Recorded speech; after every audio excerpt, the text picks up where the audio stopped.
Nigerian people. The project achieved another milestone in Anambra State, southeast Nigeria, with the completion of Awka Transmission Station. As demonstration of political will towards repositioning the power sector, Vice President of Nigeria, Professor Yemi Osinbajo, who is Chairman, Board of Directors, Niger Delta Power Holding Company Limited, inaugurated the new station as he was joined and supported by Governor Willie Obiano of Anambra State and top officials of NDPHC, NIPP, as well as other stakeholders. Yes, ladies and gentlemen. This, the Niger Delta Power Holding Company Limited,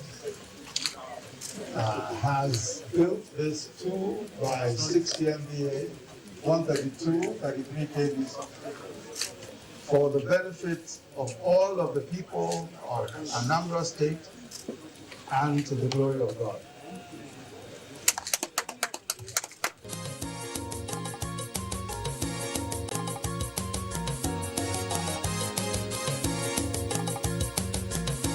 In a speech, Vice President Osinbajo dwells on the importance of the station to the social and economic well-being of Anambra State, while urging the people to sustain support for the federal government's policies and programs. The way that the economy will develop is through small businesses, powered by states and assisted as much as possible by the federal government. But this is all the more impressive, considering the fact that a lot of this economic progress that we've seen in this state is despite the limitations on electricity supply in the state. Following the creation of Anambra State in August 1991, industrial as well as commercial activities grew significantly and very quickly overwhelmed the existing supply arrangements to Awka in particular, which was then the new Anambra State capital. So this led to the eventual installation of a 1-unit 40 MVA 132/33 kV mobile transformer substation, which was erected then by the TCN in Awka. But in recognition of the deficit of the wheeling capacity in the state, the Niger Delta Power Holding Company, through the NIPP, committed to undertake to upgrade the transmission infrastructure in Awka by constructing this new 132/33 kV substation equipped with 2 60 MVA transformers. In his remarks, Governor Obiano also underscores the importance of the new facility to the state. And you need power to be able to support most of those events.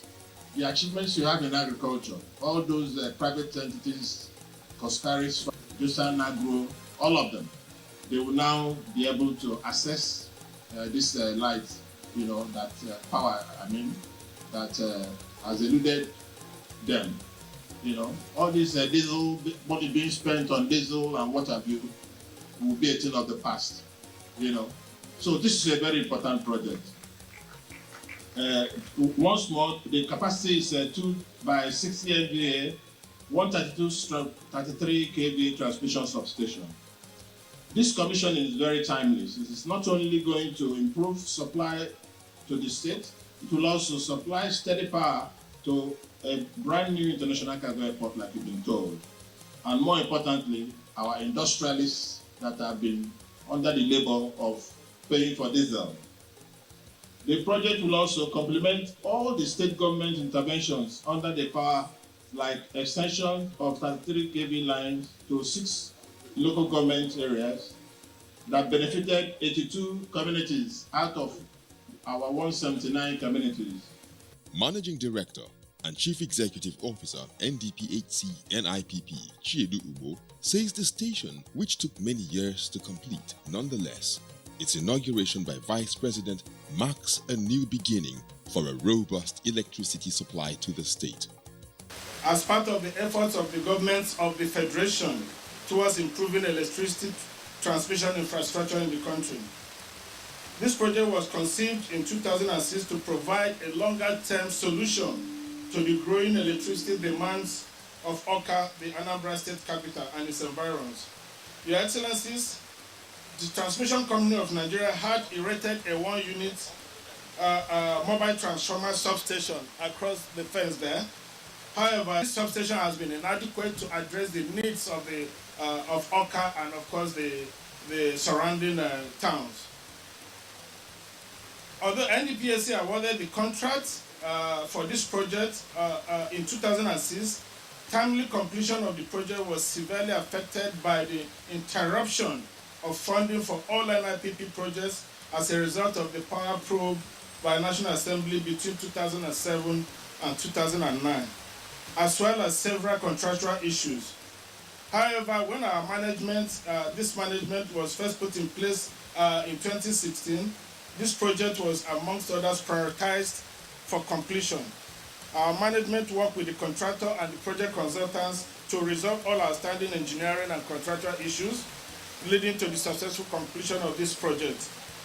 Your Excellencies, please permit me to bring to Your Excellencies' attention that this project was successfully implemented from inception exclusively. The engineering, procurement, and construction contractor, News Engineering, is a wholly owned Nigerian company, while the project consultant team of engineers, Valence Limited, is also wholly Nigerian.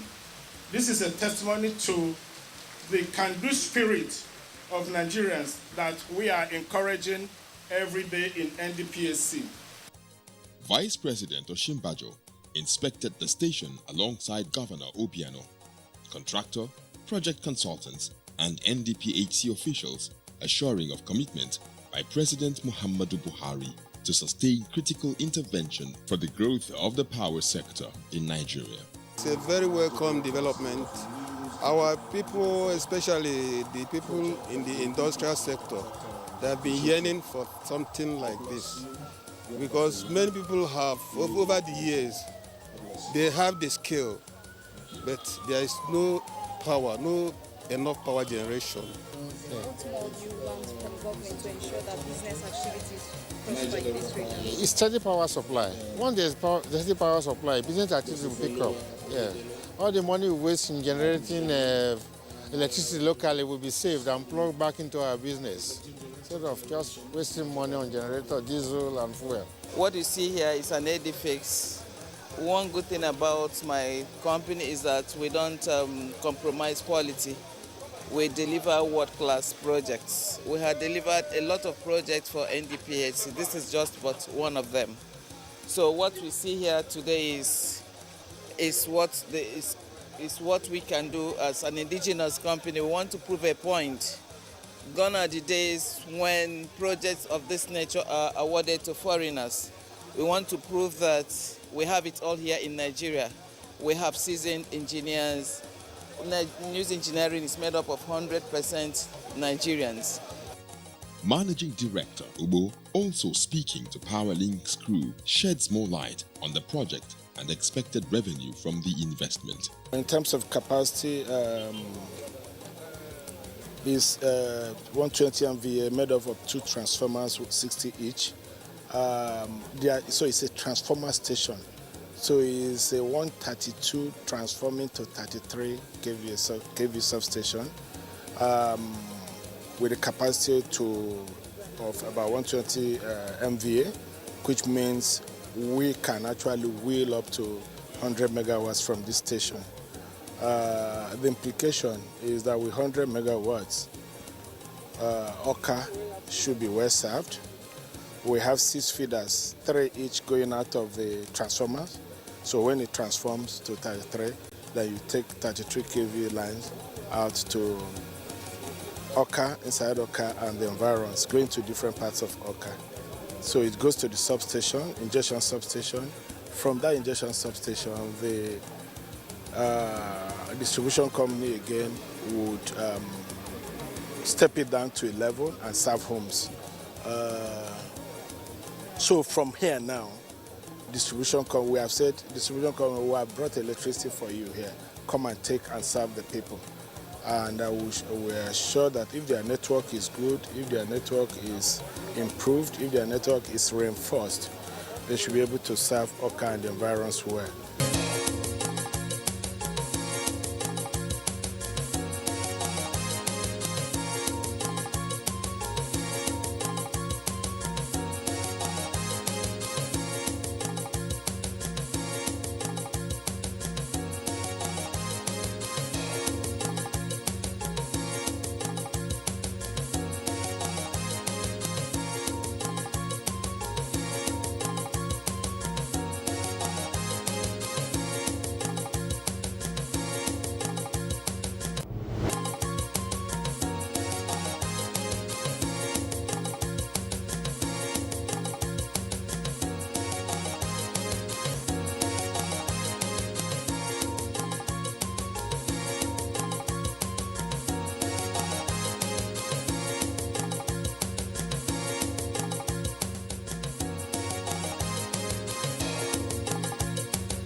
Welcome to the world's first football scouting reality show, Football Dreams. We kicked off an extensive scouting selection for football talents in 2019, and together with our African Football Network, we've evaluated over 3,000 players from 13 countries. They all share the same dream, that one day they will become a professional football player. Only 28 players made it to fight for a contract with a professional European team in the grand finale of Football Dreams 2021 in Benin. Our main host and former professional footballer, England national player, and FA Cup winner John Fashanu will guide us through the show and push the players through extremely hard and challenging tests. Halfway to the final, 14 of the 28 players will be eliminated, but only one player will win the professional contract.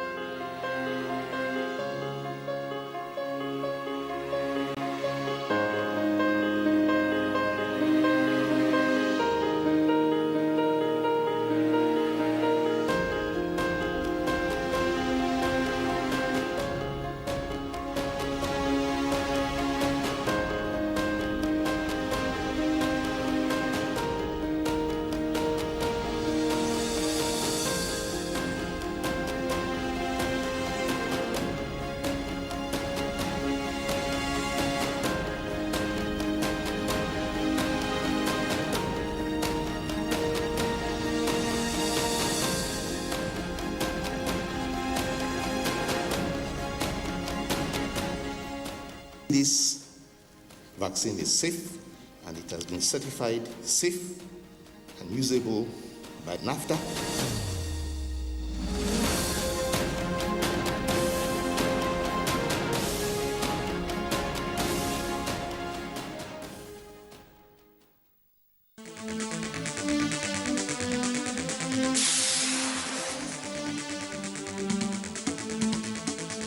NTA Tuesday Live. Analytical, in-depth, educative, and interactive on national issues accommodating all sides of opinions. We as a people have understood that we have to fight corruption before it fights us back. Poverty has a financial index, so it should be fought also with a financial weapon. Give it to the social investments program. It has been a very courageous battle. Tuesday Live. Every Tuesday at 10:30 p.m. Join us.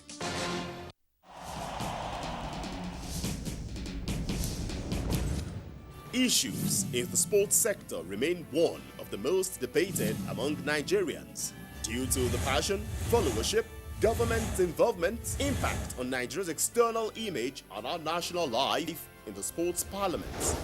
The NTA offers Nigerians deep views on issues with experts in the sports sector, offering in-depth analysis, hindsight, insight and foresight towards elevating Nigerian sports to the zenith on the floor of the sports parliament. Sports Parliament, a unique platform for sports discussions, showing live on the NTA. Keep a date with the parliamentarians. Your eyes have it.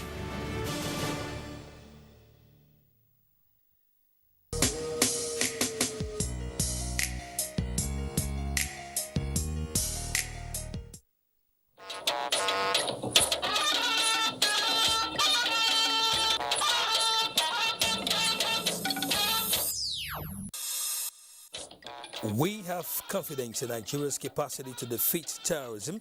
ECOWAS parliamentarians tell President Buhari just as he meets some governors. The President has accepted to take further steps that are very decisive in dealing with the situation as Commander-in-Chief of the Nigerian Armed Forces. Smiles by personnel of defunct agencies as federal government offsets their pensions and liabilities. Most of us were at the point of death. Also tonight, Northeast governors meet for the 6th time, thumb up federal government's efforts at degrading the Boko Haram. The reason the government seems to indicate that we have reached the beginning of the aim of the insurgency. Good evening and welcome to Network News. I am Kenan Ima Abolike. Reading with me tonight are Michael Olaleye in Lagos and Agatha Eguera Ojo in Benin. Let's start from the presidential villa, where Nasarawa state government expressed formal appreciation to President Muhammadu Buhari for the unprecedented strides at enhancing the livelihoods of the people and socio-economic well-being of the state.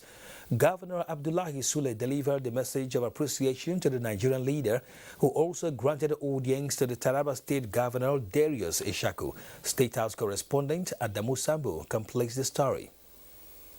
On his two previous engagements with the president, Governor Abdullahi Sule appeared worried over the security situation in Nasarawa, occasioned by what he called the massive influx of the Boko Haram terrorists along the Benue-Nasarawa border, jeopardizing efforts at maintaining peace and stability. This time, he is here to say thank you to President Muhammadu Buhari for the restoration of normalcy in the home of solid minerals. You must have heard there were several joint operations of the special forces, the military, the police, together with our vigilante, the Air Force and the Navy, in the two local government areas that are bordering Abuja, that is Toto and Karu local government areas. So far, we thank Almighty God that we've been able to dislodge those ones. And as a result of some level of peace we have in Nasarawa State today, we have been tagged as a state that is currently number one in sesame production, number two in yam production, number two in cassava production, and number 5 in rice production in the country. So these are very exciting moments for us. Nasarawa also commended the president for the improved power supply in the state's economy. For some of you who are receiving power regularly every day, you may not understand the excitement about that. The 330 MVA thermal line that is coming from Niger Delta, has just been completed in Nasarawa State. So today, in Lafia in particular, we have 24 hours power supply and regular supply because of that.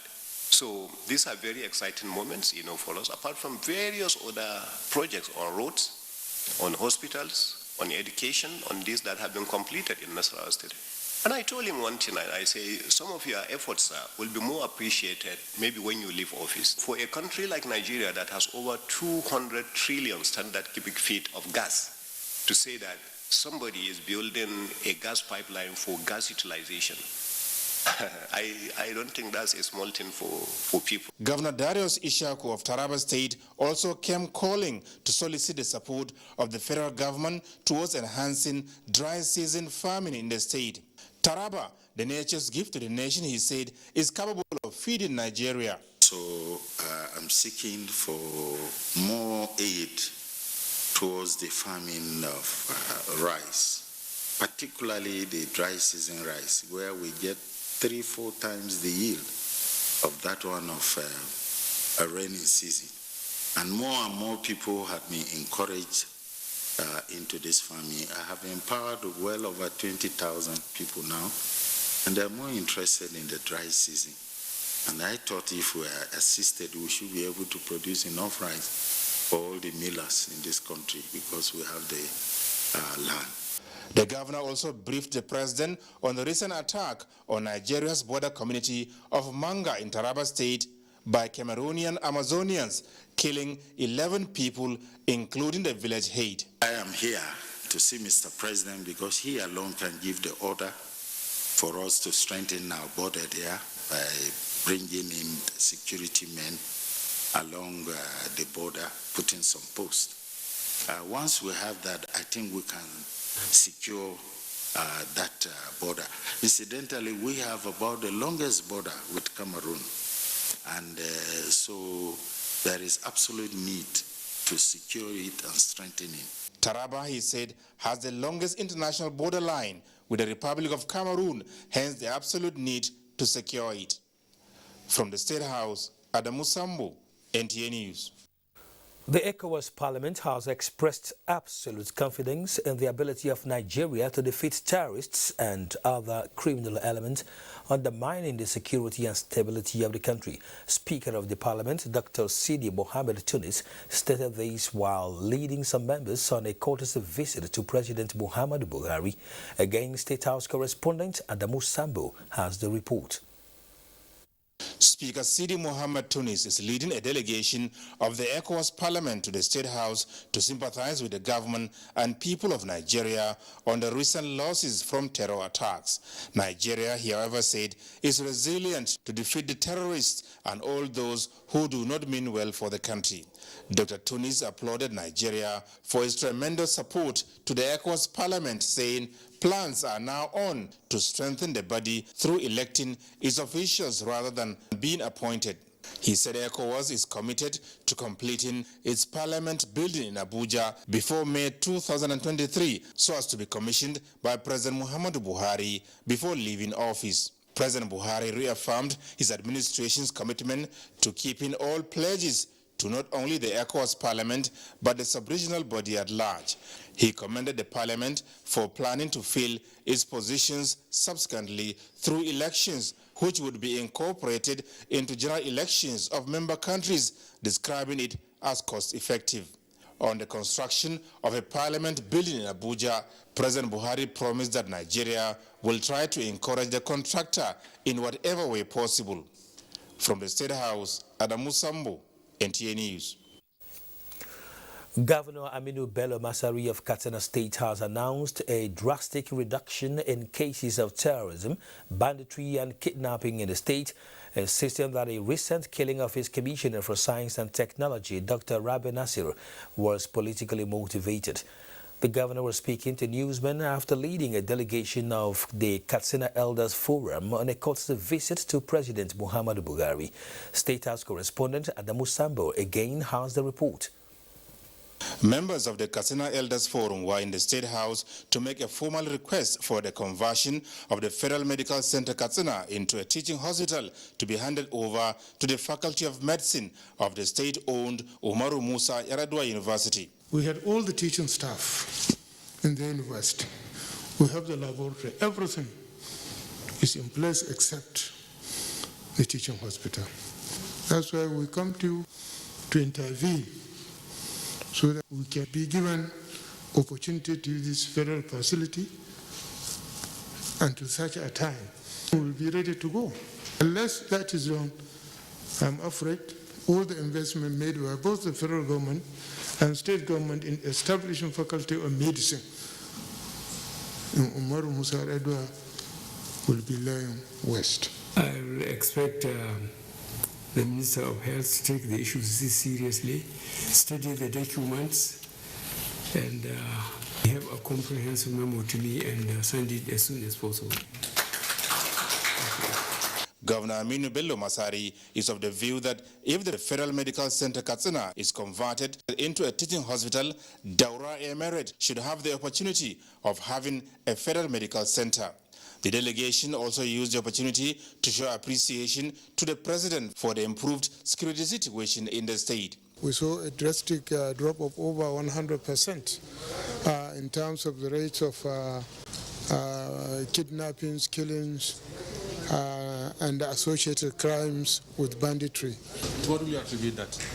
Well, I think combined efforts of the security containment order and the efforts of the security forces to go after informants in particular, and also to go after the bandits hideouts. And even 2 days ago they had an operation of clearance, which I think is proving very successful.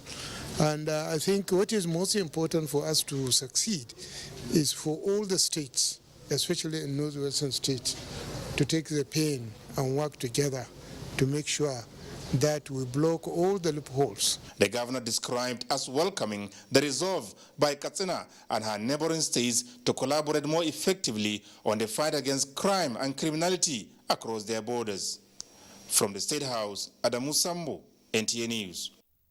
President Muhammadu Buhari may have agreed in principle to declare a state of emergency on security in parts of the country. Governor Aminu Waziri Tambuwal of Sokoto State dropped this hint while speaking to our newsmen after an audience with the president on the security situation in his state. Once again, State House correspondent Adamu Sambo reports. Tambuwal was at the official residence of the president to bring him up to speed on what he called the worrisome security situation in the seat of the caliphate. Only recently, 23 people lost their lives as their vehicle caught fire under gunshots by bandits at Gidambawa village in Isa local government area of the state. Presidential delegation led by the National Security Advisor Babagana Munguno had visited Sokoto to not only sympathize with the people, but also find facts. I felt compelled by the situation to come and further give him more briefing on the situation at hand, and so that we can go get more support of Mr. President in terms of redeployment of more personnel, more equipment to the area that is being affected by the general insecurity in the state. The governor's discussion with the president also touched on effective synergy with countries in the Sahel region towards finding lasting solutions to the security concerns. ECOWAS should come up with a strategy of containment and engage the U.S. government, engage the French government and the United Kingdom for them to cooperate and work together with Nigeria and the rest of countries in the Sahel region for us to nip this in the bud.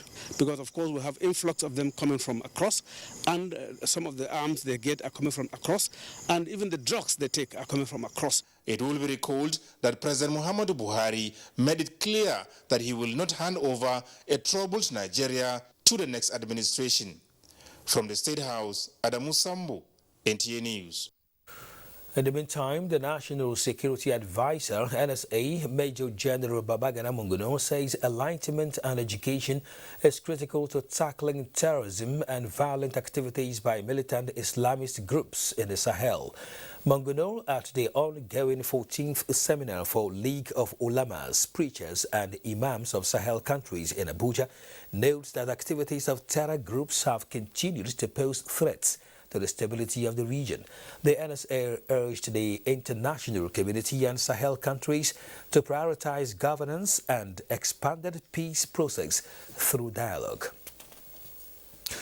Now, 10 naval warships and 2 helicopters have been deployed to participate in a 3-day offshore operation to mark the 2021 Chief of Naval Staff Annual Sea Exercise. Kingsley Amajiri reports. Just a few days after President Muhammadu Buhari inaugurated a made-in Nigerian naval ships in Lagos, the Chief of Naval Staff is in One, River State, to flag off the CNS Annual Sea Inspection. The operation, codenamed Exercise Quiet Waters 2021, would enable the naval authorities to launch the newly inducted platforms, retrain the personnel, and counter all maritime security threats for legitimate economic activities to thrive. For the first time, we are going to have the operational basis and forward operating basis to be conducting backwater operations exercises simultaneously with the operation that we'll have at sea for the next 3 days, which has already been flagged off. During the period of this exercise, operational personnel of the Nigerian Navy will be trained on sea navigation, search and rescue operation, counter illegal oil bunkering, and protect offshore investments. Lessons from the sea inspection will enable the recalibration of Nigerian Navy's training objectives to align with its operational requirements. Operational staff from sister security agencies drawn from NIMASA, Nigerian Customs Service, Nigerian Immigration Service, among others, are also participating in the exercise. In Port Harcourt, Kingsley Amajiri, NTA News. Network News continues shortly after this timeout. Stay with us. Everybody knows the secret to good cooking is that special ingredients. The mothers know it, but does this new generation know it? Let's find out. Mothers, daughters, are you ready? Yeah! Let the cooking begin. Arisco tomato paste. Now we get home, now we get love, now we get children. We spice the world with a meal so great and so healthy. You know we've got your back. Oh, with Arisco. Ladies and gentlemen, food is ready.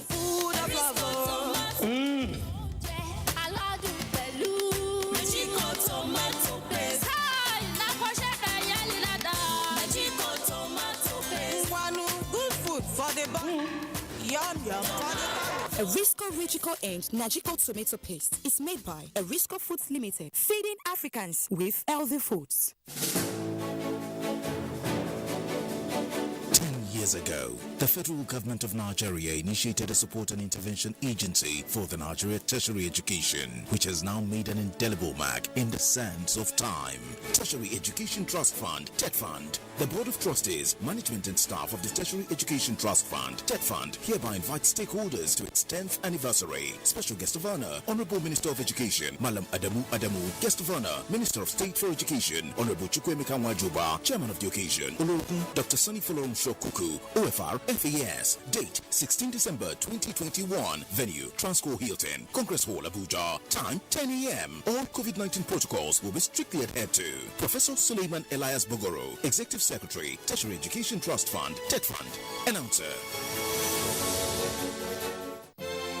There is a saying that Christmas is what you make of it. At Bedmate Furniture, we enjoy making your Christmas comfortable and exciting with the furniture we provide you. That's why from 1st November to 18 December 2021, Bedmate offers you and your loved ones amazing luxury furniture your home loves and truly needs at up to 70% discount. You also stand a chance to win fridges, TVs, washing machines, and many more as we keep making your living better through the furniture you love. I remember then when they asked me, oh, what do you want to do in future? I always say I want to be a newscaster. There are a lot of times I've told Trust that I don't believe you can't see. Trust is always ready to do something extra. He's always coming out to say, can I do a bit more? My mind was, where will this stop? How can I be going with a blind child from this age? How will I cope? He will always come to me, Mommy, I know I can't see, but don't bother, Mommy. My wife now said, let him just go to village and relax. As they were going, they had accident. And the one that Trust was following, I lost the boy in the accident. When the scholarship came, it's as if they put water on a dry pot. That's how our joy was bubbling. If not, I don't know whether Trust could have graduated with his colleagues. Life is a journey. You have to make that journey work.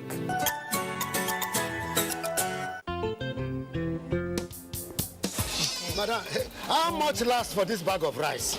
Customer, I don't give you better price now. Madam, do well, I go come out. Oh yeah, come pay. How you want to take pay now? You want to take pay for bag of rice? You be Mongo Park?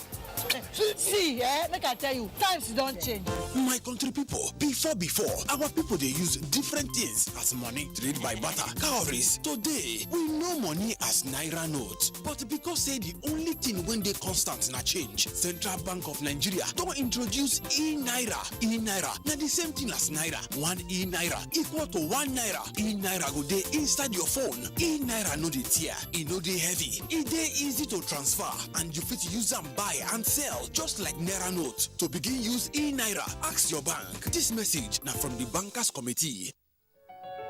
My schedule can be tight most days, and because I'm always on the go, I need a quick snack or drink to keep me going. And that's why I love my Hollandia yogurt.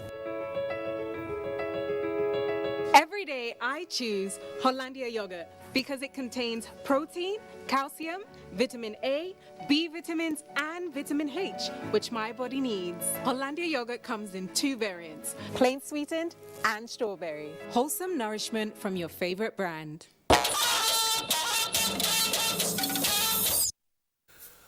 Welcome back. Operation Safe Haven has concluded arrangements to reintegrate more than 500 clients back to the society as part of a stabilization policy for rehabilitation of repentant bandits. The coordinator of the Operation Safe Haven, Brigadier General Joseph Mena, says the structure and operation of the center has attracted foreign countries to adopt 8 modus operandi. He said plans have also been concluded to hand over the 559 clients who had undergone training to the state, as well as authorities of foreign nationals for formal reintegration in their countries. In line with the directives of the Chief of Defense Staff and National Chairman of Operation Safe Corridor, is to work out modalities for the smooth transfer of the 559 clients presently in the camp to their national and state authorities for reintegration after graduation in January 2022.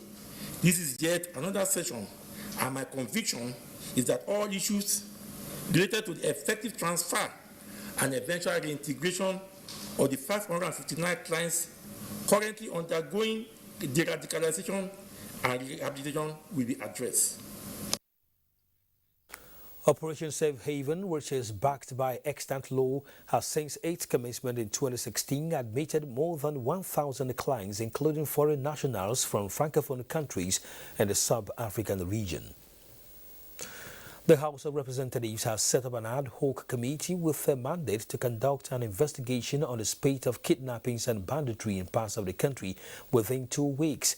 National Assembly correspondent Lami Ali reports that the issue of insecurity was the first on deliberation at the commencement of plenary Tuesday.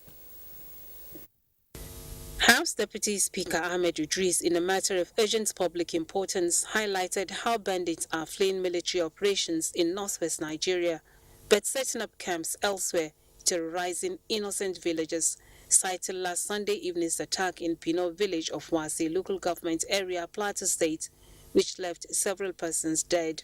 The security are not helping in this situation. Whereas the citizens are making concerted effort to resolve the matter through vigilante and other operations to arrest and to protect the environment. The vigilante went up to Taraba to get those bandits. As I'm talking to you now, Mr. Speaker, those bandits have been released by the police. Security situation is like an albatross on our neck. We have to take extraordinary measures to deal with it. Our people no longer have confidence in the security apparatus in this country. Whether you are in the executive or legislative or in other Nigeria, nobody is safe. This is a wake-up call that this matter must be investigated. The House urged deployments and aerial surveillance to troubled spots. The motion from Lawal Idrisu urging comprehensive approach to manage insecurity was adopted. Call on the federal government to focus on industrialization, diversifying the economy to engage the country's teeming youths. Plenary featured passage of 9 bills, one of which seeks to tackle terrorism through prohibition of financing the menace, the finance bill to support implementation of the 2022 budget, and the bill seeking the establishment of Federal Medical Center Agoza, Borno State, sponsored by Ahmed Jababa, passed second reading. Medical treatment for improved access to tertiary health care and delivery in Goza and adjoining communities in Borno. The reports of the House Committee on AIDS, Loans and Debt Management on the 2018 to 2022 External Borrowing Rolling Plan of Government was considered and approved. The House requested that terms and conditions of the loans be forwarded to the National Assembly for approval and documentation before implementation of slated projects. From the National Assembly, Lami Ali, NTA News. Still on security, the chairman, Northeast Governors Forum and Borno State Governor Babagana Umar Zulum says the massive surrender of Boko Haram members is a clear indication of the successes being recorded in the fight against terrorists in the country. The governor stated this at the 6th meeting of the forum in Damaturu, the Yobe State capital, where the governors appreciated commitment of the federal government in tackling the decade-long insurgency in the region. Adam Yusuf reports.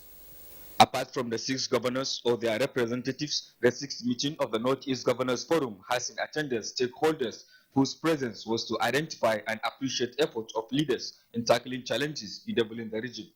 Chairman of the forum and Borno State Governor Babagana Umar Zulum says the continued engagement with his colleagues and the federal government has no doubt raised awareness to the humanitarian situation in the region and believes that terrorism occasioned by Boko Haram activities will be surmounted in due course. On the issue of insecurity, especially in Boko Haram, the reason the government seemed to indicate that we have this beginning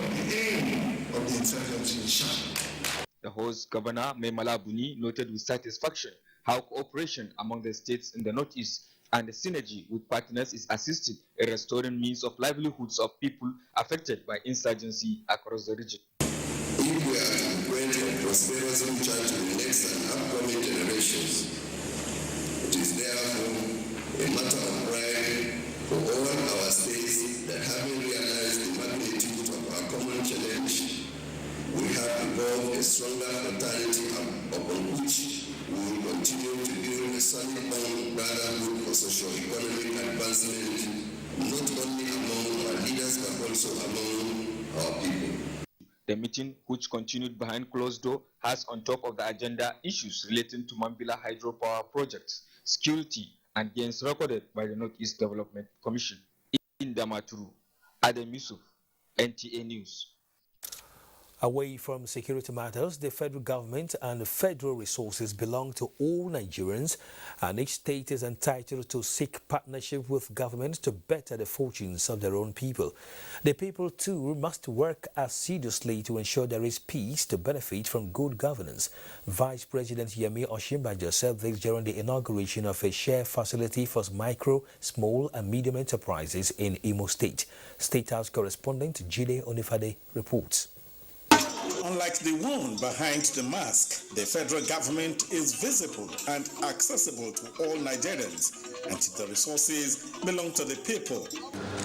Vice President Yemi Osinbajo says both the federal and state governments should therefore work together to ensure that the people benefit maximally from the resources. One benefit of such collaboration is this share facility for those in the textile business in Imo State, equipped with more than 200 manual and automated machines, which will provide services to 350 small businesses daily and 110 each year. 2021 alone, work has commenced on the development of 10 such facilities across the states of the Federation to complement those previously commissioned. Part of the federal government's strategy to growing the micro, small and medium enterprises, apart from a conducive business environment, is through the provision of share facilities for business owners to improve on their trade. This is by government making available necessary machines and equipment not easily affordable or out of reach of the people. This partnership with the federal government is an excellent example of the way that a state government should work jointly with the federal government in order to benefit the people of the state.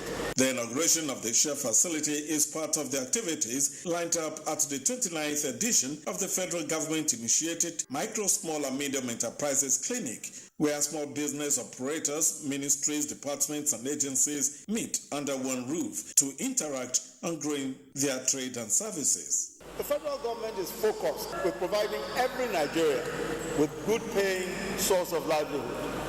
This means providing a favorable environment to do business and a safe and secure environment. And as we work assiduously towards this objective, we call on you, the great people of this state, to stand with the state government and the federal government in achieving these objectives. This land on which we stand today is yours as Nigerians. We have no other land to call our own. We must never allow this land to become unruly or ungovernable. We must do our best to ensure peace. This is the only way to eat of the bountiful fruits of this land. The project being inaugurated today is important to us because it is part of government's practical efforts to reduce unemployment and poverty in our land.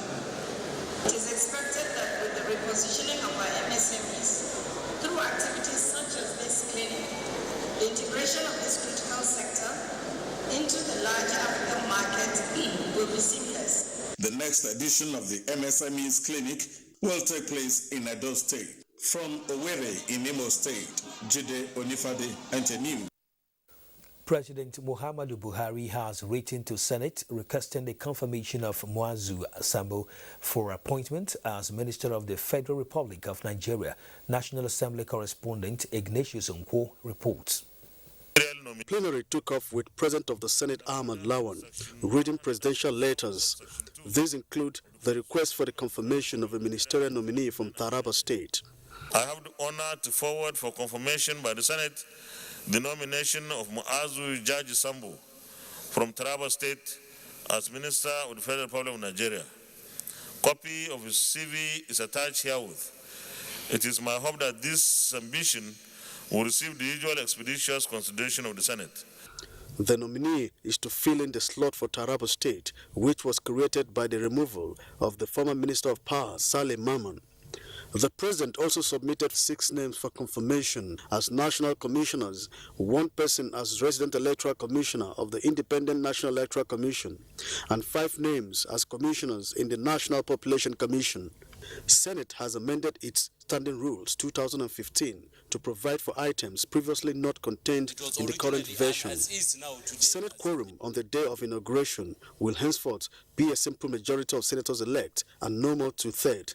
Last amended in 2015 to accommodate issues that will make sure others dynamic to facilitate effective legislative process. As far as I know, from 2007 when I came into this chamber, as a member of this chamber, this is the first time that the Senate will amend the standard rules in plenary, and a huge sort of exercise to introduce and sustain efficiency in the operations of the Senate. The Nigerian Biodiversity Bill, sponsored by Senator Theodore Orji, was among the ones that passed first reading. From the National Assembly, Ignatius Nkwo, NTA News. Governor of Enugu State, Ifeanyi Ugwuanyi, has commended Governor Nyesom Wike for his sterling leadership qualities and drive towards infrastructural development in the state. Governor Ugwuanyi was speaking during the inauguration of the Tombia Extension Road in Port Harcourt. Ogedi Nyekwere reports. Described as a strategic and high utility road, the Tombia Extension Road prior to the reconstruction was barely a 6.5 meters wide single carriageway with open drains and lacked modern features that make road infrastructure pleasurable for the motoring public. With the reconstruction, the road is now a dual carriageway of 7.6 meters wide on both sides, built with median, pedestrian walkways and drains as well as street lights.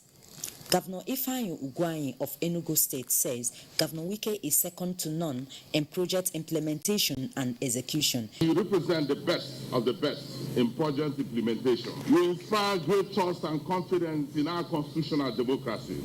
And I pray the Almighty God to bless the works of your hands. Governor Wike, who was visibly elated, attributed his achievements to the help of God. He said Rumeme community had always supported the People's Democratic Party, hence the dividends of infrastructural development. This is one of the promises we have made and fulfilled. And I challenge our people that government is not only by making promises. Government should make promise and fulfill the promise. With the dualization of Tombia Extension Road, it will significantly ease the traffic congestion on Ikwere Road. In Port Harcourt, Ogedi Nyekwere, NTA News.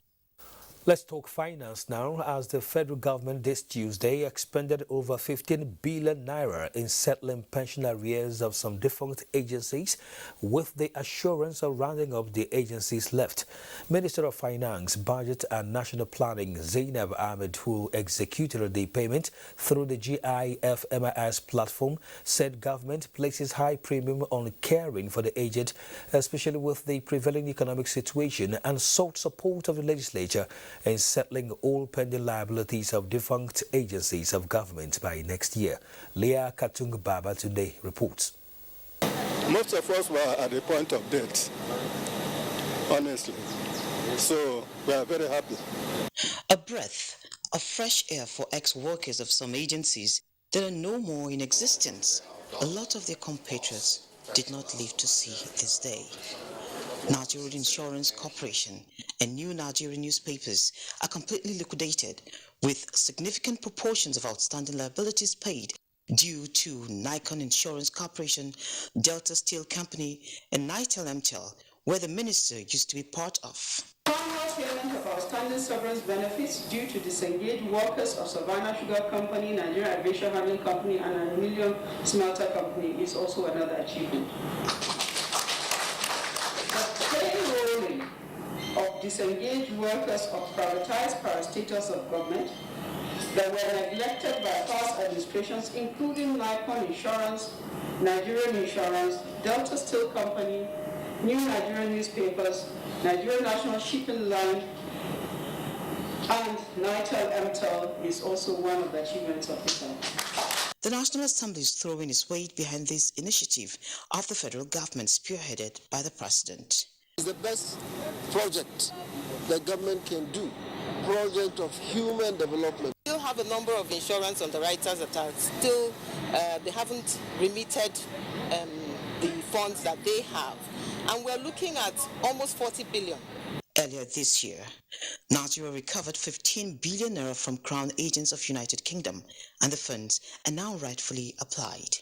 In Abuja, Leah Katung-Babatunde, NTA News. And talking health, a 120-bed mother and child hospital constructed under the 2021 Sustainable Development Goals project has been inaugurated and handed over to the Kwara State government.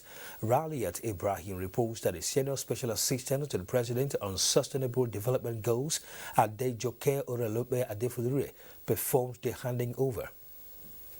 Project, which is located in Eyankori as a local government area of Kwara State and named after Nigeria's First Lady, is targeted towards meeting the Goal 3 of the Sustainable Development Goals, which is good health and well-being.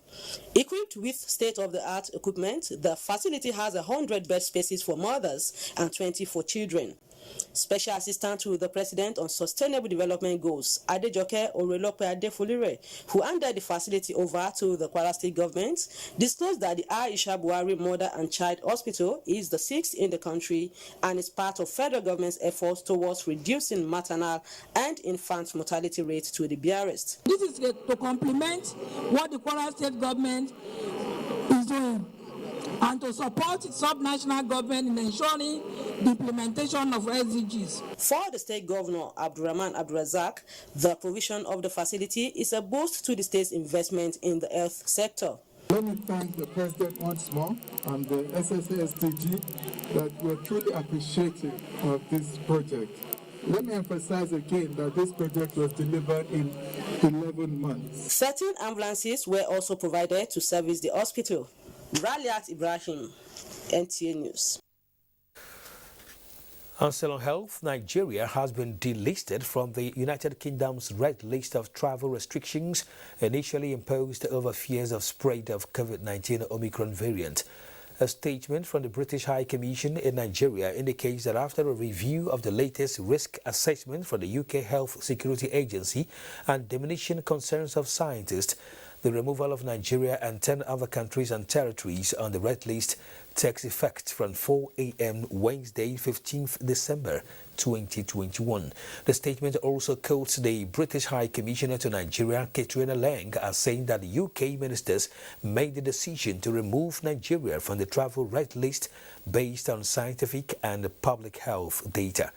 Consequently, passengers arriving in England from Nigeria will not have to stay in a managed quarantine hotel. Now, the Ministry of Interior has described the news making the rounds in the social media on the dissolution of marriages conducted by Ikoyi Marriage Registry by a Federal High Court, Lagos, as fake, baseless and unfounded. A statement by the Ministry's Permanent Secretary, Dr. Shuaibu Belgore, says the Federal High Court cannot set aside a previous ruling of the court, which is of coordinated jurisdiction, stating that it suits between Etiosa Local Government Council, 3 others, and Prince Hastrop versus Ministry of Interior and 2 others, where the court ruled that only the local government council can conduct marriage as untrue. The ministry appealed to the public to be calm and continue transacting their normal businesses at all federal marriage registries subsisting throughout the federation in line with statutory and constitutional provisions. Network News continues in Lagos with Michael. Hello, Michael.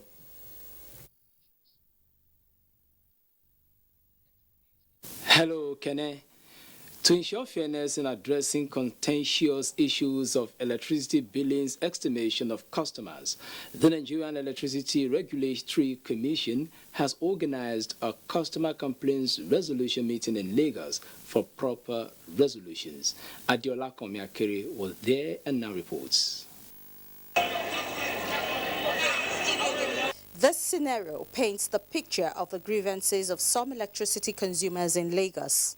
Forums such as this afford consumers the opportunity to present their various challenges and get enlightened on their rights and obligations. Concerns raised at the resolution meeting were estimated billings, lack of prepaid meters, and the lack of courtesy in some electricity workers when carrying out their duties. Members that are not metered are being charged 1,500 kilowatt hours, which is very wrong.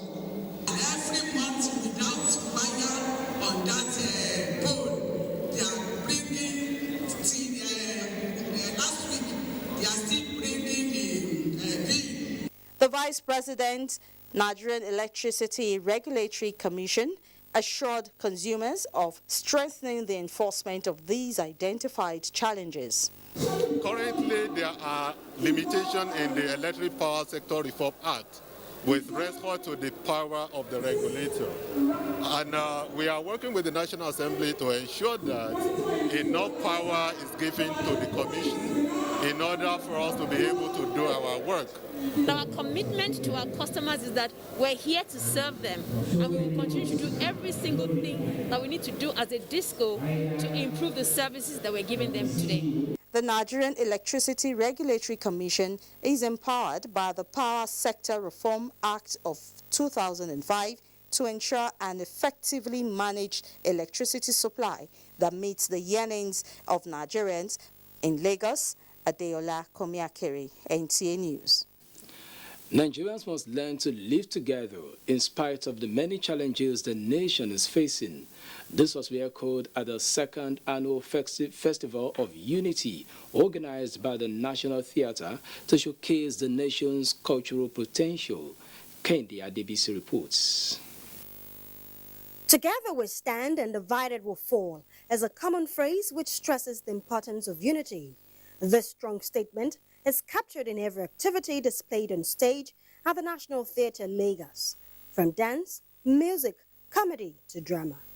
The Center for Art and Culture is utilizing all the potentials within the creative industry in Nigeria. General Manager, National Theatre, Professor Sunday Udodo, also emphasized the need for one Nigeria devoid of religious and ethnic bias. We need to continue to sing it, say it, and do it.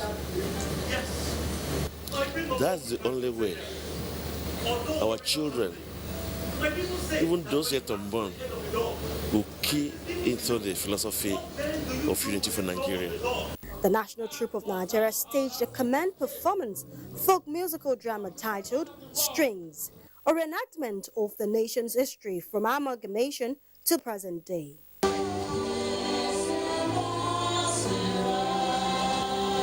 I think sometimes we need to reflect on the fact that the country comes first before us.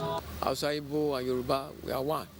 No need of fighting each other. We are looking at the future with hope and the brightness of the Nigerians, in the way we are able to express ourselves.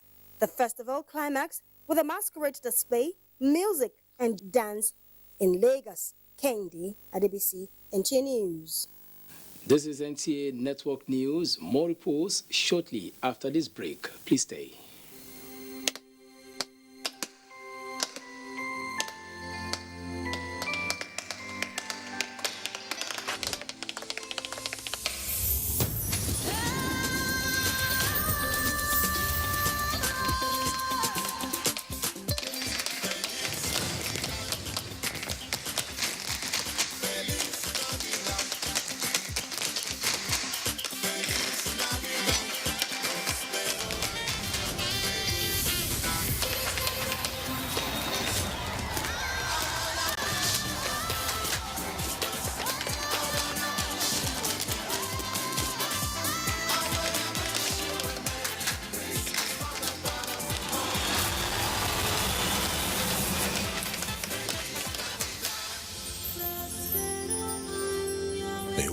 dreams come true this Christmas.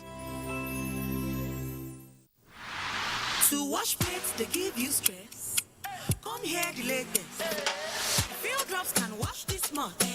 Just like 1, 2 short, they wash plates, full bucket. You know they tear pocket. Ultra sharp grease cutting power. 2 short, na baba. 2 short, dishwashing liquid. No be wash, no be wash. Wash plates, full bucket. No be wash, no be wash. You know they tear pocket. No be wash, no be wash.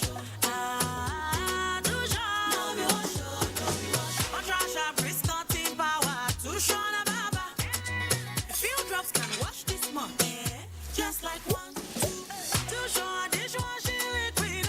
No be wash, no be wash. You know they tear pocket. No be wash, no be wash. 2 short, no be wash, no be wash. New 2 short dishwashing liquid tears through grease. No be wash. For those wondering if the new Swept Zobo tastes as good as they say it does, experience tells us.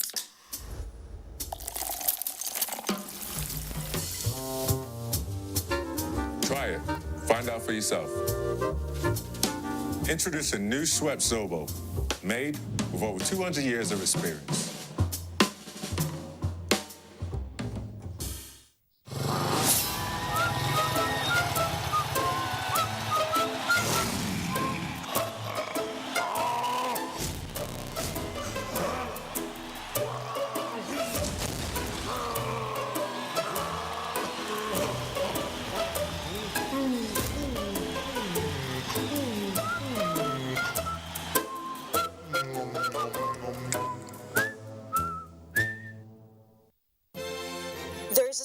That Christmas is what you make of it. At Bedmate Furniture, we enjoy making your Christmas comfortable and exciting with the furniture we provide you. That's why from 1st November to 18 December 2021, Bedmate offers you and your loved ones amazing luxury furniture your home loves and truly needs at up to 70% discount. You also stand a chance to win fridges, TVs, washing machines, and many more as we keep making your living better through the furniture you love.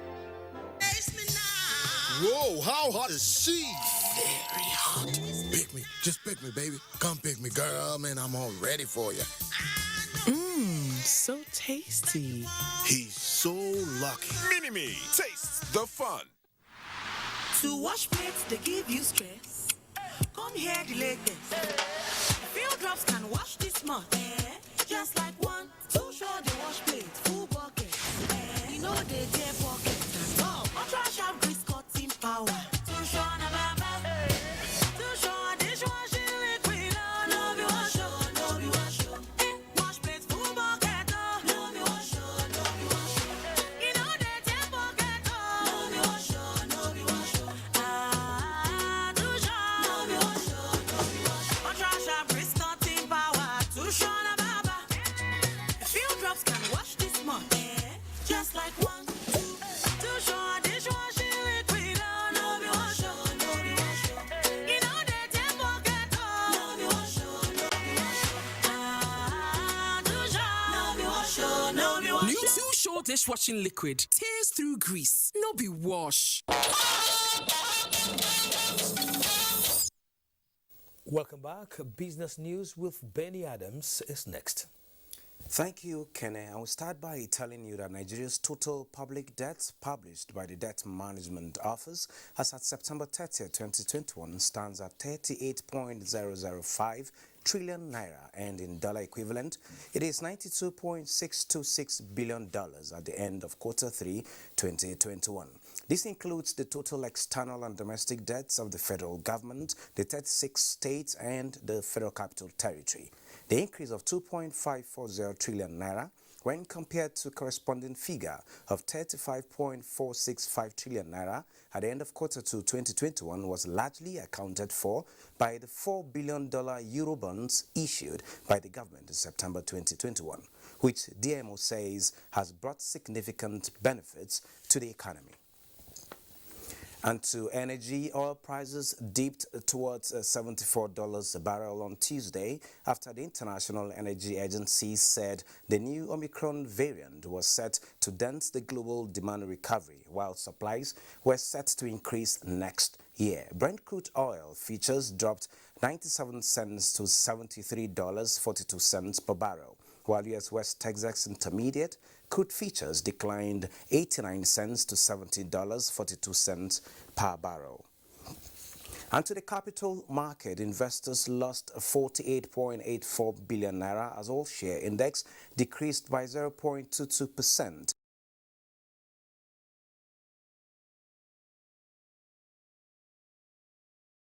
2.081 trillion naira, just as 270 million shares valued at 2.2 billion naira were traded in 3,753 deals. The financial services industry led the activity chart with Access Bank, Universal Insurance PLC and Unity Bank.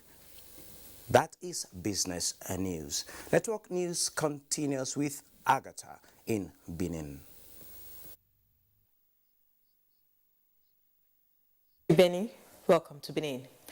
Ekiti State government is engaging media personnel in the state to scale up sensitization for more people to embrace COVID-19 vaccination. To this end, a sensitization forum on COVID-19 prevention has held, where the need for people to disregard the various impressions about the vaccine was emphasized.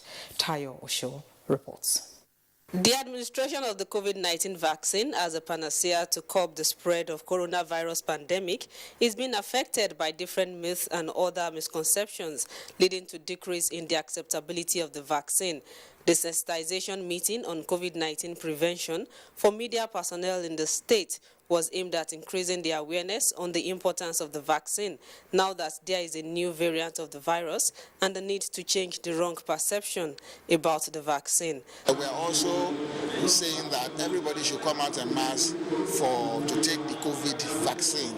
We want you to use your various strategies in ensuring that we raise awareness on mass vaccinations. The Permanent Secretary, Ministry of Health and Human Services, Akinjide Akinleye, who was represented, acknowledged the roles of the media in reshaping the society and urged the personnel to scale up information dissemination on the vaccine.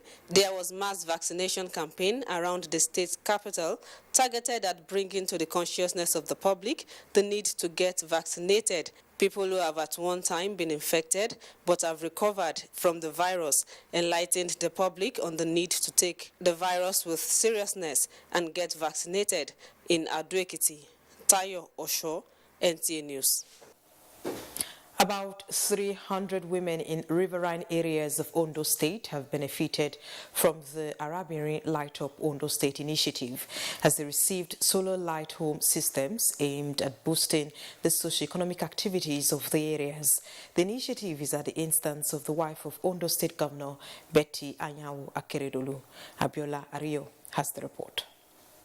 For over 5 years, communities in Ilaje and Eseldo local government areas of Ondo State have been without electricity, and this has affected the socio-economic activities in the areas negatively. The wife of the Ondo State Governor, Betty Anyanwu Akeredolu, says the Light Up initiative is to provide succor to the people. She said the target is 1,000 homes aimed at supporting women in their business and domestic activities. We have a technology that is not at our fingertips. The beneficiaries expressed appreciation for the gesture, noting that the solar system will boost their standard of living and livelihood. It's a very good opportunity for us to light up our home. This is the first phase of the Arabian Light Up Ondo State initiative. In Akure, Abiola Ario, NTA News. That's it here. Kene in Abuja will take on the rest of Network News after this break. Stay on.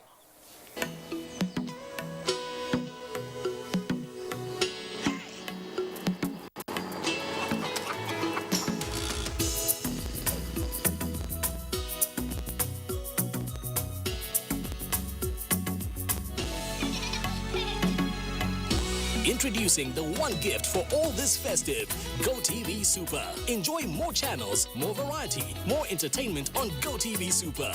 GoTV, love it.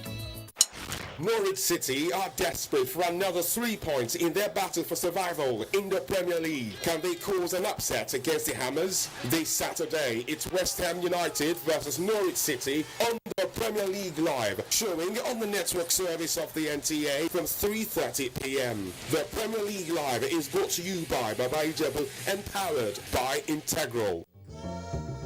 Me and you, let's get to Ghana. Right, Jalo. This is Ghana. You've come here to seek for greener pastures. Make it your worthwhile. Any guinea fowl is a guinea. Guinea fowl has to do with guinea. It's just the name of the fowl. So Ghana Jollof, what is it? Is it Nigerian beans? What? Have we made before? No. Jasper! Help me!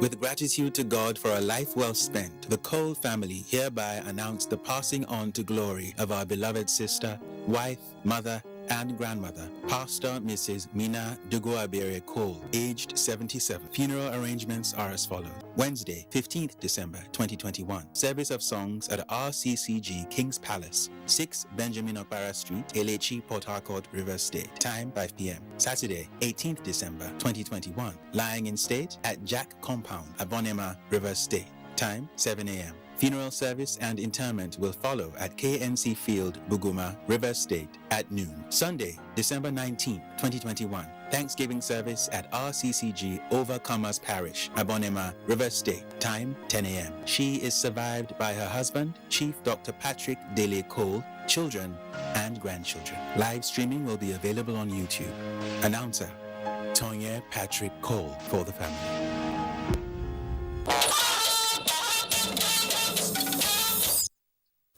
Chieftain of the All Progressives Congress, Bola Ahmed Tinubu, says he has not yet decided on his political ambition.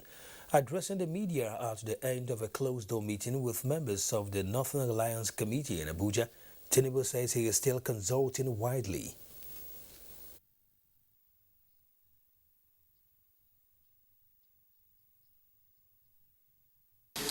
I'm not going to turn them down, but I will still effectively and widely consult, particularly brainstorm with my friends and find a way to come out, find a date to come out openly and tell Nigerians.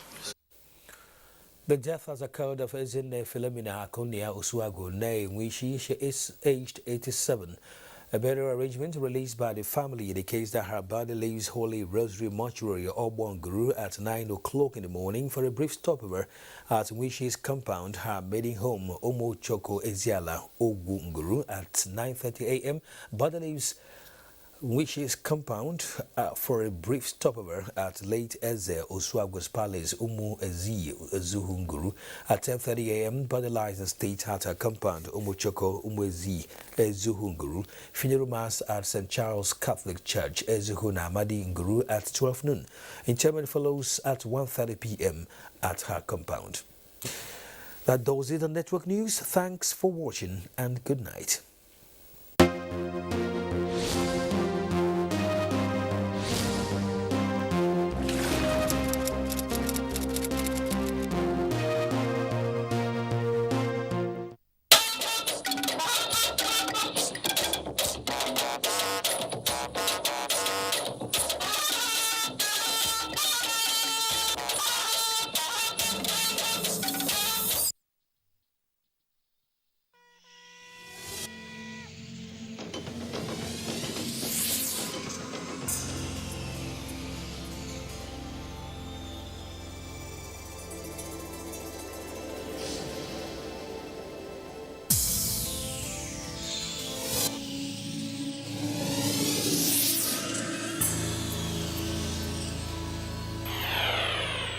NTA, you can't beat the rich.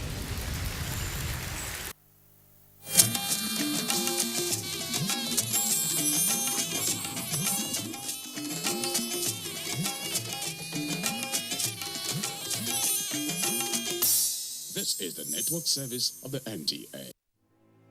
The 2022 Armed Forces Remembrance Day celebration is here again. The Nigeria Armed Forces work tirelessly day and night to give us peace to go about our businesses. Some have paid the supreme price. Should we forget the families and loved ones they left behind? No.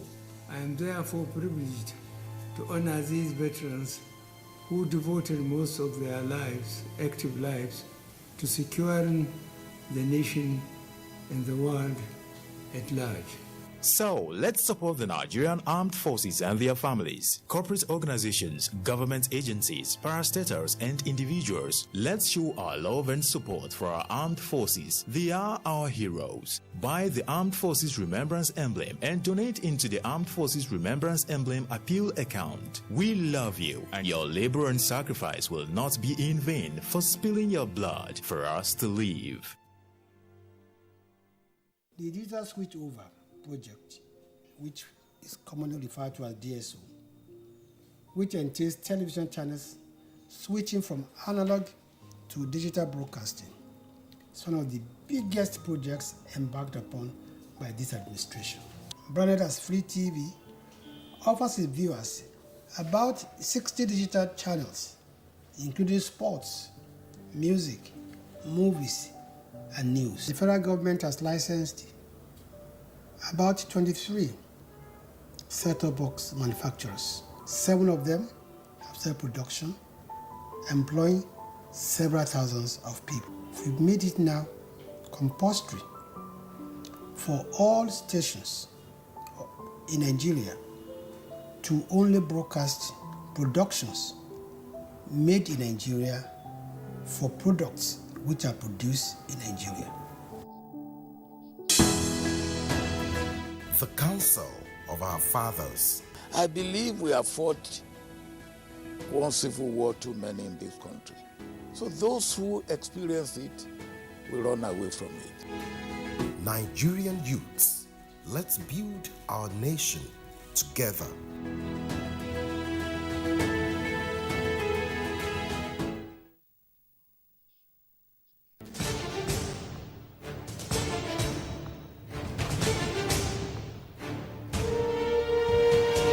Finally, the hero of Nigeria's democracy has arrived. He shall usher us into a new phase of development, peace, and prosperity. He is the father of the new Nigeria, His Excellency President Muhammadu Buhari, GCFR.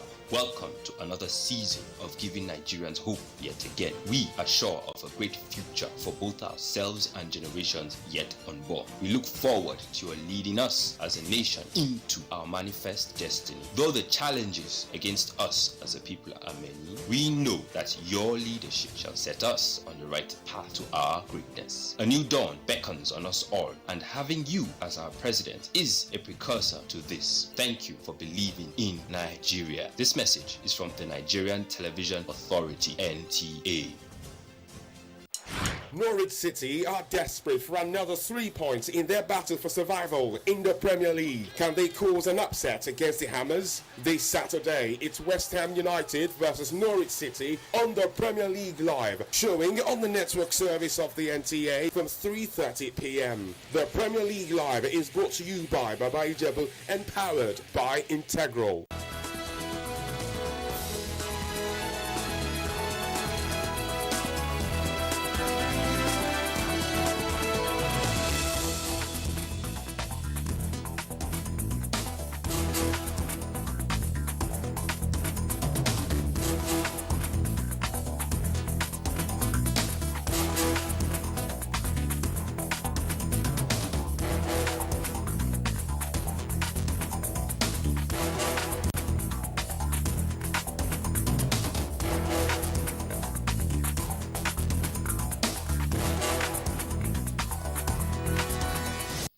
The media space has been awash with the sad incident of bullying, which unfortunately led to the death of 11-year-old Sylvester Oromoni.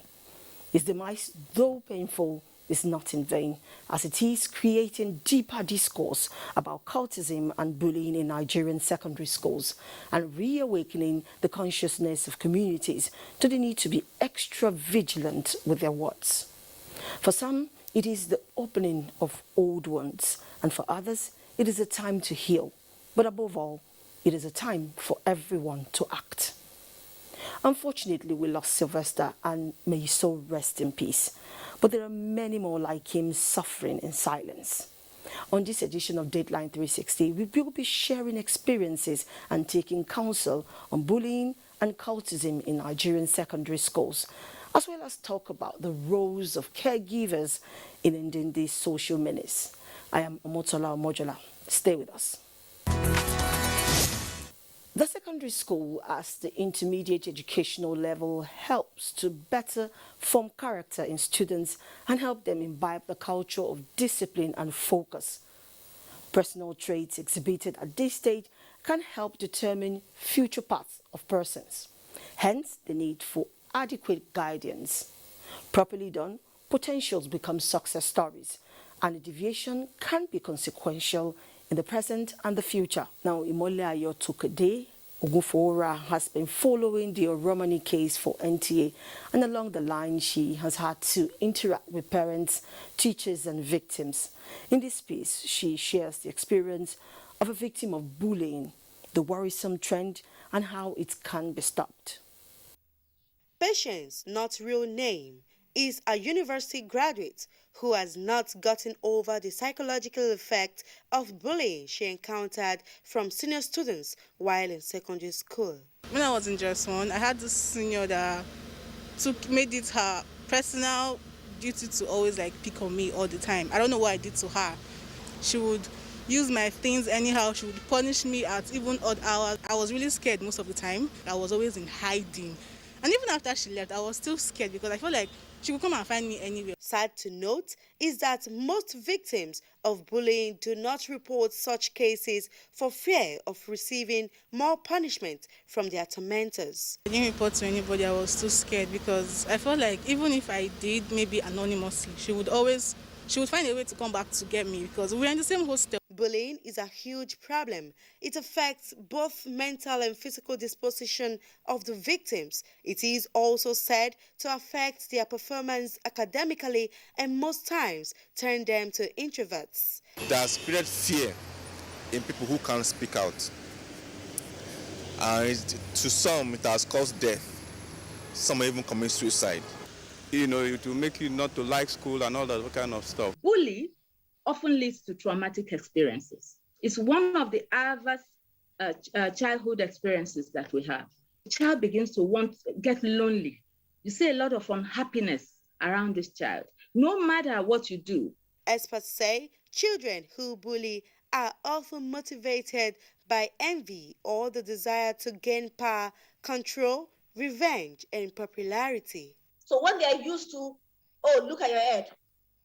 My friend, carry your plates. You're always dirty. Look at your room.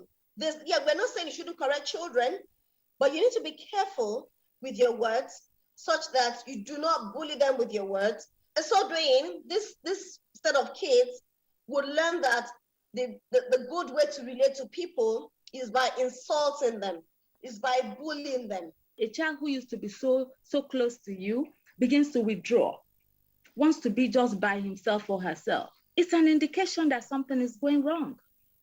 And I like to point out that if this child is not prepared to talk, the best thing to do is to wait.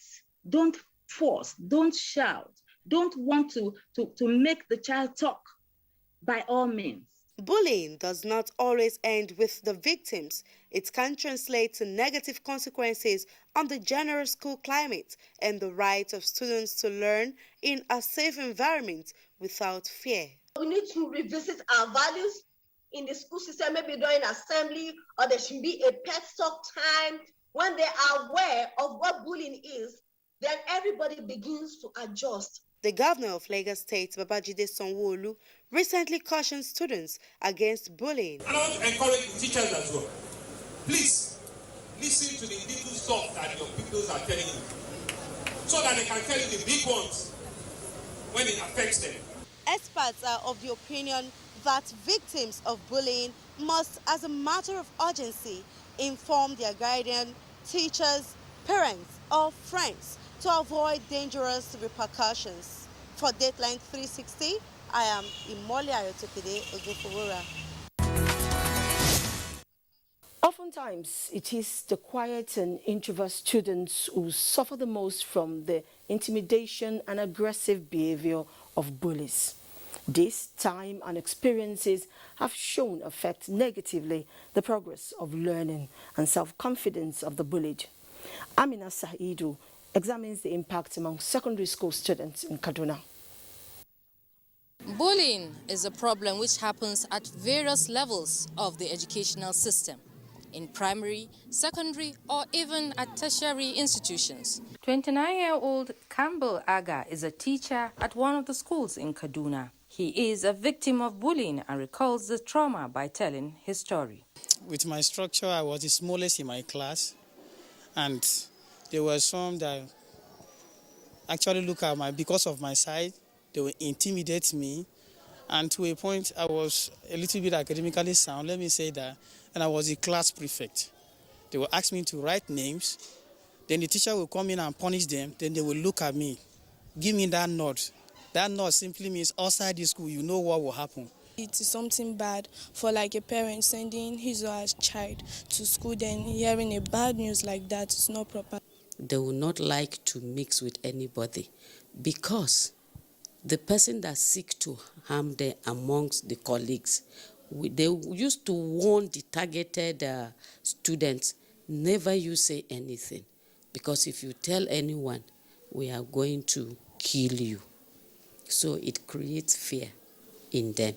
From Campbell's experience, bullying lowers self-esteem and compels a victim to be withdrawn. Stakeholders say such negative behavior affects not only the victim, but the bully and the witnesses. It affected my interaction in class. I have to deal with, psychologically, I have to deal with how do I relate with the senior, and then it started affecting me, and then my performance started dropping. It creates a kind of negative social environment. They create what we call a kind of negative disposition to things. A research carried out in some schools in parts of Ogun State to monitor the prevalent cases of bullying shows that monitoring technique among the students is effective in reducing bullying. Children watch, observe, and copy what they see. Now, why I said home, especially mothers, most homes where you find house help, and you find mothers, when a house help does something wrong, she's reprimanded before the children. And children observe and see. Based on what they see, they develop those tendencies. And when they find themselves in an environment, they try to translate what they have observed into that bullying situation. Parents are hustling here and there. They don't care about their children. Why do parents even take their wards or children to boarding school? Is it for academics? I don't think so. Arguably or unarguably, I don't think so. Most of them, I'm busy, I'm a businessman, I'm this and all that. So let me go and keep my child there as a safe haven for such parents. They don't care, they don't check them. Similarly, the research shows children who manifest the aggressive behavior must be monitored and mentored. So it has to be a combination of both PTA, the community, the government, and the administrators of the school. Even the students should be inclusive because it affects them.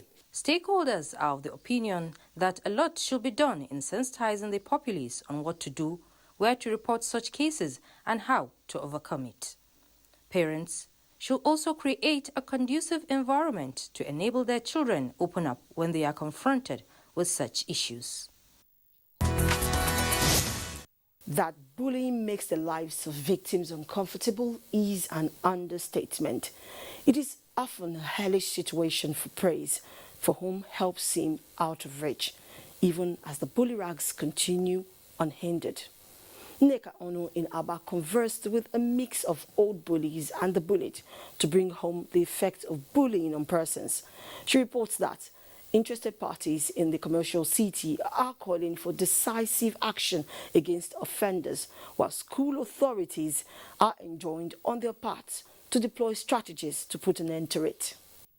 Bullying is not new in secondary schools, going by accounts of those who have passed through the system. The issue is, how can it be managed to avoid the extreme cases now being recorded? I've bullied a lot of people, but I don't know why I bullied them. It's just that friends, we have to do something.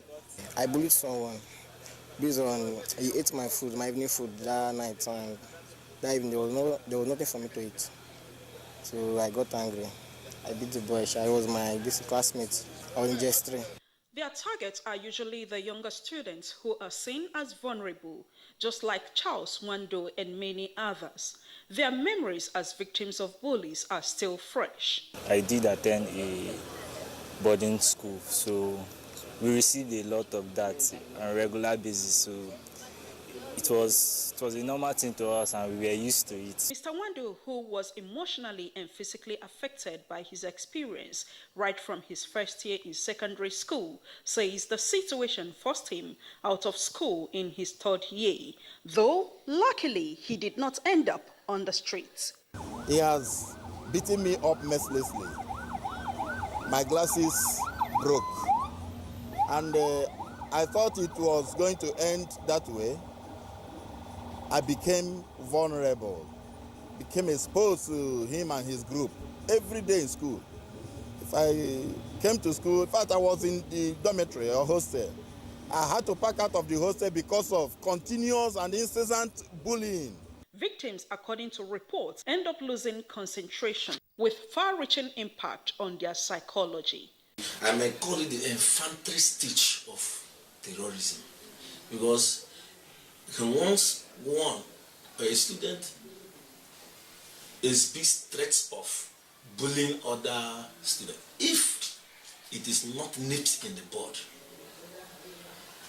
research, common sense experiences have shown that such students turn out to be underachievers and they drop out of school. Calvin Alexander, a parent, believes that Parent Teachers Association needs to wake up to this challenging situation. Most schools now don't call this PTA meeting often like before. During our time, there used to be steady PTA meetings. You get information from the parents. The parents will bring up their own idea that the school will apply that will help reduce these issues. The school teacher should see him or herself as a supervisor. The consensus in Aba is that schools should devise means of controlling the excesses of bullies to ensure a healthy learning environment. In Aba, Neka Ono for Dateline 360. Well-fitting is a statement that bullying, if not tackled, could become a breeding ground for terrorism. This also comes as a truth with the worrisome trend of cultism in secondary schools. Yemi Dalemo tells the story from the Ogun State perspective, where the state government had to take a decision to close 12 schools to prevent possible attack and public breach of peace. Let's hear from him. School is the foremost fountain of knowledge center where children are exposed to formal and informal training that gives a chance for them to acquire knowledge on various fields of education. This contributes to character formation and cultivation of the thought process. However, in recent times, this noble objective is being threatened by unwholesome practices such as hooliganism, gangsterism, and cultism, where some secondary school students now find fantasies in cultism. In April 2021, 3 students were arrested while planning a reprisal attack on rival cult members of another school in Abeokuta with pistols and illicit drugs recovered from them. Similarly, between October and November, suspected cultists were arrested for planning to disrupt examination they did not prepare for in Igbesa area of the state, while hoodlums attacked school teacher in Iboru, Yewa North local government area, as well as attack on divisional police officer, among other excesses arising from cultism-related activities. This ugly development made the state government to close 12 schools ahead of the first term vacation to prevent further breaches of societal peace. The developments we have in schools, unfortunate as it may be, which is actually a reflection of the society, fortunately. But for us, we believe that is something that everybody should be involved. Educationists, parents, and students decrying the growing trend of cultism and other antisocial behavior among secondary school students advise stakeholders to go back to the drawing board to restore sanity in the nation's educational system. We need to work hand in hand. Parents and the school must work together for the future of our children to be bright. God, government policy, and our own determination to change the system for good. We have started attending to it. As a matter of fact, we have established integrity clubs now with a view to teach them core values. Ogun State Police Command says it is leaving no stone unturned towards addressing crimes and criminality among the youth. To ensuring that our schools are safe from these hoodlums and miscreants, some of them who disguise as students, we shall not shy away from doing that which the law has imposed on us. Stakeholders are advocating good parenting, effective monitoring of the children, not leaving discipline when necessary, as well as inculcating the right values in the young ones are some of the measures towards nipping in the bud unruly behavior, hooliganism, and gangsterism among secondary school students. In Abuja, Yemi Dalimo for Dateline 360. Cultism is a repulsive social vice, one that mentally enslaves the initiates, leading them to exhibit unwholesome behavior, regardless of upbringing. This menace threatens the society and educational institutions, which call for affirmative action from all concerned to combat. Chidiebere Onya reports that this is a concern of society watchers in Port Harcourt. The origin of cultism in Nigeria can be traced back to the Pirates Confraternity founded by Nobel laureate Wole Soyinka in 1952. This peaceful and non-violent confraternity set up then later metamorphosed into dangerous cult groups. Kidnapping, robbery, killings, militancy, banditry, and terrorism are said to be the ripple effects of this cult practice, which has eaten deep into the fabrics of the Nigerian society. I think cultism is a form of distraction. So when these people, they go for operations like stealing, kidnapping, and all the rest, and they come out, maybe it was successful, they'll be like, yeah, we've done it again, and all the rest. So they begin to have a sense for living. Despite government's efforts to address the menace of cultism, the continuous exposure of youths to some movies that promote cultism is a hard nut to crack. Things that we watch on TV does have influence on our children, no doubt about it. But there's no regulation in this society. How do you regulate that?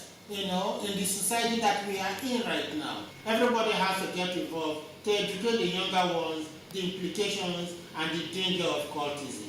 Even some of the cartoons have some voodoo and traits of cultism in them. So you educate the children that this one is harmful and they should not expose themselves to it. Our clinical psychologist, Dr. Love Nwamadimosu, speaks on why some children, especially at the primary and secondary school levels, would want to explore this world of ignorance. Parents have failed in their responsibilities. Some of these children started early to have this, we call it deviant behavior. But the parents did not start on time. If a child starts doing something, make sure you tackle it at that point. Lack of proper monitoring, moral decadence, peer pressure, quest for power, and poverty are some factors many say are responsible for the growing trend of the menace. What then is the way forward? Parents have a vital role. What are those rules? Whenever your child is going contrary, discipline that child.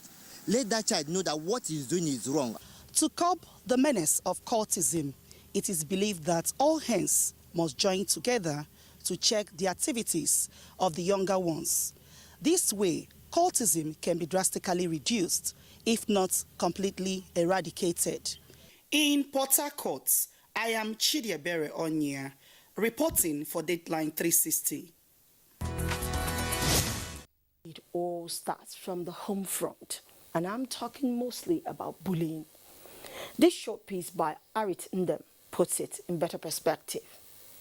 Bullying is fast becoming common in most secondary schools in the country, as the case with the trending bullying in a college in Lagos State, where a senior student allegedly tortured a junior one in an attempt to induce the students to join cultism.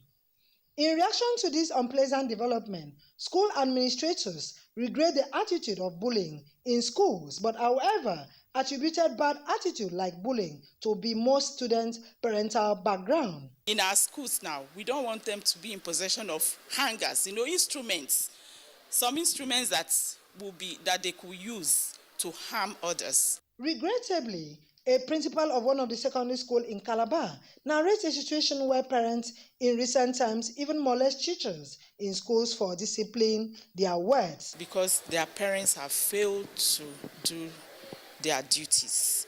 So we have problems in our hands, but we are doing everything to make sure that we groom their children to become good citizens of this country, to themselves, to the entire society. But how do the parents and students react to these cases of bullying and indiscipline in schools? Spending so much on your children, and you find out that one of them, once they comes back from school, be injured. You feel so bad. I will not bully any junior student because I know I have junior ones at home. I know that these people are going to become leaders. If I do hurtful things that are going to mar these children, they can be scarred for life. It's not good to bully because when you were bullied, you not like the way you were bullied. Respondents, however, agreed that parental upbringing and effective school administration should be upheld for students to live an upright lifestyle for a better society.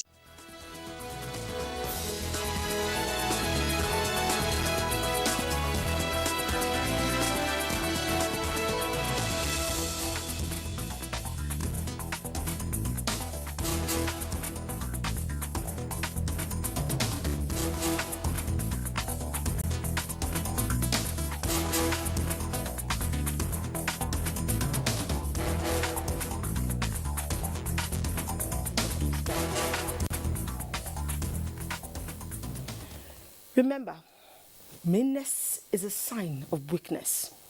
Renowned poet Victor Hugo said, "The malicious have a dark happiness." Think about this before you decide to make another life miserable. Bullying is evil.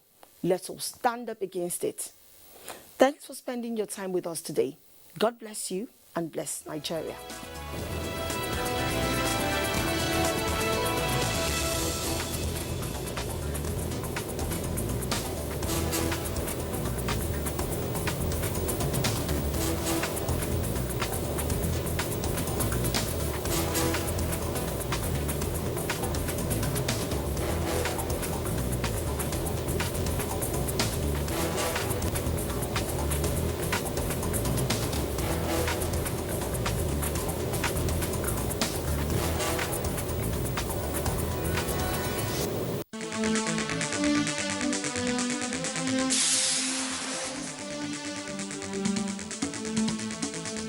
NTA Tuesday Live, analytical, in-depth, educative and interactive on national issues accommodating all sides of opinions. We as a people have understood that we have to fight corruption before it fights us back.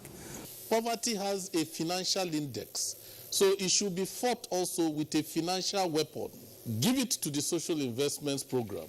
It has been a very courageous battle. Tuesday Live, every Tuesday at 10:30 p.m. Join us.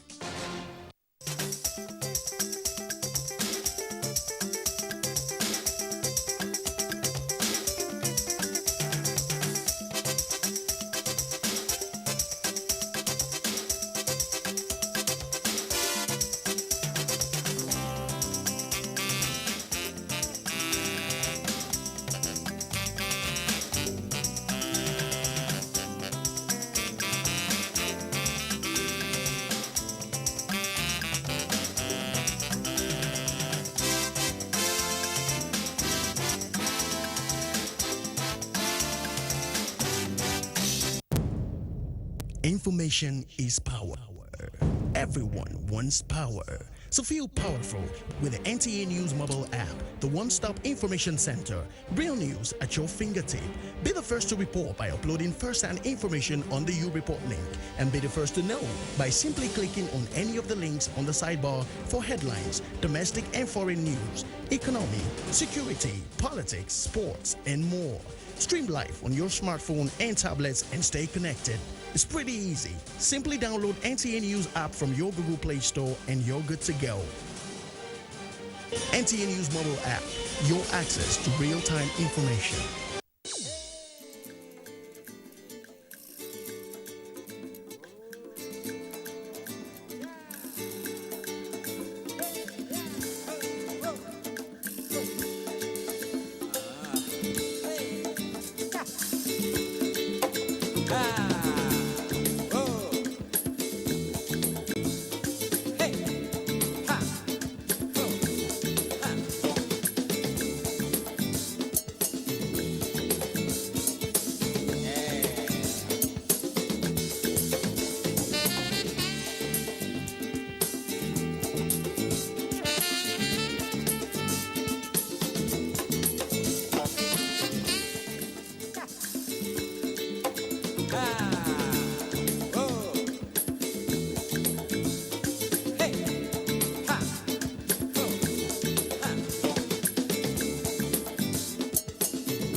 Hello and welcome. This is NTA Tuesday Live and I'm Cyril Stober. Following the outbreak of the Omicron variant, some European countries imposed a travel ban on Nigeria and some other African countries where the variant was confirmed. They say it was part of measures to contain the further spread of the pandemic. Now, these actions have continued to trigger avalanche of reactions from affected countries, calling for concerted efforts by world leaders to see COVID-19 as a global health threat rather than an instrument of discrimination. Tonight, Tuesday Live will fully explore issues that arose from the Omicron variant and the politics of segregation. But first, let's see this report by our correspondent Hinginu John Adams. The COVID-19 pandemic is far from over, with new variants such as the Omicron SARS-CoV-2 spreading further and more severe than other strains of the virus. So far, Nigeria Center for Disease Control (NCDC) has recorded a number of cases of the Omicron variant of COVID-19, which is a highly mutated strain and deadlier. The difference between it and the original variant, that's the alpha variant, is that it has over 30 mutations, 30 spikes in its front face, which makes it easier to be transmitted. And we are worried about it because even people who have been immunized against COVID-19 or those who have suffered from previous infection of COVID-19 are likely going to be infected by this variant. To mitigate the spread of the new variant of the virus, more than 50 countries have stepped up their border controls, while travelers from Nigeria, among other nations, have been restricted entrance to certain countries. With only 3 cases, they are banning Nigeria from going to their own country is wrong. Because for any exit to another country, if you ban it, definitely it will affect that particular country. Like all the arrangement and agreement that Nigeria went into with other countries, something is certainly wrong with it. And it's like we're at the receiving end. And of course, the Nigerian government are doing the right thing now by hitting back. An economist, Sanusi Adamu, says if the restrictions are sustained, it will no doubt affect the economy of the country. We are importing inelastic commodity, which means we have no substitute in Nigeria, or we have no substitute from another source. We have to go there. That is where Nigerians will suffer. Despite the severity of this pandemic, there are still people in Kano that are disregarding the warning signs, giving less attention to observing the preventive measures of the COVID-19 virus.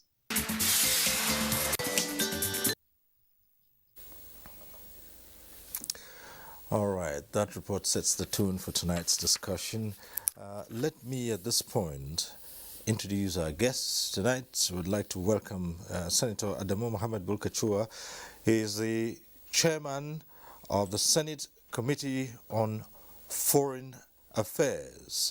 Thanks for being with us tonight, Senator. Thank you for having me. All right. We are also joined tonight by Dr. Mukhtar Mohammed, Technical Head, Presidential Steering Committee. Thanks for being here tonight. Good evening, Cyril. Let me also introduce Dr. Basi Oposen of the National Primary Healthcare Development Agency. It's great to see you tonight. Thank you. Good evening, Cyril. Good evening, Nigerians. Now, as we always do, we acquaint you with the procedure of this program. At the appropriate time, you can get to be part of the discussion in the studio. When it is that time, we'll remind you the phone lines will be open and you can get to call in or ask a question or contribute to the discussion here in the studio. And we always do remind you that when it is that time and your call gets through to the studio, do us a favor, turn down the volume of your TV set so that we can all avoid the hurlback or the echo. We also like to encourage you that when that happens, you just go straight to the point, air your views, ask a question, don't bother too much about the greetings, and whatever issues you raise, our guests would address them appropriately. So once again, thanks for being with us tonight. Welcome to NTA Tuesday Live, and tonight we'll be talking about what the Omicron variant has led to and how countries have been restricting other countries in the hope that it will check the spread. But before we start looking at what some might call the politics of the whole issue, let's turn to Dr. Mukhtar Mohammed, who's a technical head of the Presidential Steering Committee, to just tell us what exactly the Omicron variant in Nigeria, the exact position. Doc, let's come to you to set the ball rolling regarding that. Thank you very much, Cyril. The entire world was shocked with the discovery of the new variant, which was later called Omicron. It was declared a variant of concern by the World Health Organization. And this variant is different from the previous variants that have been seen because it has too many mutations and in strategic positions that appear to give this virus now an advantage and perhaps cause more disease and more harm in humans than the previous variants that have been seen. This variant, even though was first found in Botswana, reported by South Africa, within a short period of time, it was found in several countries. Now we are talking about over 60 countries that have reported Omicron. And the distribution of it is such that earlier on it was in the Southern Africa region that it was recognized, but later on it spread to Europe, to Asia, and to the Americas. So as we are talking now, this variant has actually dispersed to so many places in the world. In Nigeria, we recorded our first case 1st of December. We reported it on the 2nd. Initially, it was 3 cases. We moved to 6 cases, and now we have a total of 11 cases that have been declared.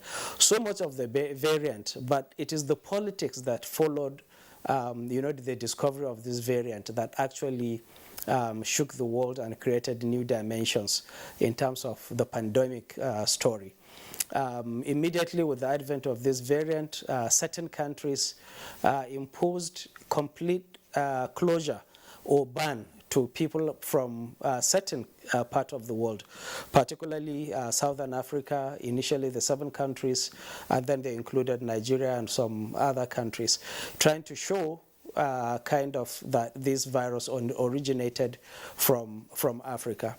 However, later reports showed that actually it was discovered in Europe earlier than it was discovered in Nigeria. And right now, as we speak, there are many, many more cases in the European countries than we even have in Africa. So much for giving us that perspective. And so we have a scenario where a variant was discovered and suddenly some countries shut their doors to African countries. And in our own case, Nigeria was put on the list of countries that were banned from traveling to some European countries. Now, Senator, you are chairman of Foreign Affairs Committee. How did you see that? Did this seem to you like this ban was based on scientific evidence, or was just what many people have referred to as the politics of discrimination? Well, thank you, Cyril. I think you know our relationship. I mean, our meaning not only Nigeria, but generally African relationship with the Western world. They benefit from us, but still, when it comes to their perceived interest and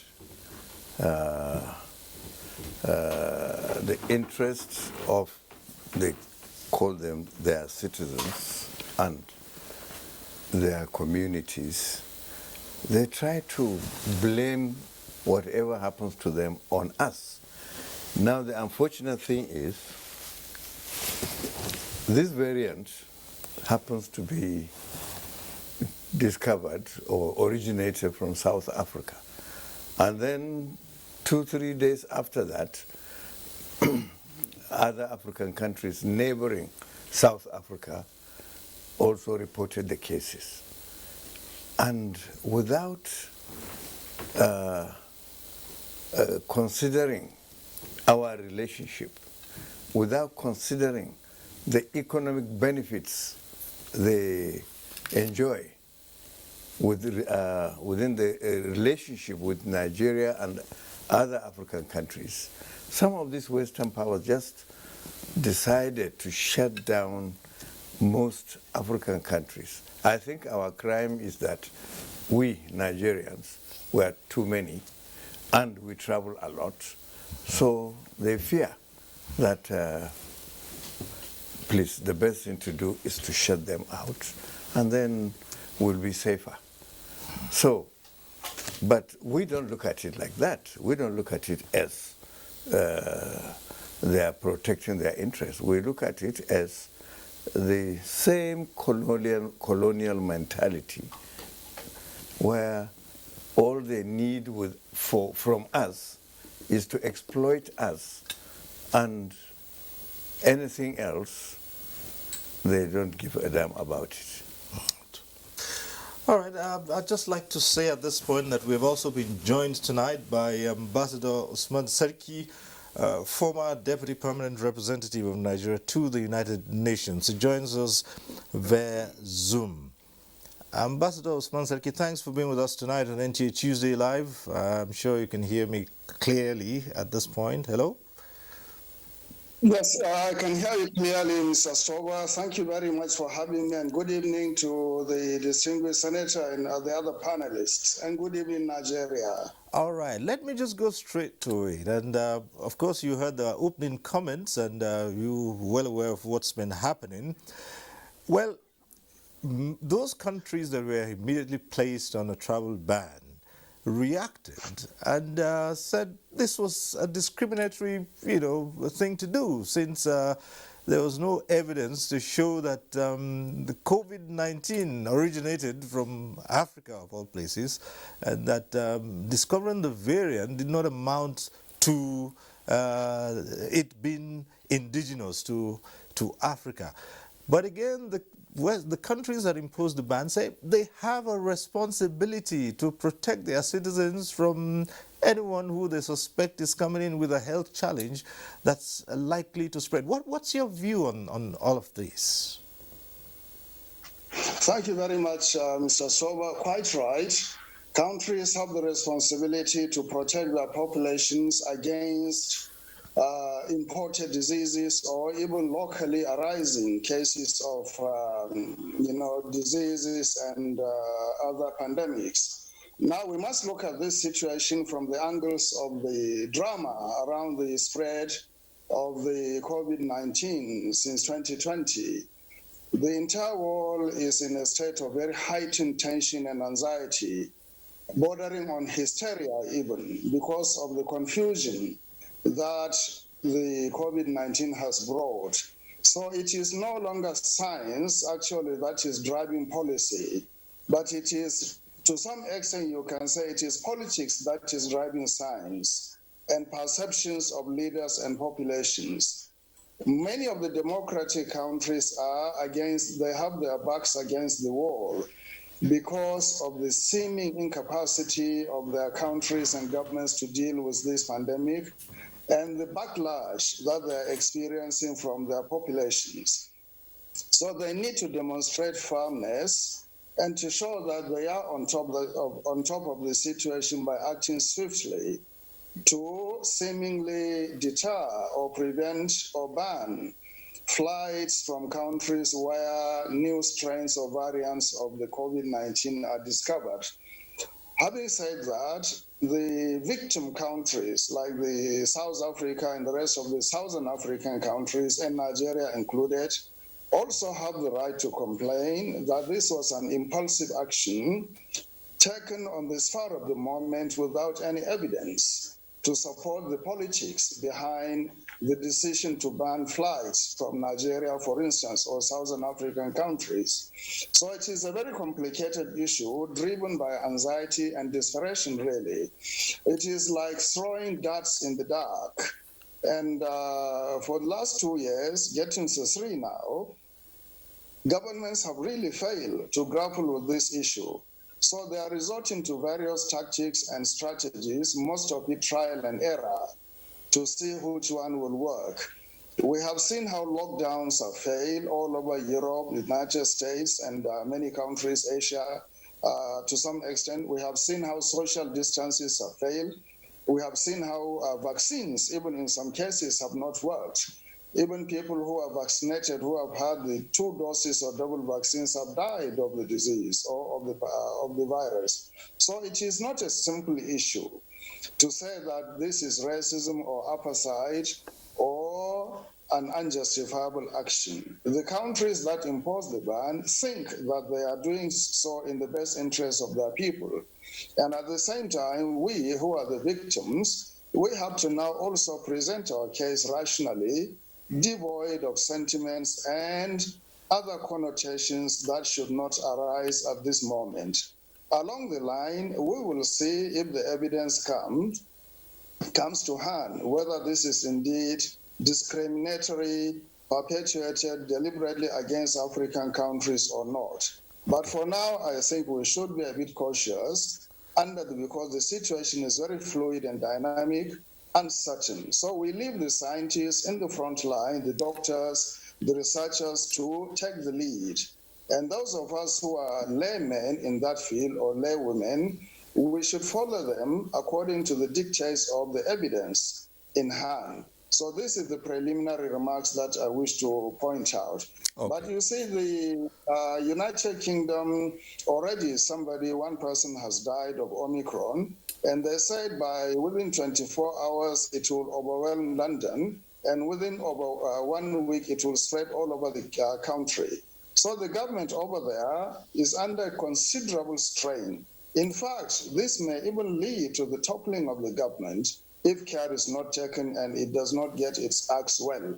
So we have to look at the dynamics, the overall dynamics involved. Thank you. All right, thank you very much. Well, latest reports, of course, from the UK is that by 4 o'clock tomorrow morning, that's Wednesday morning, the red list, Nigeria and indeed other countries that were put on a red list by the UK would be taking off that red list. And they say, well, it's now reached a community infection level, and therefore whatever gains that they had expected to make from a travel restriction no longer makes sense. And so these countries have been removed from the red list from 4 o'clock tomorrow morning. So let's talk to Dr. Basio Posan here.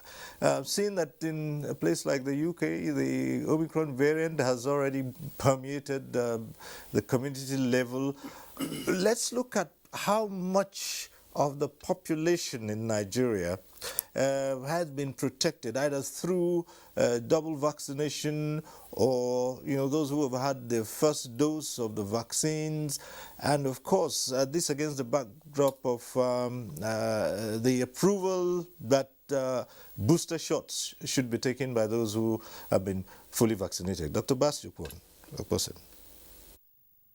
Siri, first I want to thank His Excellency the President of the Federal Republic of Nigeria, his Vice, the Secretary to Government, all our ministers, and the Executive Director of the agency, NPHD, Dr. Faisal, for the support given to the team to be able to reach what you've just asked, how many people have we been able to reach with vaccine for now.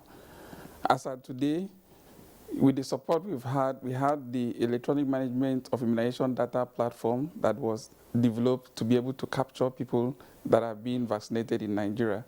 As of today, for the first dose, about 8,075,706 persons have been reached with the first dose, which is about 7.2% of the population we projected, and then another 4,009,113% with the second dose of the vaccine, which is about 3.6%. Now, the government also have started the booster dose, and for the booster dose that has just started, as of today, 8,110% have been given the booster shot. Just to reassure Nigerians that, you see, from what we have seen so far, since we started the vaccination, it's very promising. The NCDC statistics shows clearly for those that have died in Nigeria so far. Recall in Nigeria as of today from the NCDC microsite, we have about 217,866 Nigerians that have been confirmed with COVID in Nigeria. And then out of this also, we have about 2,983 that have actually died. And this is so sad that as a country, we've lost these people. And looking at the available statistics, those that have died, about 81.6% of those who have died are people that never took the vaccine. And then the other remaining percentage are people that took one dose incomplete and those with other underlying ailments. The statistics from NCDC and other statistics shows very clearly that for those who have taken the vaccine so far and from the people we see around us, the severity of the disease for any reason, if they have a reinfection, is very low. And then, of course, the hospitalization rate highly reduced to about 86%. And this is not just seen in Nigeria. In other countries, follow-up have shown that the vaccines that are used are so far effective. So from the question you asked, about 7.2 7.2% of the population have been protected with first dose, and then another 3.6 with the second dose of the vaccine so far.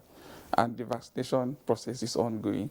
We want to use this opportunity to encourage Nigerians, please go out and receive the vaccine.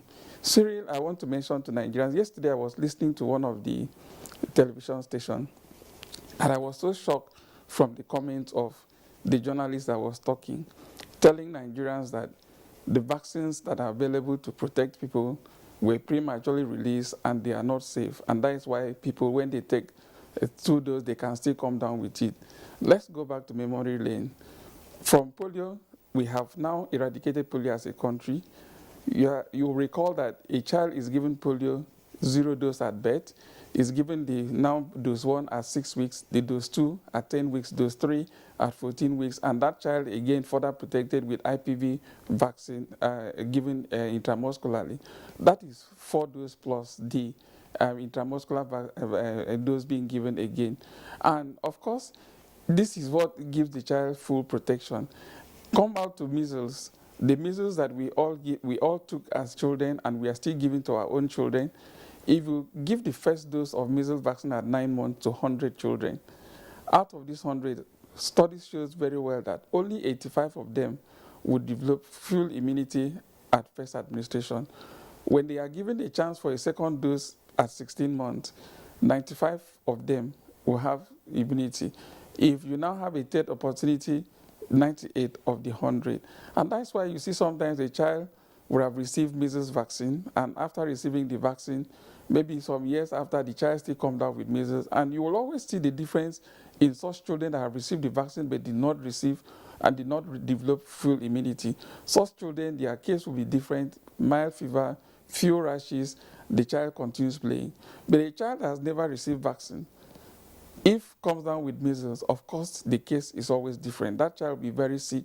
That's the scenario we are seeing with the vaccines that are available for COVID-19. It's a virus also, so the vaccines, the first dose is given, the second dose is given. Now we have opportunity for a booster dose. First dose given, about 62 to 67% will develop immunity. You give a second dose, about 82 to 88% will have immunity. And of course, booster take it higher. This is a pattern that is very clear and similar to what we see in measles that is given to our children, the polio that is also given to our children. I want to encourage Nigerians, please don't be deceived. The vaccines available are safe. They protect all. What I make out of all what you've said so far is that it's not strange that you take more than 1 dose of a vaccine. I mean, from what you've explained thus far, it's not the first time that a vaccine is given and then there's a second dose or a third dose, perhaps. Right. That's what you're saying. From what I deduce from the things you've explained right now. Of course, for the COVID vaccination, from what studies show, if you just a first dose, about 62 to 67% of the persons will develop immunity. And you take a second shot, about 82 to 89%, and then the booster take it higher than that. And that's a pattern we see with the measles vaccination given to our own children. And of course, they are all viruses. So it is safer to take the vaccine, get protected, than to say, I will not take the vaccine. We'll return to you for some other issues arising from the vaccine and when to take the booster and all that. But we do have a number of reports, and we have the very first one now. It's from Kanu, and this report by Elizabeth Yila from Kanu.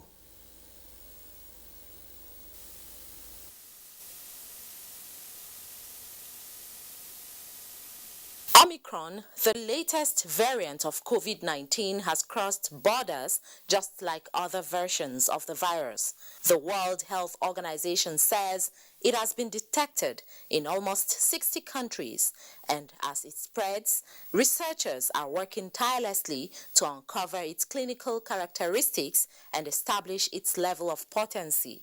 There's been a lot of studies around South Africa, but the study is showing that even though a lot of people are having this virus, not so many people are dying. In 2020, there were a series of restrictions and travel bans globally to contain the coronavirus pandemic. Though the decision was for the good of mankind, the world economy faced serious threats.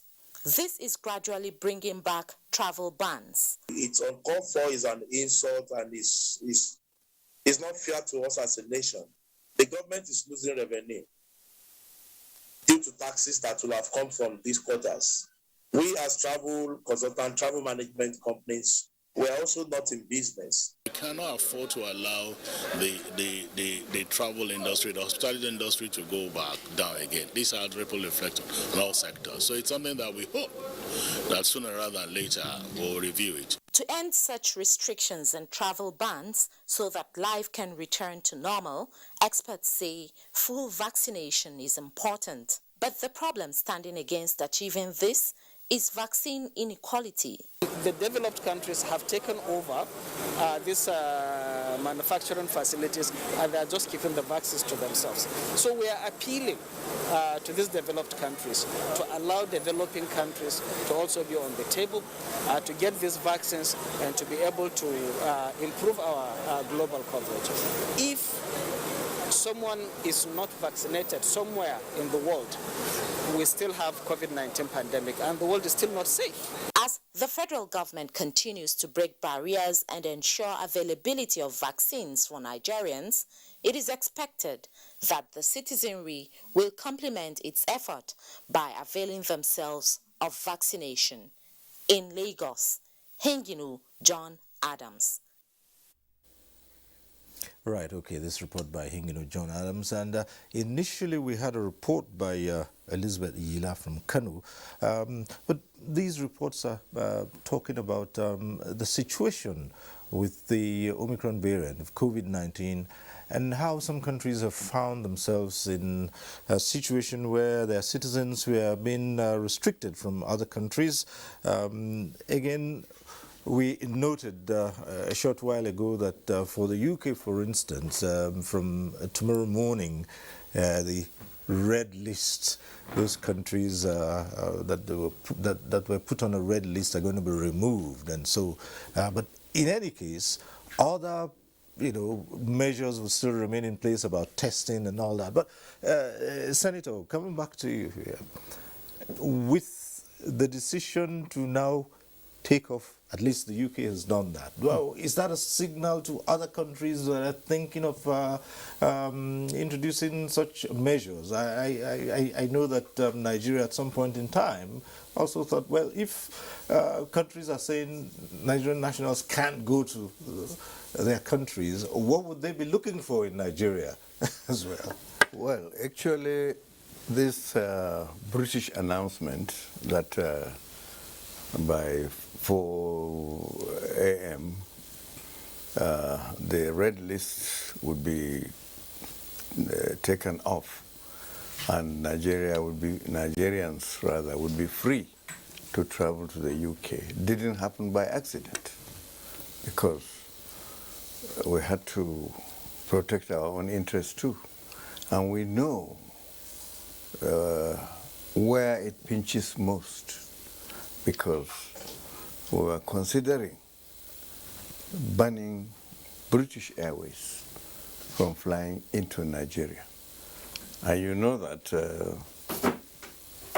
Nigerian route is the most lucrative for the British Airways. And when we started considering such measures, I think they found that the whole exercise would be a negative result for them, because in any case, whether they ban Nigeria or not, the new variant, the Omicron or whatever it's called, is already there in UK and is spreading like wildfire. So what would they gain if they ban Nigerians from flying there? If they fear that Nigerians will bring it into their country and make the cases worse for them, then already it's getting worse with the ban in place. So, and if Nigeria imposes some economic sanctions, like stopping British Airways from flying into Nigeria, that will be double tragedy. So I think these are some of the considerations, and from what we hear, the United States is also considering similar action to allow Nigeria and other African countries to fly into the United States.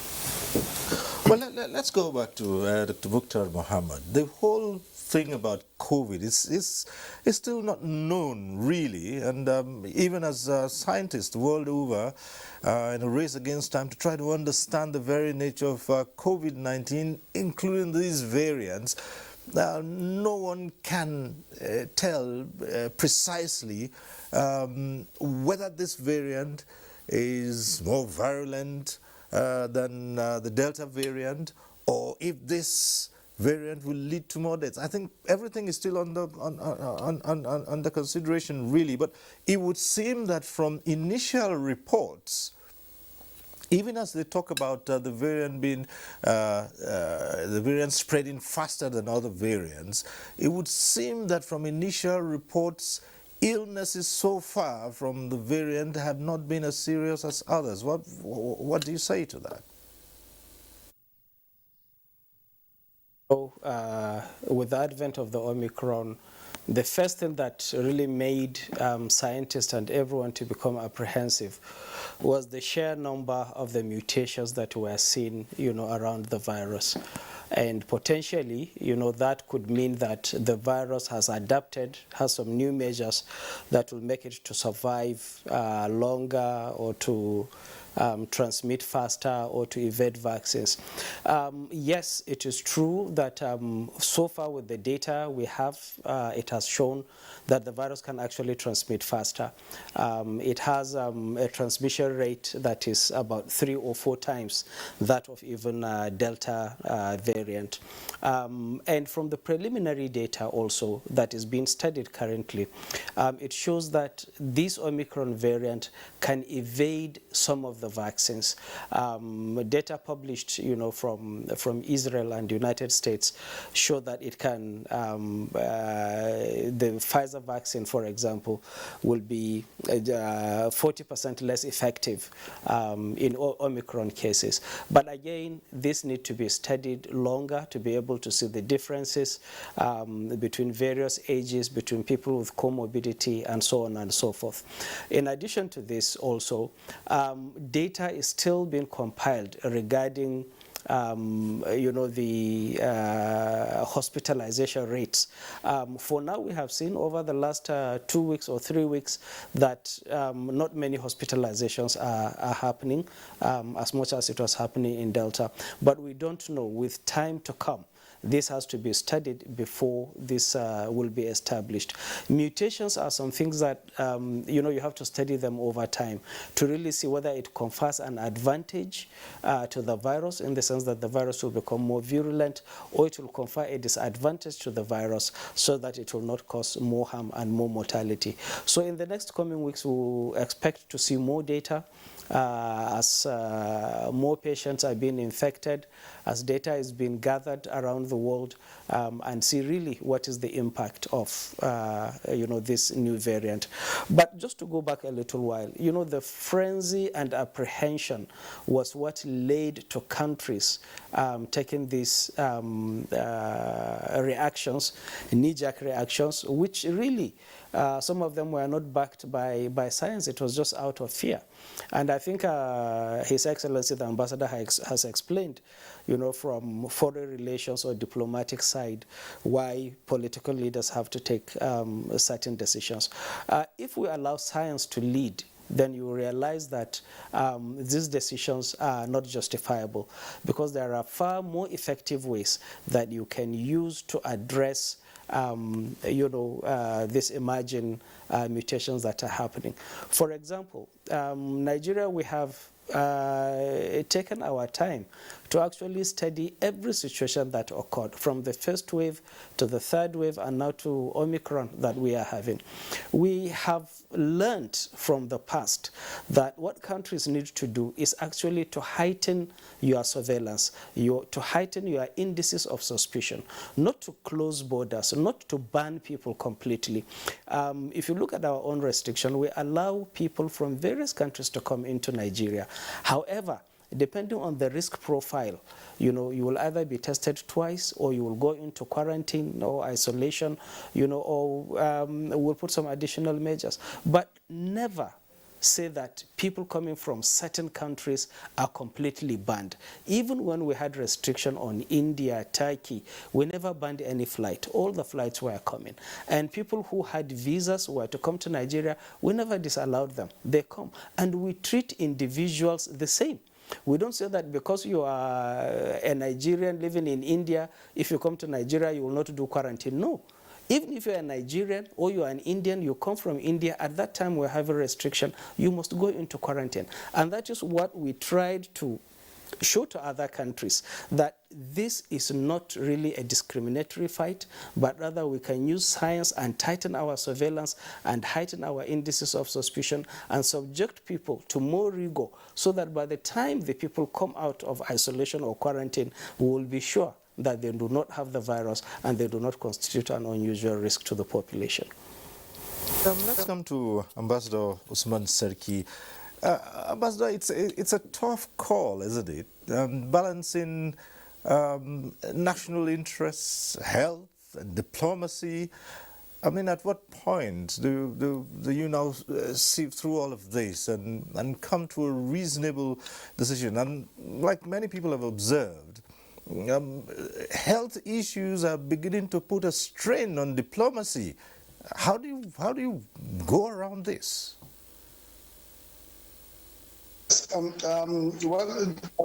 Unfortunately, sir, this is not the first time we are witnessing travel bans and knee-jerk reaction to news about the spread of diseases. You remember in 2014 or thereabout, I was in New York then at the United Nations when the Ebola outbreak in Guinea happened, and countries around our region actually, banned from their citizens, or flights from those countries were banned going to other countries. We made a case diplomatically at the United Nations to the United States of America and other governments who saw reason behind our argument, and eventually imposing restrictions, they brought a lot of assistance through their government agencies to countries like Guinea, and I believe also, was it Sierra Leone or Liberia that was affected? And they actually commended Nigeria for the swiftness of its action in that year towards really curbing the spread of the Ebola disease to other West African countries. They commended our Minister of Health, our immigration, airport officials, in terms of the way we handle very scientifically the outbreak of that disease without banning people from Guinea or other West African countries from coming to Nigeria. So I think it is the same strategy that should apply in terms of the COVID-19 virus, whether it is the Delta virus or Omicron or any variant. Diplomacy, politics driven by reason, and persuasive scientific arguments should be posited and placed on the table in order to convince any government whose nationals are affected negatively by any travel restrictions.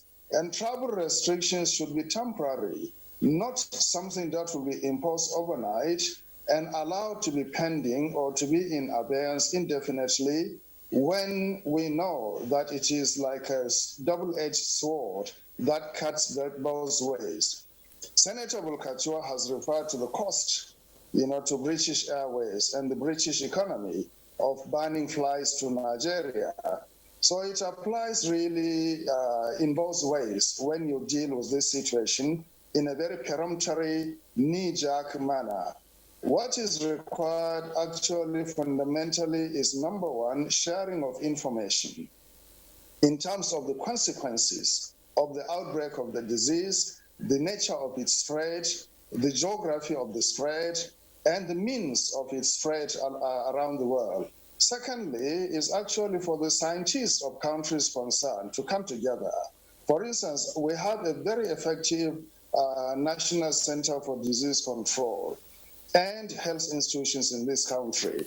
The Presidential Steering Committee on COVID has worked strenuously to put in place policies and programs to mitigate and also to check the spread of this virus, and in fact to put in place various measures scientifically tried and tested in order to curb the spread of this disease. So we should exchange information and, if needs be, even scientific knowledge between and among countries within parameters established by the World Health Organization, for instance. Now, at the national level, you have referred to, Mr. Stover, the diplomacy angle.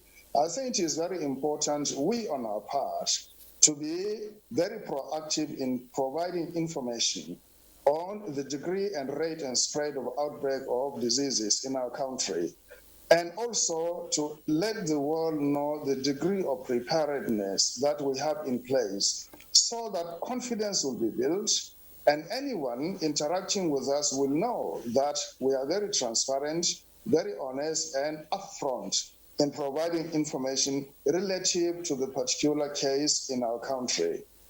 That was what South Africa did.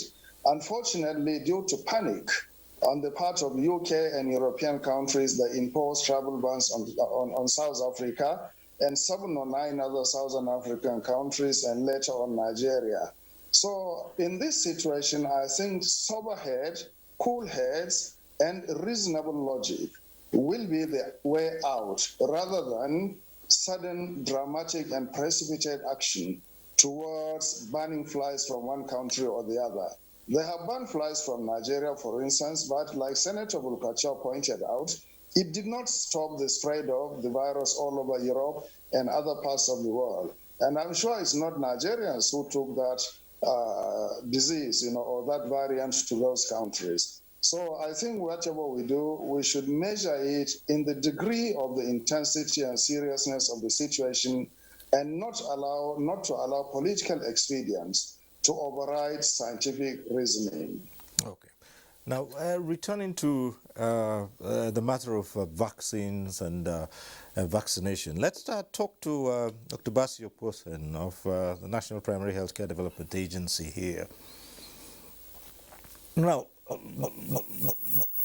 is not by any means peculiar to Nigeria or African countries. It's a human thing. It's all over the world. You see people, even in the most advanced societies, people are hesitant to accept vaccines. And it didn't just start with COVID-19. I still read about people who think it's not okay to allow even children to take vaccination against certain diseases. Now, the other part of this now is that, yes, a booster might help, prevent or reduce your chances of being seriously sick from this virus.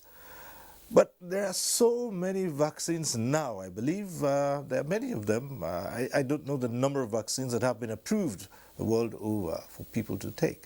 Now, the question here is, how far would the matter of mixing of vaccines, say for instance someone who started off with AstraZeneca, has taken 2 doses, must it be AstraZeneca for them to take as a booster, or could they now be given some other vaccine? Same thing for other vaccines that have gone around, because people are raising these questions and wondering if it has to be the same one you started with, or if at some point in time there would be a matter of mixing of vaccines. Thank you, Siri. If one took first dose, second dose AstraZeneca, for the booster, the person would need to take Pfizer or Moderna. But for now, we have Pfizer available to give as a second dose. So if you took the first dose AstraZeneca, you took a second dose AstraZeneca, and the second dose is up to 6 months now, you are due for a second for the booster of the Pfizer. If one took J&J, which is a single dose, it's expected that after 2 months, the person should take the booster after 2 months of the J&J. If it's Pfizer, the person took first dose, second dose, is expected after 6 months, it would take the same Pfizer as a booster dose. And then if it was Moderna, you took the first dose, the second dose, 6 months after the second dose of the Moderna is the same Moderna the person would took.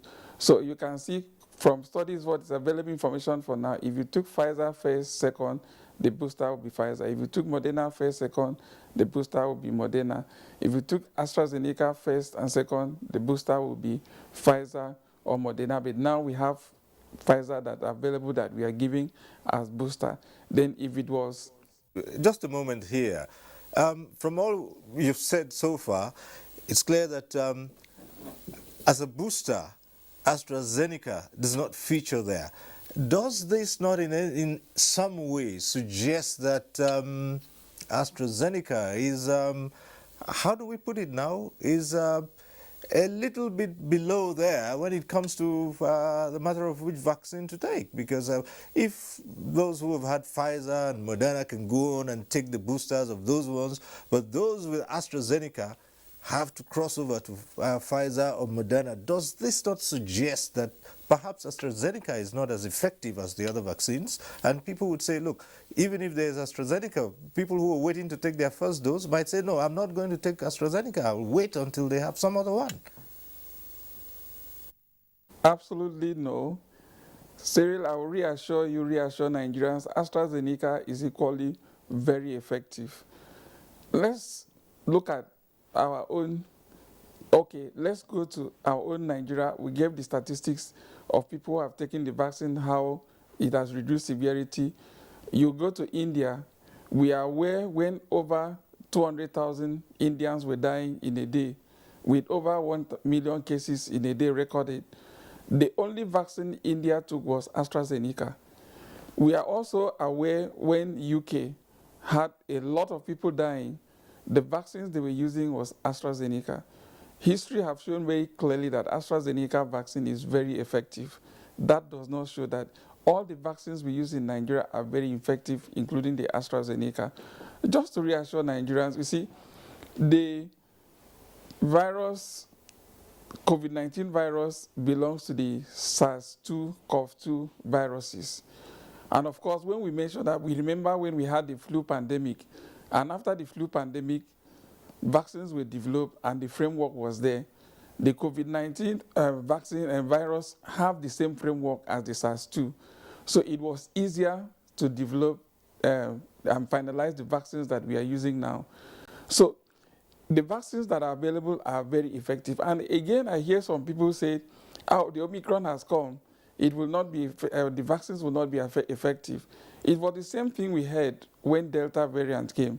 As of today, studies have shown that the vaccines that are available that take care of the Delta variant 84%, which is very effective.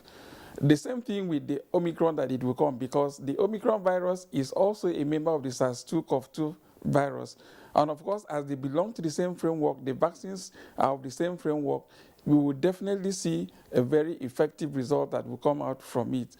And I would just liken it to somebody that you want to travel to Lagos from Abuja here, and then there's a motorbike available, there's a car available, there's a jeep available, there's a lorry available, there's aeroplane available to go to Lagos. And of course, I will want to go straight using aeroplane to get to Lagos because it's more convenient. But whichever of these means, even with a bike, I will get to Lagos. It is better if we know that the vaccines are useful, we enter any of the means, even if it's the motorbike or the car or the lorry, because you know you are going to Lagos, than to stay, because I don't want to go to Lagos, I sit in Abuja, I will not enter any of those things. Nigerians, the vaccines that are available will protect us from the infection with COVID-19 virus. And the problem we again have, which I need to stress to Nigeria, is the fact that if the immunization rate is low, we will be achieving herd immunity slowly. If we have 70% of Nigerians vaccinated, we can achieve herd immunity within less than 1 year. But if we don't have that achieved, it will take us 10 years or above to be able to achieve herd immunity, and which is a very longer way. It's like wanting to use bicycle from here to get to Lagos. Why do we want as a country to now achieve herd immunity by infection and reinfection, refusing vaccine, and get that herd immunity in another 10 years, when we can take vaccine and achieve herd immunity in less than 1 year? Please, Nigerians, the vaccines that are available in country are very safe. We can see results. We have seen people who have taken the vaccine for any reason when they are reinfected. It's usually mild. We can hear, for instance, the president of South Africa 3 days ago was reported again, is down with COVID again, but he took his vaccination. He's just indoors being restricted because he's positive. We had the PM of UK also, when he had taken his vaccine and then had a reinfection with the COVID. He was just restrained indoors until the period was over. He tested negative again. That's the beauty of taking the vaccine. If you have the vaccine, you are protected. Even if you are exposed to the virus and reinfected again, the severity will be very less, and it will not compare to somebody who have not taken the vaccine. Please, Nigerians, the government have made everything possible to open all primary healthcare facilities for vaccination. Secondary, tertiary institutions have all been opened for vaccination. Mass vaccination sites have been established all over the country. Private facilities have also been engaged and their workers trained. The vaccines are given to all these facilities free. Please, let's use this opportunity. Visit any nearby health facility to you and take the vaccine. Don't listen to what people are saying. The vaccines are useful, they are safe, and they are all equal, very effective. We encourage us all to go out and take a vaccination. All right. We'll say thank you so much for that. We're still keeping an eye on a number of other issues, and at this point in time, we probably will take a short break.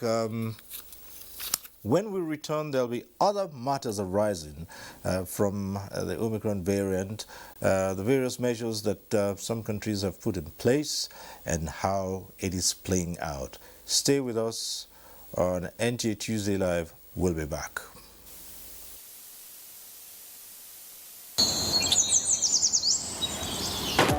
I am more than just an idea. I am alive, connected. I am part of an ecosystem, creating connections within an interactive and sustainable city. I am intentional about excellence, integrity, and efficiency. I am invested in building a sustainable future. I am committed to strategic partnerships and collaborations. I can be tough, and I can be tender.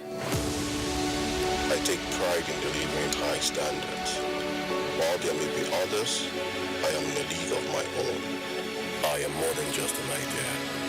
I am blood. Who are you?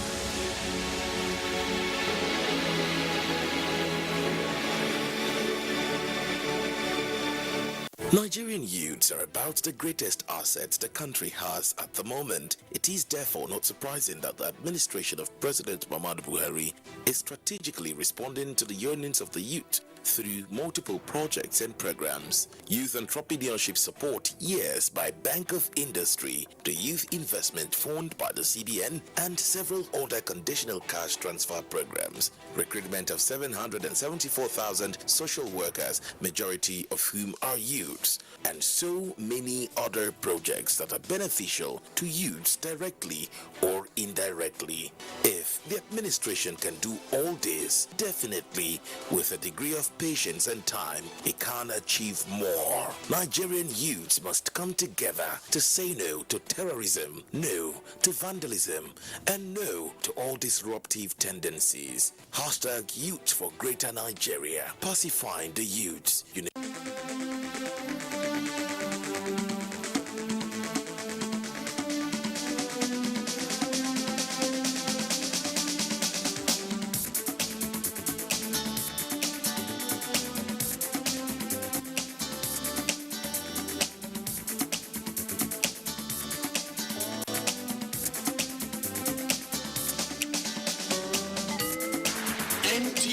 Tuesday Live, a network issue-oriented innovation talk show. Thanks for staying with us. Now, this is the segment where you can get to be part of the discussion in the studio. A few moments from now, the phone lines, the numbers will be on your screens. You can take advantage of those lines and call in with your own views on the issue on the discussion tonight.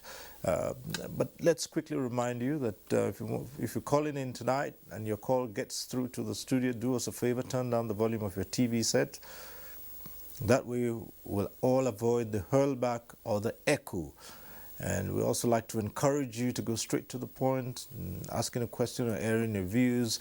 Don't waste too much time on greetings. Just an ordinary hello is good enough. And we do this so that other people can also get on the line and air their views. And also keeping in mind that it's not all the time that the phone services are their best. So we would all do well to get through and get on it quickly and so move on. So glad you're still with us on NTA Tuesday Live. Restrictions, other matters arising from the Omicron variant of COVID-19. And Senator, let's look at this from another angle. It's in human nature to want to move around. People do not really like restrictions. They want to be able to move freely across borders. But with this pandemic, there are certain things that are coming in and certain measures that have been taken in some countries. Mandatory vaccination, there are some people who've spoken out against that. Others have recommended that. And what is seen as a vaccine passport. People want to go to other parts. Some countries, while not issuing a ban or restricting people, they're saying, look, if you're coming into this country, then compulsorily you must be vaccinated. And this is across board. Countries in Africa, countries all over the world are putting in such restrictions. So it's not enough to test negative, you must also. So this is moving towards what they call vaccine passport. And in some countries, actually, they're introducing the matter of showing evidence. As you recall, quite recently, the federal government here as well, made it a provision for federal civil servants to show proof that they have either been vaccinated or tested negative before they are allowed into places of work. How does this strike you? Well, you see, different countries have different approaches to it. I remember I was in the United States, and many of their citizens, I think up to about 36%, said they don't care, they would not take the vaccine, and it's their right not to take the vaccine.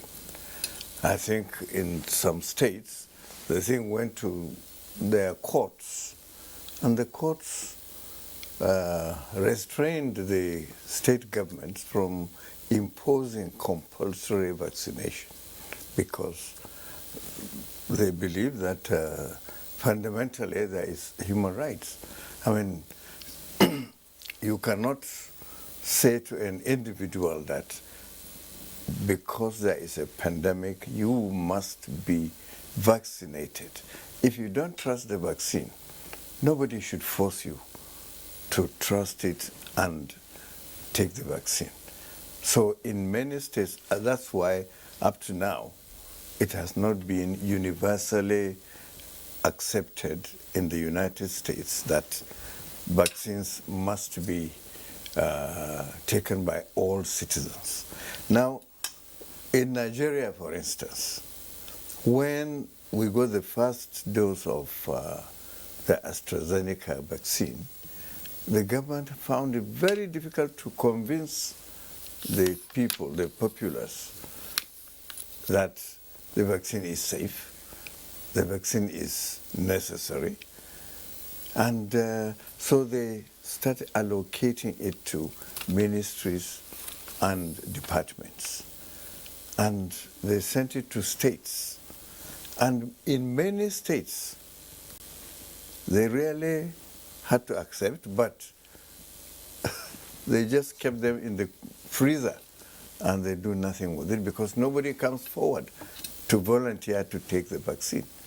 And in any case, if you take the statistics of how many people were affected by, who contracted the virus, and what's the rate of death from the population of those who contracted the virus, you find that in Nigeria we are doing extremely well, with a population of over 200 million, and yet still we haven't passed 3,000 deaths in Nigeria.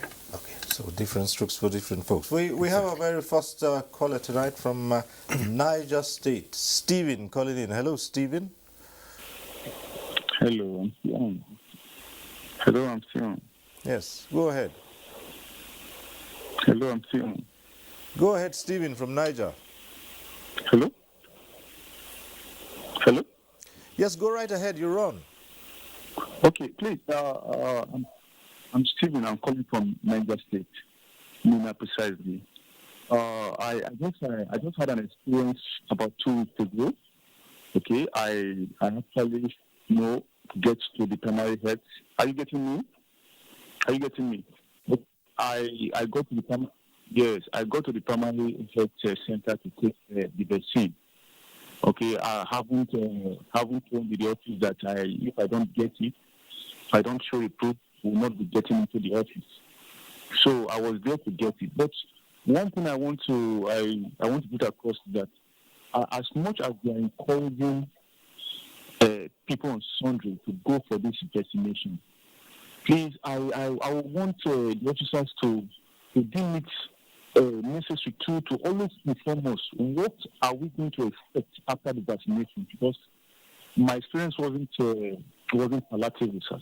I must confess, because immediately the vaccine that day, Friday, let me say precisely, I can't remember the day, early the month, I have not really gotten my head well. I've been very sick. So, but what I'm saying is that they should be able to educate you of what you expect after the vaccine, or at what point are you fit for this vaccine. Honestly, I just thank God.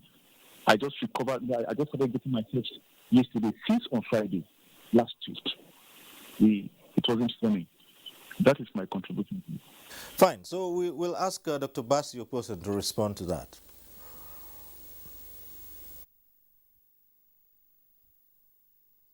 To play this scenario for our caller from Niger to picture a typical scenario of somebody who is in an isolation center on oxygen, compared to the scenario once an individual takes a vaccine.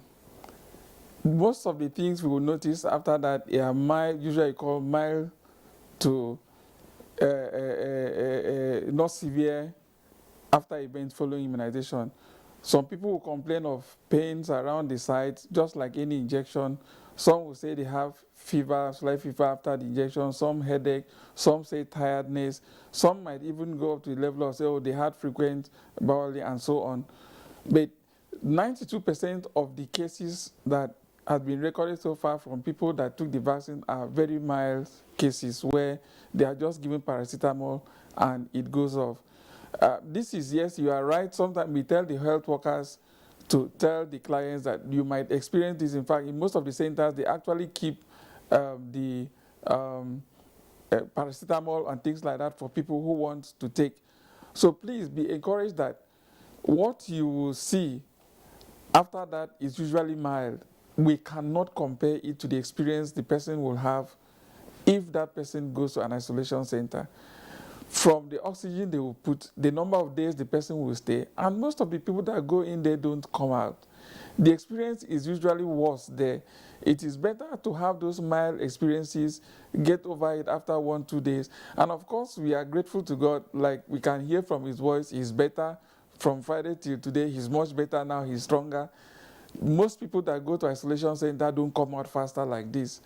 So it's a lesser evil to have those mild events that we see is reported than any serious allowing ourselves not to take the vaccines and go into the situation where we are taken to the isolation center. Now, I gave an illustration earlier. You know, it's somebody that said, oh, I have taken, and you know what we usually see in some people is with this experience now, the likely thing that we would do is he will say, I will not go for a second dose. Please, when you are due for your second dose, go. I gave an illustration earlier. It's like the bicycle to Lagos and the flight to Lagos. Now, you've taken the first dose. It's like going with the motorcycle and you want a faster way to go and get a better immunity, go a faster way again and take a second dose. Don't be discouraged because you had this experience of tiredness and then you said you will not go for a second dose. It is usually mild and it doesn't, most cases are not severe cases that we are scared. Okay, thank you, Doctor. And we have another caller, Charles from Ondo. Hello, Charles. Go ahead. Hello. Yes, go ahead. Yeah, I'm Charles from Ondo. Yes, go on, Charles. We're listening. Hello. Yes, Charles, your call is through. Go ahead with your question or comment.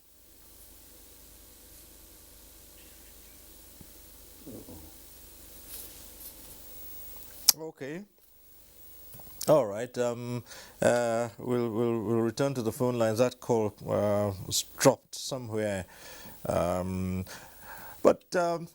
Yes, let's go over to Ambassador Osman Serki. And again, the same question I put to Senator Adamu Mohammed Bulkachua here is people who want to move freely, especially when it comes to moving from one part of the world to the other. And somehow, even where restrictions are not placed, you find that there are certain conditions which demand that you're not actually free to do what you want to do. I mean, no one has absolute freedom, matter of fact.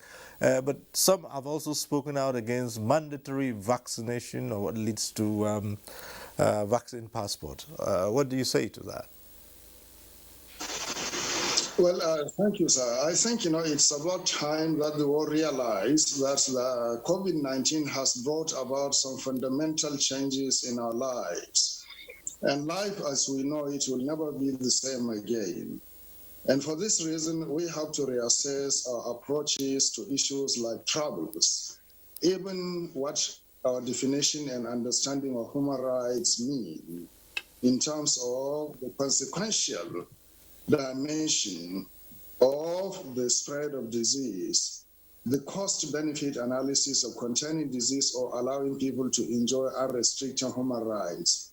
These are philosophical questions that governments and intellectuals, lawyers, and all stakeholders must sit down to analyze and come to some consensus on the need to structure the global community around certain principles that will not endanger the survival of humanity. That is number one.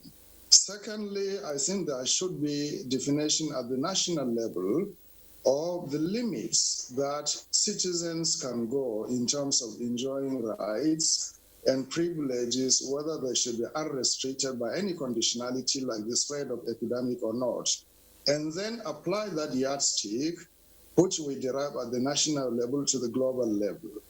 So restrictions have been imposed by governments as first and last resort. As I stated earlier during my opening remark, I said governments all over the world are constrained to act in a way that is very dramatic, very radical, and experimental. Therefore, issues like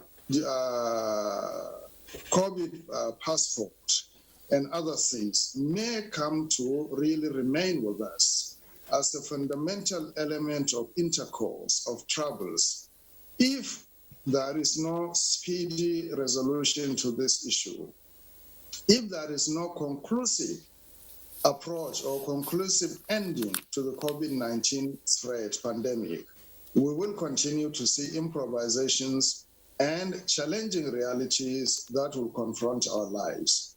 That notwithstanding, I think governments all over the world should not use the COVID pandemic as an excuse to assault the rights of their citizens in terms of, for instance, restricting unlimitedly the right of people to travel, the right of people to associate, the right of people to assemble.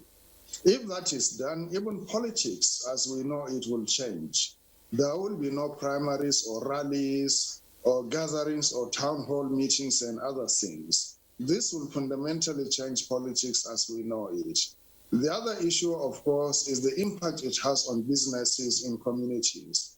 These are very serious and fundamental issues that governments will need to sit down to think about in order to draw the protocols that will apply to the control and eventual overcoming of pandemics. So I agree with you, sir.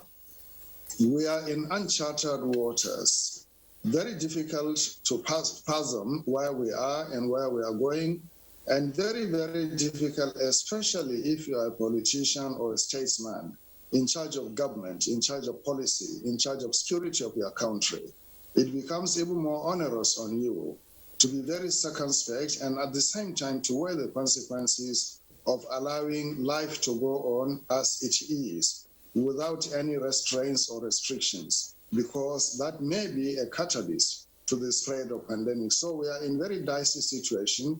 We need to really rethink our organization fundamentally in order to come to some understanding on what lies in our future. Okay. All right, back to the phones now. We have a caller from Imo, Uzondu, calling in from Imo. Hello. Hello, sir. Go ahead. Hello, sir. You're talking with Uzondu.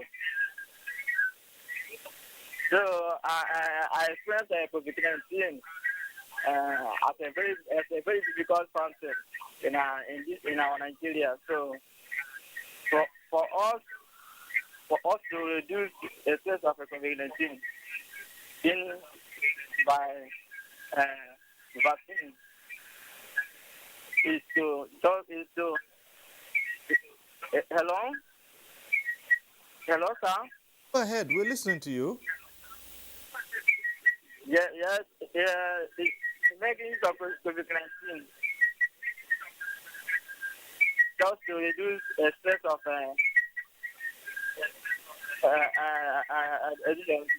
making use of vaccine. Then making use of vaccine can also help us to reduce the stress of COVID-19, and this making use of vaccine we make from our leaders that can give us a strength for us to pursue out anything concerning COVID-19 based on their their own support they give to us, being in our agenda, just to find a solution, because this is a very big difficulty something that is floating around this Nigeria. So if our leaders can help to work together and fight this COVID-19 through vaccine, I think that starting from next year, being 2022, there will be nothing like COVID-19 again, and everybody will feel free and fair in this concerning COVID-19. So I'm just talking about our leaders. Let them put effort. Let us work together for us to. Thank you very much. Hello, sir. Ozandu, thank you so much. Yeah, okay. Yes, We want the leaders to put in more efforts, lead by example, and all hands to be on deck, as they say, to fight the pandemic. Thank you very much. But let's come to Dr. Mukhtar Mohammed, who's technical head of the Presidential Steering Committee. And yes, the PSC came out with the directive that all civil servants would have to show either COVID certificates or test results that they're negative before they go into work. And some Nigerians, now this is for federal civil servants, some states have attempted to do the same thing, and it's been met with some resistance. And the general comment out there is this amounts to compulsory vaccination. Is the PSC thinking about vaccine passports too? Saying, for instance, you can't go into certain public places unless you have such. I mean, because people are beginning to look ahead and say, if you can do it for federal civil servants, then maybe sometime you might have to show proof before you're allowed into some public spaces. Is the PSC thinking along those lines? Let me tell you, Cyril, and let me tell Nigerians, what the Presidential Steering Committee is looking at is the safety of Nigerians, to make sure that when you come to do your duty, to come to work, you are not unnecessarily exposed to an additional risk of getting COVID-19. When you come to the office, you have this guarantee that your office is safe, that people around you are vaccinated, and you do not have the risk of taking COVID from the office to your home. And I think that is something that every responsible organization should do to ensure that he provides safety for the workers, he ensures that the environment is safe, and also ensure that people feel protected and they have that confidence. Now, that is what the government has demonstrated. Charity begins at home, and therefore federal government decided that we will start with the federal civil service. We will make all government offices, at least for the federal government, to be safe. To be sure that people who access these facilities, have either been vaccinated or they are free of COVID-19. With such measures, people will have the confidence to say that, yes, I'm coming to my work, doing my whatever is expected of me, and then I'll go back home safely. We expect that this will be taken by the state governments, and some private sectors also have started doing that. At family level, it's also important that every head of household takes responsibility and makes sure that his own household is safe, by making sure that people are negative, they have taken their vaccines, and communities should also do that to ensure that their neighbors also get vaccinated. Really, it doesn't. Think of an example. You come to a restaurant, you just come, to have a meal. You remove your mask. Of course, you have to remove your mask to eat. You have other people sitting there, and then you ended up coming back with COVID-19. That is unjustifiable. That is really not right, and therefore we have to make all the environment safe. But we're starting gradually with federal government, and we have seen when we started this measure there was no Omicron, and now we can see that Omicron, with the mutations that are going on, it is very important that we move fast against this virus. If we don't move ahead of the virus will continue to mutate, to grow new variants, and to become more difficult, and it can elude the current vaccines that we have. It is a race against time, and that is why we have to actually move very fast to make sure that people get vaccinated as soon as possible. Thank you. Back to the phone lines. We have Ada calling in from Jos. Ada, hello. Yes, Ada from Jos, Cyril. I want to ask your guest there, what went wrong that 1 million vaccines expired without being used, and it has to be destroyed? Is it perhaps as a result of vaccine hesitancy or what? That's one question. Then another one is, from the discussions going on, even from the one he said there, it looks as if the vaccine, the COVID-19 has the capacity to be mutating. So we just have to live with it, livelihood and life. But it does not, when you take the vaccine, it does not necessarily mean that one will not come down with the COVID, but the one will not have the severe infection when one is infected. So that means we should not throw caution to the wind by ignoring the non-pharmaceutical protocols. Having said that, I feel the initial travel ban by UK, USA, Canada, and so on is a wake-up call that the African continent should look inwards and start, handling certain issues, health issues. That's why they are just kicking us around as if we're football. It's a high time we stop this dependency syndrome. It's becoming one too many. That's what I'm trying to say here. Let us fix our health facilities, and then look inwards and produce vaccines. We have a lot of things and manpower and all that. It's just a political will as a continent, and Nigeria should take the lead as a giant of Africa. God bless you. Let's not give up in this country. All right. Thank you very much, Ada. And straight off to Dr. Basi Okosen. 1 million vaccines, or you had the question she raised there. What actually happened? I once again want to thank the leadership of our country, the president, his vice, the Presidential Steering Committee chairman and his members, my Minister of Health and the Executive Director, and all Nigerians that have been cooperating so far. It's been wonderful. I reassure Nigerians, since we started receiving vaccines in March, we never had any vaccine expire on us as a country. And then, of course, we will remember when we were looking for the vaccine, when we heard the first 100,000 doses was coming, we were all very expectant, and luckily we had 4 million came. There was no hope of having much vaccines, and of course the ones that came in, and then from around August we started having vaccines coming in, from the ones the government bought to the donations from other countries, and then the vaccines that came in from the COVAX facility. We started having a lot of vaccines. Yes, all the vaccines we've received from the March, April, May, June, July, August, September, we all use up the vaccines, and that's why I thank Nigerians that have been out there and will receive these vaccines. There was this particular vaccine that came, as a donation, and the vaccine came as a donation. When it came as a donation, of course, it had 6 weeks shelf life. As a responsive government from the agency to NAFDAC, vaccines will not come. We send out the vaccines out there to Nigerians without, again, using our structures to be sure that these vaccines are what they are.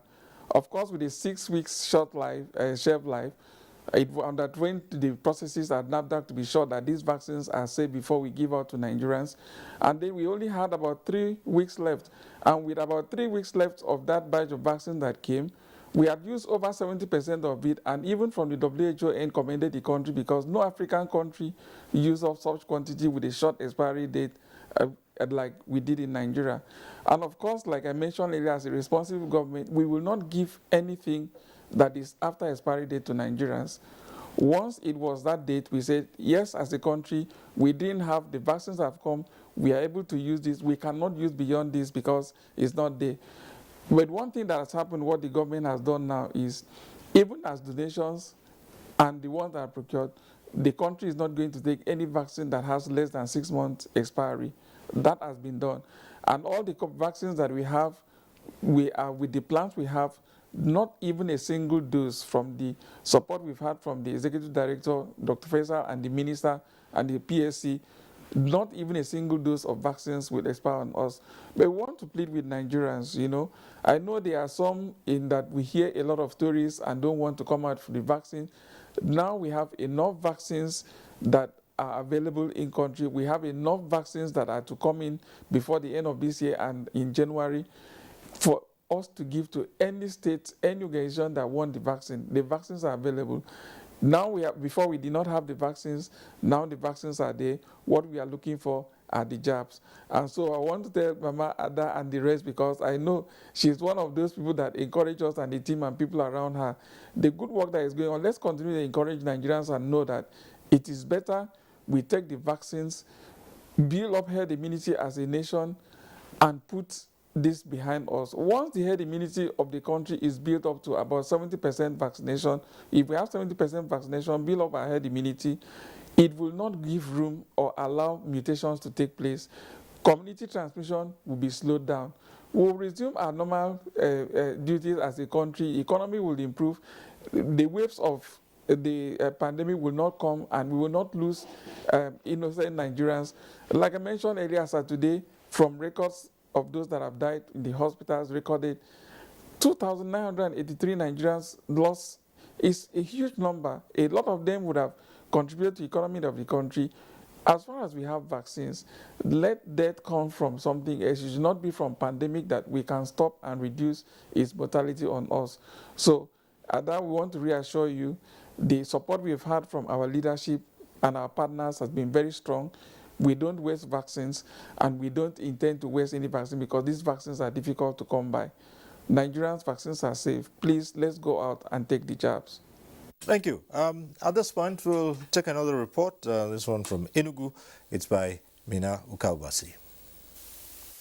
Since the confirmation of the Omicron variant cases on December 1st, 2021, in 3 travelers from South Africa, the Nigerian Center for Disease Control, NCDC, has discovered a total number of 6 cases of the variant, which is linked to both the UK and Canada. Nigerian government has been battling to contain the new variant in the country. According to research, Africa's most populous country, Nigeria, has vaccinated just 1.9% of its people, with the recent travel bans by the United Kingdom, Canada, and other countries on Nigeria and other African countries in the wake of the spread of the Omicron variant of COVID-19. Experts say the countries are protecting their public health because they believe that visitors from targeted countries in South Africa and Nigeria were likely to bring in more cases of Omicron into their countries and could ignite community spread. But the reason why they decided to selectively ban African is what we don't understand. And that's what we could up saying, that Africans should actually rise up and then raise up with the current international political, economic realities. For Nigeria to say they are retaliating, I honestly think that it's high time we should begin to become realistic in this country. The Minister of Aviation, Hadi Sirika, who announced the decision on Sunday, explained that it was to reciprocate restricted flights from Nigeria into those countries over the new COVID-19 variant, Omicron.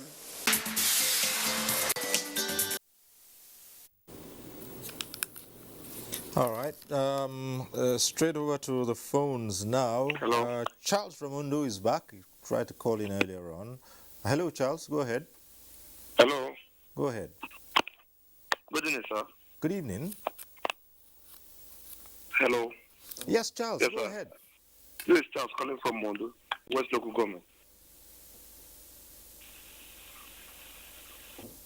Yeah. Good evening, sir. Yeah, Charles calling from Mondo. Yes, go ahead, Charles. Yeah. I have a suggestion actually. Because my wife actually worked with one of the facilities here. That's the health facility here in London. So, and the issue is that I'm very scared having the job. So the point now is that I've seen a lot of people being scared of having the vaccination, being vaccinated.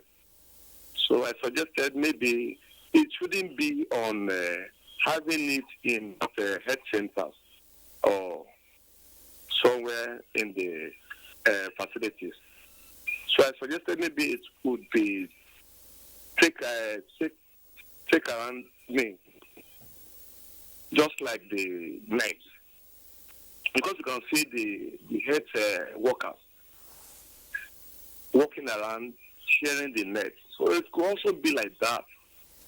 So my own suggestion, and to the best of my knowledge. So I don't know how they are going to do it, because I don't want it to be on that health centers only. It could be in the schools, the stations, the motor parks, just like when they're having, people traveling out of the country and they have been maybe trying to know maybe they are vaccinated or not. So it could also be done, at the motor park as well. So that's my suggestion for now. All right. Thank you very much, Charles. We'll straight away ask, either Dr. Basio Kwosen or perhaps Dr. Bukhtar Mohammed of the PSC to respond, or both of them actually to respond to this suggestion. I think what is putting forward is strategies for mass vaccination. Siri, just to reassure him, for the ongoing vaccination, we are not just using the primary healthcare facilities, the secondary, tertiary facilities. We are also using private health facilities, mass vaccination sites. All the states in the country have been supported with enough mobile teams to go to markets, shopping malls, motor parks, gatherings, and the rest places, visiting estates and offices. So his suggestion is already on track. And I want to know why in his state, Ondo, he is not seeing that happen. But I can assure him after this program even, we're going to call the Ondo State team to know why they are not using maximally the mobile teams that have been assigned to them to be able to get the job done. So we have this as a strategy already. Mass vaccination site is one of the key extended strategy that we have added to the program to reach out. And we can look around, like for us here in Abuja, the teams have been engaged, and we can see them around the Eagle Square, around the markets, the shopping malls, the parks, and so on, even at the airport. The same thing is supposed to happen in all the states of the country. So we'll follow up with the Ondo State team to know why their parks are not having teams for vaccination. And he has also mentioned schools. It's one of the strategies we are using now. 2 weeks ago, we engaged with the leadership of the National Association of Nigerian Students, where the president and his ESCO members were here in Abuja. We engaged them. They publicly took their vaccine for the first time. And after that, they called annual Senate meeting of the presidents of the tertiary institutions, where we have over 320 tertiary institutions composed of the made up of the universities, polytechnics, colleges of education, and then polytechnics. 320 of them, the presidents of these institutions and their other ESCO members were here in Abuja last week, the Wednesday, where they had their annual Senate meeting. And of course, the team this year was dedicated to COVID vaccination and on campuses. The students there that came, their presidents that came, they were publicly also vaccinated, and they are taking the campaign back to campuses now. One of the agreements at the end of that encounter was the fact that each of them going back to their campuses will declare a 1 week vaccination in all their campuses to ensure that opportunities are given to other students to get the vaccines. So this is done. We are expanding with the strategy we are using now. We are reaching out to schools, markets, every public gatherings, and of course there are other areas of interest. For instance, East Nodo, where now we are, this is the end of the year, there are a lot of gatherings, religious gatherings. Most of these religious gatherings that we have crowds in millions. For the first time, we've set up teams in those camps. And even after the camps, in their facilities there, we have permanent teams there that are vaccinating. So a lot is being done to increase and improve on the access for people to get vaccinated. Yes, Dr. Bukhtar Mohammed, you want to add to that? Opened up, or like the way we started with the vaccination, having layers or priorities of people. Now vaccination has been opened to everybody who is eligible. And our vaccination program now is to ensure that we have access. People have access wherever you are. In Nigeria, you should be able to find a place where you can get vaccinated. And resources also are not really a challenge, because all the states have been mobilized, vaccines have been made available, logistics have been prepared. So what is left now is the mobilization, sensitization and mobilization. And what we say is that government alone will not be able to do this. We will really be taking on too much to say that government will take all of this responsibility. Everyone has a role to play. Our traditional rulers have been engaged, our religious leaders have been engaged, other gatekeepers, communities, local government chairmen, state governments, everybody needs to do their own role. It is not something that will just say government should do this, government should do that. You, as a citizen of Nigeria, you have to do your job to ensure that you are safe and you also protect people around you. Thank you. Let's go over to Ambassador Osman Serki. Well, this has come to be the new reality all over the world. And from all indications, it would seem that COVID is not in any hurry to disappear from the globe. So as we look ahead, what should begin to define relationships across countries, among countries across the world, even as the scientists move to find, well, a way out of this pandemic? Yes, you are quite right, Mr. Stover. This is a new reality which rudely has awakened the world to the complexity of coexistence among nations, between nations, and globally. One of the key variables that we must now emphasize and bring to the fore in diplomacy is the supremacy or primacy of multilateral diplomacy in deploying collective will, diplomatic, political, economic will of nations towards resolving global challenges. Today, there are two critical challenges facing humanity. One is climate change and the rapid warming of the earth. And the other is actually this pandemic, which has intruded rudely and sharply into our consciousness over the last 2 years or so. If we do not gather our acts together as nations, as people, and act collectively in the interests of the entire humanity, and we retreat into our national defenses behind nationalism, patriotism, and other things, we are not doing ourselves any favors. In fact, we are injuring ourselves vicariously by taking those measures in terms of narrowing down our focus of action. Global action at the level of the multilateral institutions led by the United Nations and its agencies like the WHO, the World Health Organization.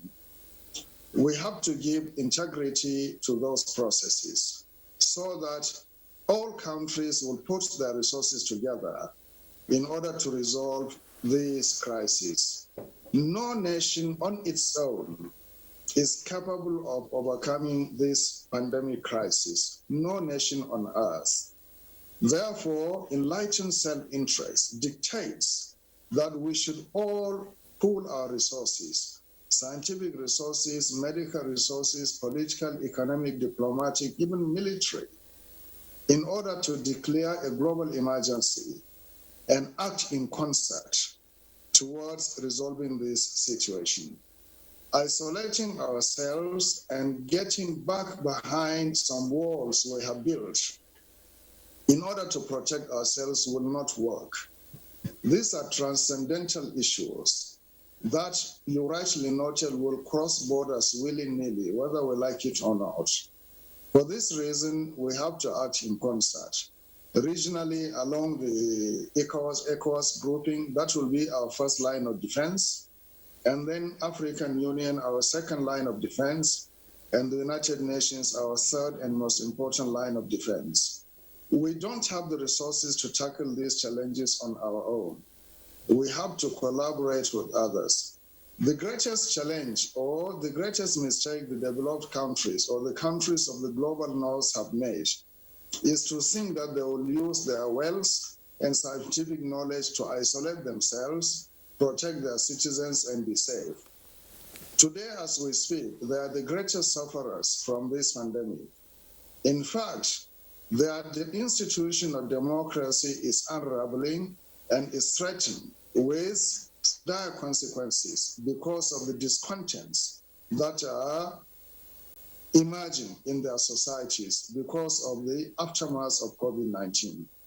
They have to show their people that they are willing and they have the will to work with the rest of the world to bring this challenge to an end. But let us not deceive ourselves. The pandemic is here to stay for some years. What actions we need to take will determine whether we succeed in stemming it and reversing it back or not. Thank you. All right. Well, Senator, a lot has been said tonight, and people have called in, and even in public discussions, people have underlined the need for African nations, particularly Nigeria, to take a look at its relations with other countries. Some people have also gone ahead and suggested that perhaps we should see more of what they refer to as tit-for-tat diplomacy, while others also have said maybe it's time to take a second look at the country's foreign policies and the laws guiding its relationship with other nations. As the world grapples with this pandemic and countries devise methods to keep relations, even in the face of health challenges, like what Ambassador Sarki has spoken about. What is Nigeria's way out, especially from the legislative point of view? Well, we can't, Nigeria cannot be an island unto itself. I mean, we live in a global society, and you can see that the Western world is worst hit by this pandemic. And we in Africa, and particularly in Nigeria, I would say we are lucky. But the issue is not that of luck or lack of it. It is how we join the rest of the world while protecting ourselves. But still, we have to make progress in terms of economic development and health challenges. We have to take care of all that, and our education system. There is an example. My committee was in touch with the Chinese People's Parliament, the Committee on their Foreign Affairs. China has not opened up its country for travel yet. So we can't go to China to discuss with our counterparts, the Committee on Foreign Affairs of the Chinese People's Parliament. So after some consultation, and we need to collaborate and work together and exchange ideas. So we had to go, like Usman Sarki is, I don't know where he is, but I mean, he joined us virtually. Yes. So we had to go virtual. And we, myself and my committee members, have to join the the chairman of the Chinese People's Parliament Committee on Foreign Affairs. And we discussed a number of issues for 3.5 hours. And I mean, that is Nigeria's step to joining the rest of the world in what is the reality on ground. Because, I mean, we cannot say that the COVID-19 pandemic will go away in the next year or in the next month or in the next half year or so. So, if the scientists of this world could not solve it, Nigerians are just one little tiny piece of the scientific world, and they couldn't find, and our discussants, the scientists, they have not suggested that we are making any progress in finding either cure or remedy for this variant. And so, life must continue. And from the parliamentary point of view, we have to do our job. Like when Mr. President sent me a list of ambassadors he recommended for screening, some of them are in China, it's spread all over the world. And the Ministry of Foreign Affairs cannot summon them and bring them to Abuja and to the National Assembly for screening. So I had to adopt that method as well. I had to screen all of them, about 100 plus, virtually. And that was successful. So, like you yourself said, we are faced with new realities, and the world can never be the same as it used to be.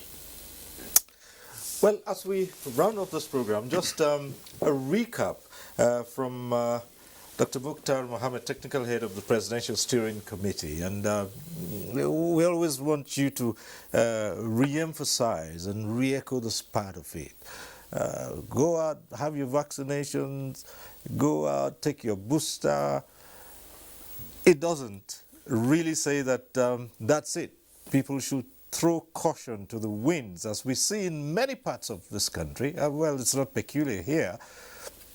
But for now, we're speaking about Nigeria and Nigerians as Nigerians, throwing caution to the wind, and we still go around public places and people are walking around as if they never heard of what's called COVID-19. As we wind down in the next 30 seconds or so, Dr. Mukhtar Mohammed, from the point of view of the PSC, tell it to us again.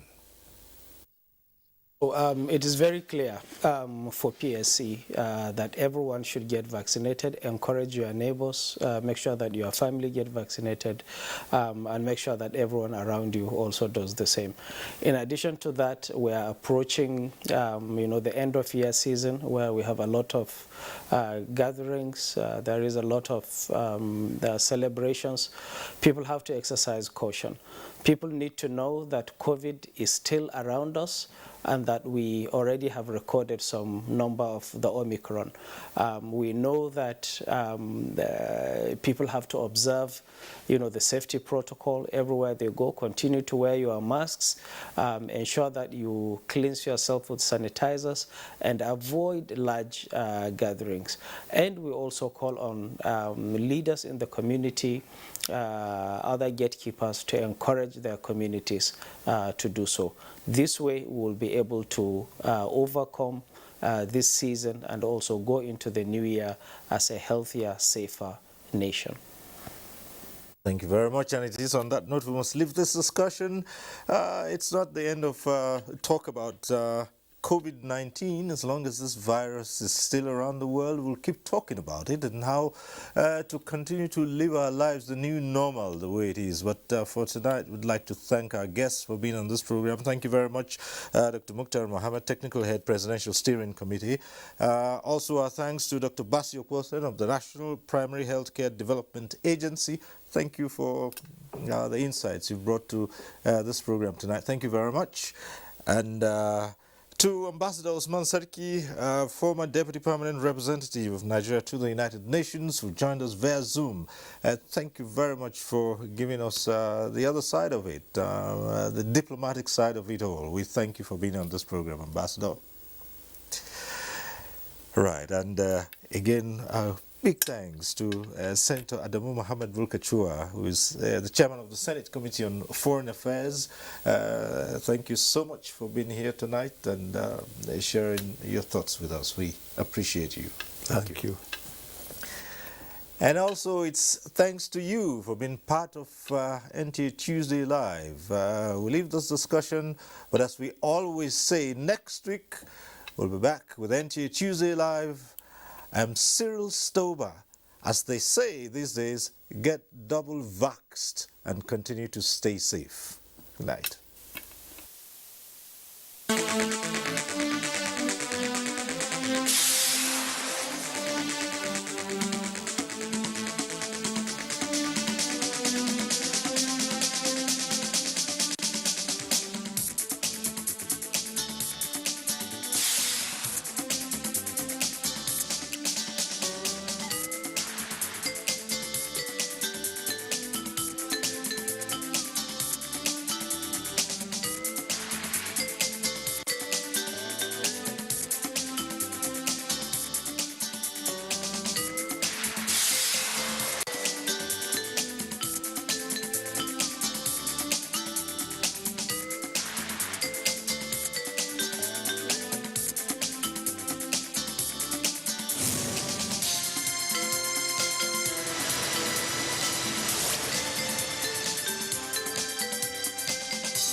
world's first football scouting reality show, Football Dreams. We kicked off an extensive scouting selection for football talents in 2019, and together with our African Football Network, we've evaluated over 3,000 players from 13 countries. They all share the same dream, that one day they will become a professional football player. Only 28 players made it to fight for a contract with a professional European team in the grand finale of Football Dreams 2021 in Benin. Our main host and former professional footballer, England national player, and FA Cup winner John Fashanu will guide us through the show and push the players through extremely hard and challenging tests. Halfway to the final, 14 of the 28 players will be eliminated, but only one player will win the professional contract.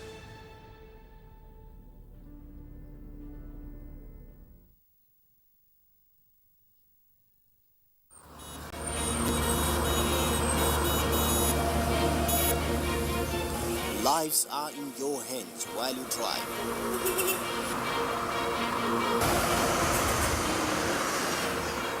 Protect yourself and others on the road. Road Matters, shown on the network service of the NTA.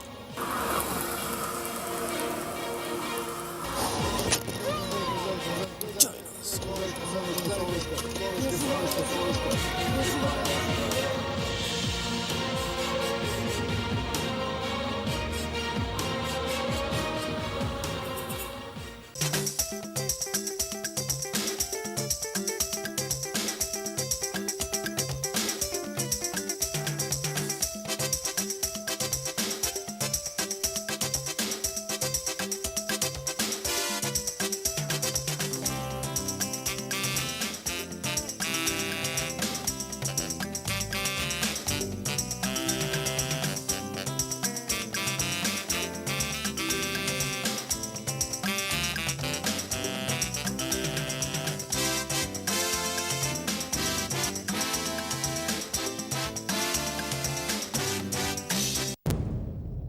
Information is power.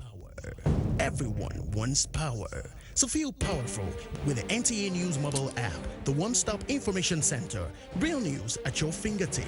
Be the first to report by uploading first-hand information on the You Report link, and be the first to know by simply clicking on any of the links on the sidebar for headlines, domestic and foreign news, economy, security, politics, sports, and more. Stream live on your smartphone and tablets and stay connected. It's pretty easy. Simply download NTA News app from your Google Play Store and you're good to go. NTA News mobile app, your access to real-time information.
This is the network service of the NTA.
The road is a constant in our lives.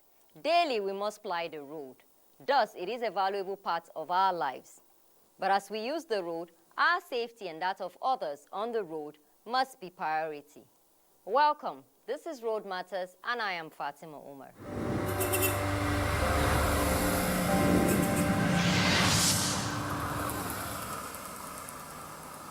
Now, on the issue of articulated vehicles, crashing and pouring its contents on the road, leading to explosion and sometimes loss of lives, in many cases serious injuries on road users, has become constant on Nigerian roads. In Ibadan, Oyo State, such was witnessed as captured by Diola Ogundele.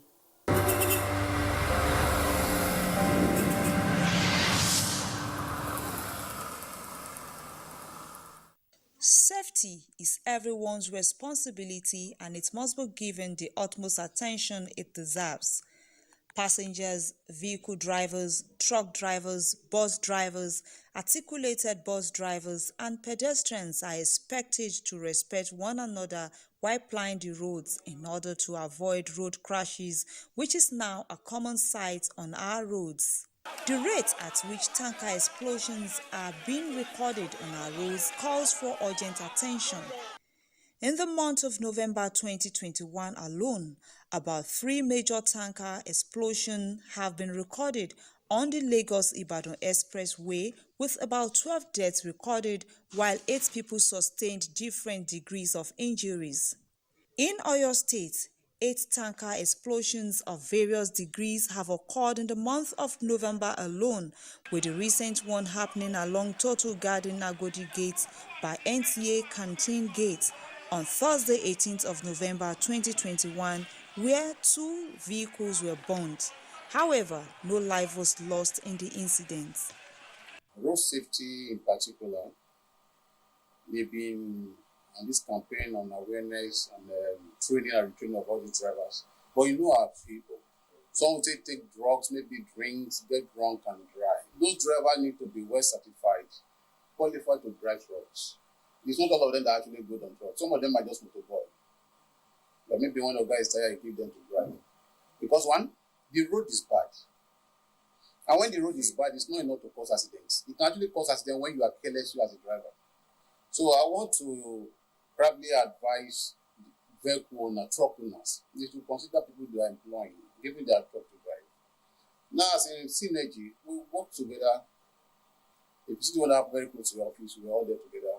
The road safety, the state fire service, in fact, we are like Siamese twins, comes to the safety fire service, the civil defense, everybody, every stakeholder will work together, because we need one another to actually carry out certain assignment in a very timely and safe manner. The roadworthiness of some of these articulated vehicles carrying inflammable content needs to be given serious attention in order to curb the ugly trend of recurrent accidents and explosions on our roads.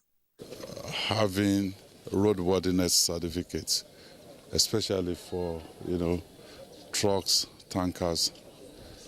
An incident like this just happened in Ogun State 2 or 3 days ago, and now this. So something definitely has to be done, and we have to have the cooperation of both the drivers and the owners of such vehicles, because we can't keep having this kind of damage.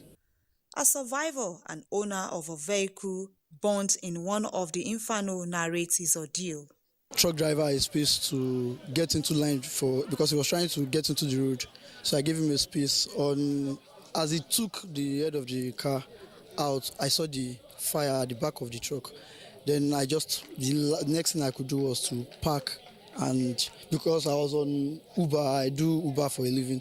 I was on ride, so I had to just park, and the next thing I saw was that the driver jumped off the truck, and the truck was reversing on its own, so I had to run for my life. One of the solutions proffered is for government to step up the revamp of the rail sector in the country to serve as an alternative to road haulage of fuel. I think what the government can do is that they can they should not be using the same road. They can get a separate routes for these tanker drivers, whereby if they know they are using their own routes permanently, and the private car owners are using another route, the accidents may be minimized. But if the roads are separate, we are using one, they are using one, the thing can be minimized. If they can move the fuel through this rail, whatever, it will assist. It will help save time. It will help save lives, and everybody will be okay. So the major advice to the drivers, they need to be extra careful. They need to be more patient on the roads. They should be conscious of the fact that the road is bad on its own. It's deplorable. They need to take it easy. Otherwise, we will continue. However, suggested that stakeholders and relevant agencies come together to sensitize road users on the need to be safety conscious and ensure enforcement of existing laws. This could reduce the incidence of tanker explosions and bring it to the barest minimum, if not totally eradicated.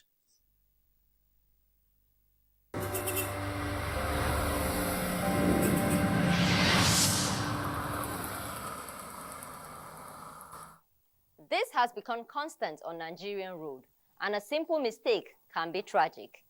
In Abeokuta, Ogun State, such was witnessed as captured by Wemida in the Gateway State.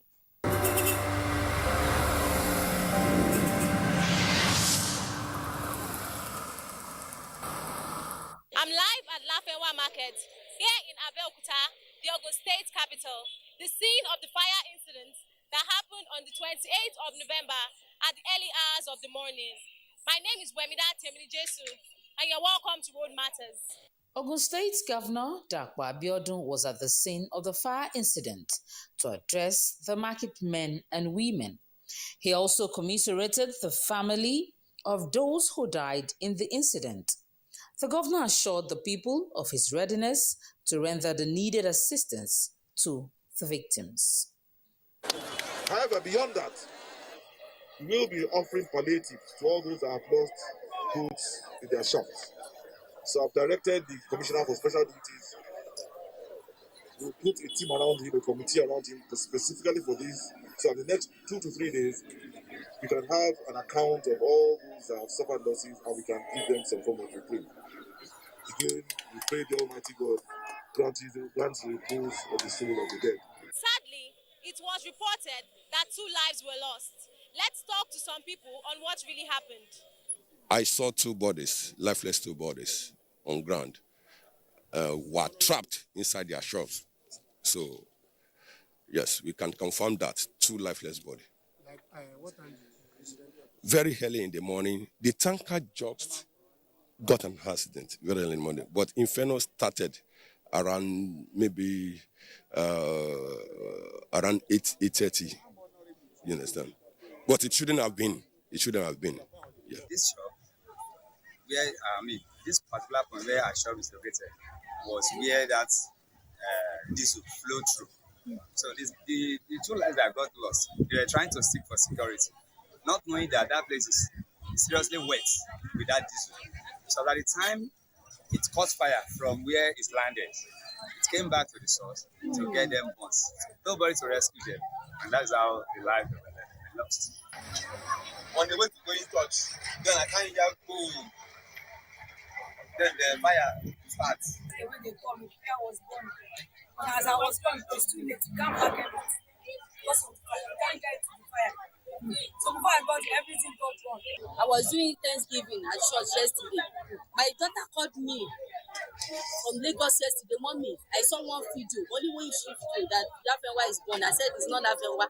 It was when I rushed in, I saw that all my shop, my sister that is beside me, everything has got wrong. If they finish this road now, this place will not be a disaster to us again. The market that is worth more than 5 million. So on Sunday, someone just told me that there's one market tanker that fell down, I should come. So when I rushed down here, everything was down. In fact, I met someone that was already dead in front of my shop. I couldn't pick a pin. When something like this happens, the government should take giant step, proactive step. They should have stop people from coming to the market on that particular day. The woman that got burnt was a shop owner. She was a shop owner. She actually come to the market to sell one or two things. So government should help to save more lives. And that's the size of our package on Road Matters.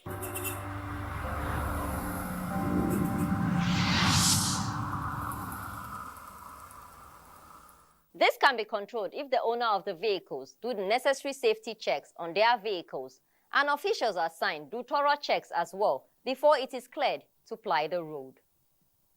In the light of the nation, Anambra State, former Uche captures some common mistakes that lead to accidents in Awka.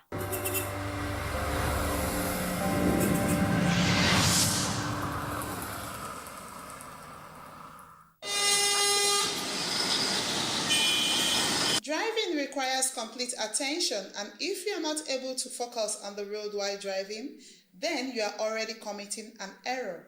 No matter how excellent or how carefully you drive, it only takes a tiny mistake to get into an accident. You can even experience an accident without making any error. Some of the most common driving mistakes when it comes to automobile crashes are speeding, being distracted, driving while feeling tired, panicking, lack of car maintenance, among others. The Federal Road Safety Anambra State throws more light on the causes and prevention. One of the major mistakes that we have observed, especially in Anambra State here, is that of a speed violation, going above the speed limit, especially along the major routes where we record most of the crashes. When we are talking of Onitsha to Awka, for instance, somewhere around Okuzu, you discover that crashes do occur there. And most of the crashes that do occur there can be attributed to speed violation. And when you look at speed violation as a factor of road traffic crash, you discover that it is not the problem of the vehicle, neither is it the problem of the road. Rather, it is the problem of the driver that is manipulating the vehicle. The vehicle cannot speed by itself except somebody is depressing the accelerator. You also observe that overloading is another mistake, is another factor, especially when you are looking at the Enugu-Awka axis. Most of the vehicles plying there are heavy-duty vehicles, and they are usually overloaded. We have a mechanical deficiency in vehicles. We have also seen cases where tire bursts contribute to road traffic crashes. We have also recorded incidents of maybe overtaking, wrongful or dangerous overtaking along that particular axis. The question now is it the fault of the drivers, road users, or lack of road furniture?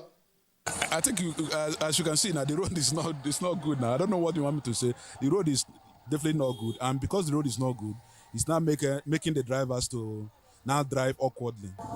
Driver doesn't spoil road. They are not working for the road. They are not even, if they are looking for the gallop and all that thing, because big gallop are making people to fail in the brake and hit another motor. And the hold up that costs on the road are those amenities.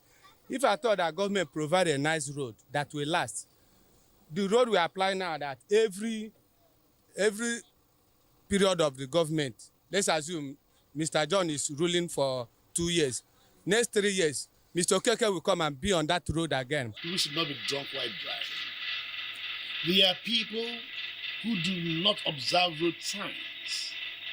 And there are people who do not indicate properly when they are turning left or right or going straight.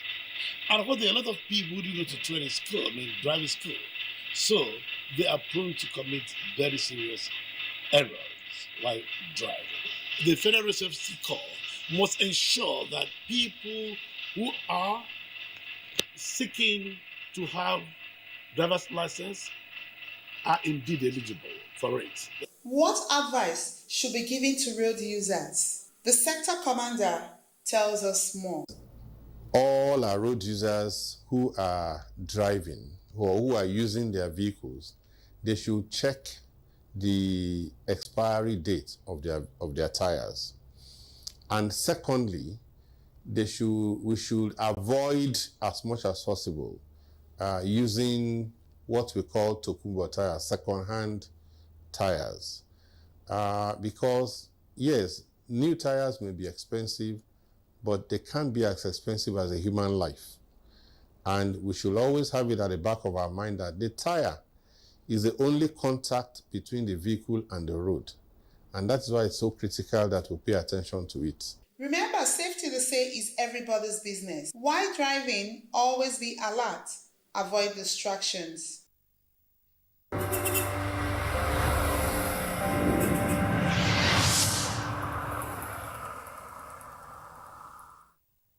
It will be good if all follow the road rules and minimize accidents. Some will say accidents can still happen, even if you follow the road rules. You might even just park your car on the road and an accident will still happen, as seen on the road in the Federal Capital Territory, Abuja.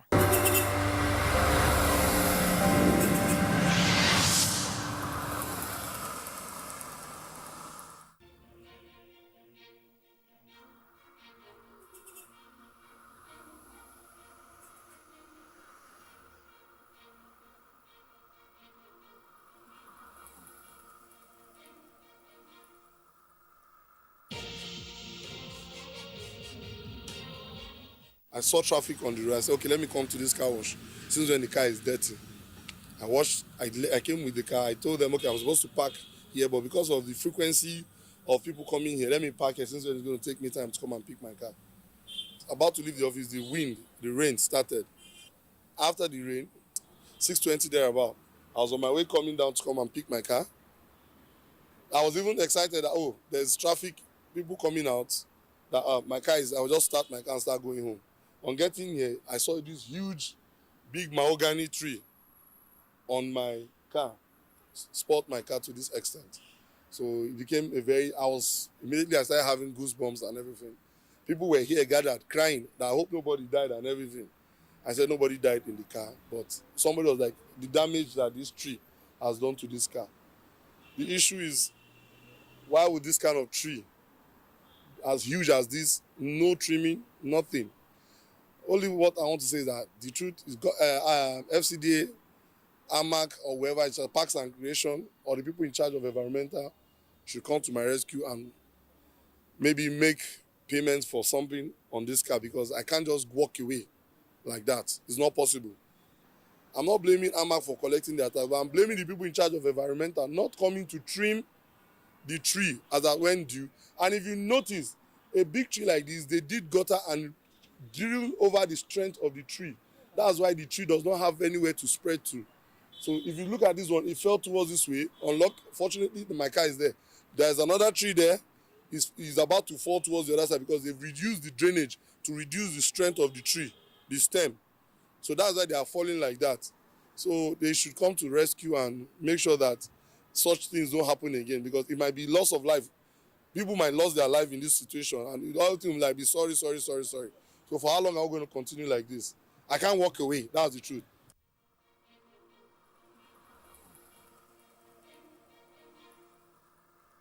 It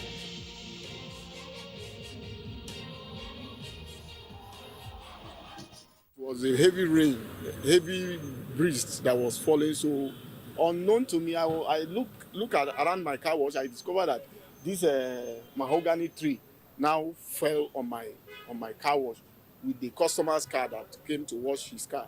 So in the process of that, everybody was shouting. Two of my brothers that were helping me to do the car wash, they were inside the car. To God be the glory, none of them were wounded, none of them were injured. They were healthy and fine. So after bringing them out, this morning now we came, then there were AMAC people that came to dismantle the tree. But the problem that I see as a result of this incident was that the tree was so much grown, bearing so many branches, and no government no environmental have come to take care of the tree, which result to this accident. So we are pleading on government to come and rescue us, to come and help us to, remove this tree and consider what has been damaged. See this big one that is standing, it's still the same thing. And if you can look at the gutter, is beside the tree, which it has already softened the root of the tree. So we are begging government to come and still remove the other one so that such thing will not happen again. The whole thing was just damaged. It's a legal car wash because it's paying tax to AMAC. They know about this place. Is it my fault that somebody paid and started a car wash in a green zone and I came to patronize him, and the government is aware? You are running a campaign, don't park your car under trees, and you are giving out a car wash that is paying tax to AMAC the right to do car wash under a green zone. So there's something fishy. So you can't tell me at the end of the day, you say they should not park cars under tree, but you gave the owner the right of business to a car wash under a tree, and they didn't come to do the right thing to trim the trees or make sure that the drainage is not eating part of the tree. The incident occurred, and people refer to it as a natural disaster, but to me it's a man-made disaster because it was due to mismanagement and not being able to maintain the tree to hit the nail on the head. I think the Environmental Protection Board should be much concerned about this disaster because it has really caused a lot of losses and damages in these same premises. Let them just come and do what they should do, perform their primary responsibility. They have failed to do that, and that is why we cannot refer to this as a natural disaster. It's a man-made disaster. A man planted it, and a man failed to maintain it.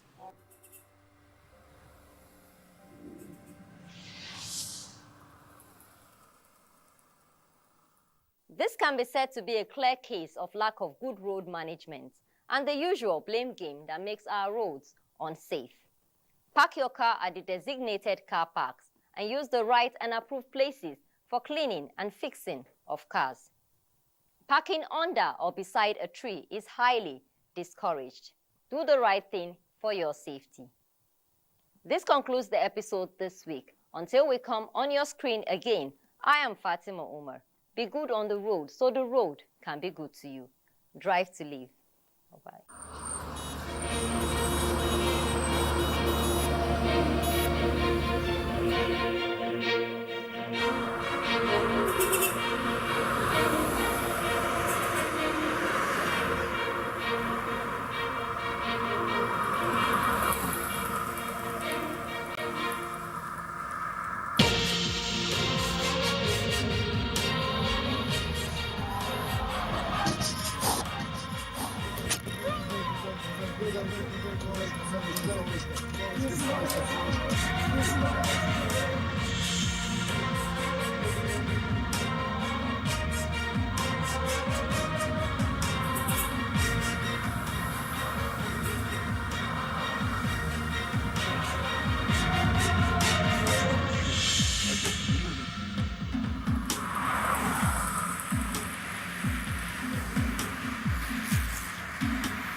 NTA, you can't beat the rich.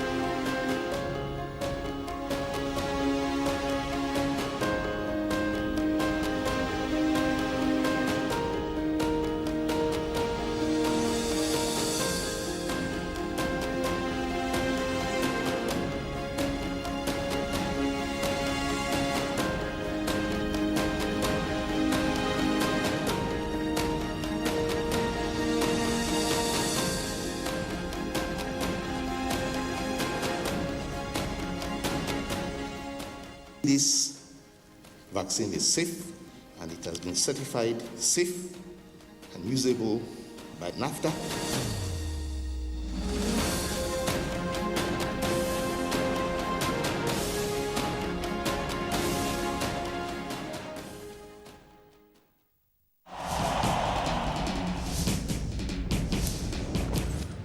Issues in the sports sector remain one of the most debated among Nigerians due to the passion, followership, government involvement, impact on Nigeria's external image and our national life in the sports parliament. The NTA offers Nigerians deep views on issues with experts in the sports sector, offering in-depth analysis, hindsight, insight and foresight towards elevating Nigerian sports to the zenith on the floor of the sports parliament. Sports Parliament, a unique platform for sports discussions, showing live on the NTA. Keep a date with the parliamentarians. The eyes have it.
Welcome to Abuja, the place that unites Nigeria.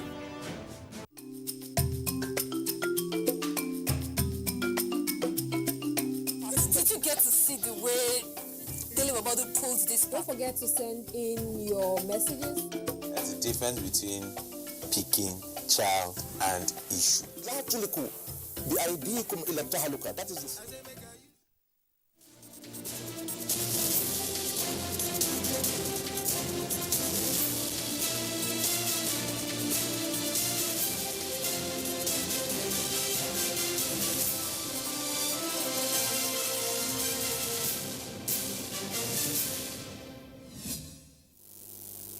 Hello and thanks for joining us on the news at this time on NTA International. I am Elizabeth Omori. Now let's take a look at the headlines.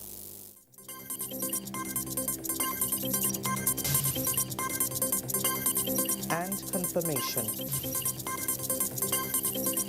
Nigeria and China to collaborate towards local production of vaccines using Chinese technology. Plus, Federal Minister of Finance and United Nations review revised National Social Protection Policy.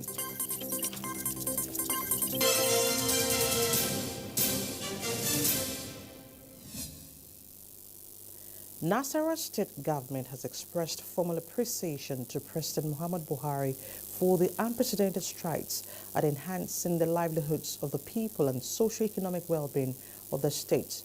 Governor Abdullahi Sule delivered the message of appreciation to the Nigerian leader, who also granted audience to the Taraba State Governor, Darius Ishako. State House correspondent Adamu Sambo completes the story.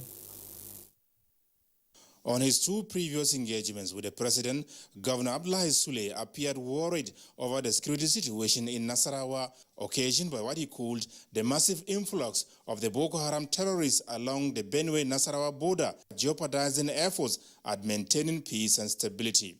This time, he is here to say thank you to President Muhammadu Buhari for the restoration of normalcy in the home of solid minerals. You must have heard there were several joint operations of the special forces, the military, the police, together with our vigilante, the Air Force and the Navy, in the two local government areas that are bordering Abuja, that is Toto and Karu local government areas.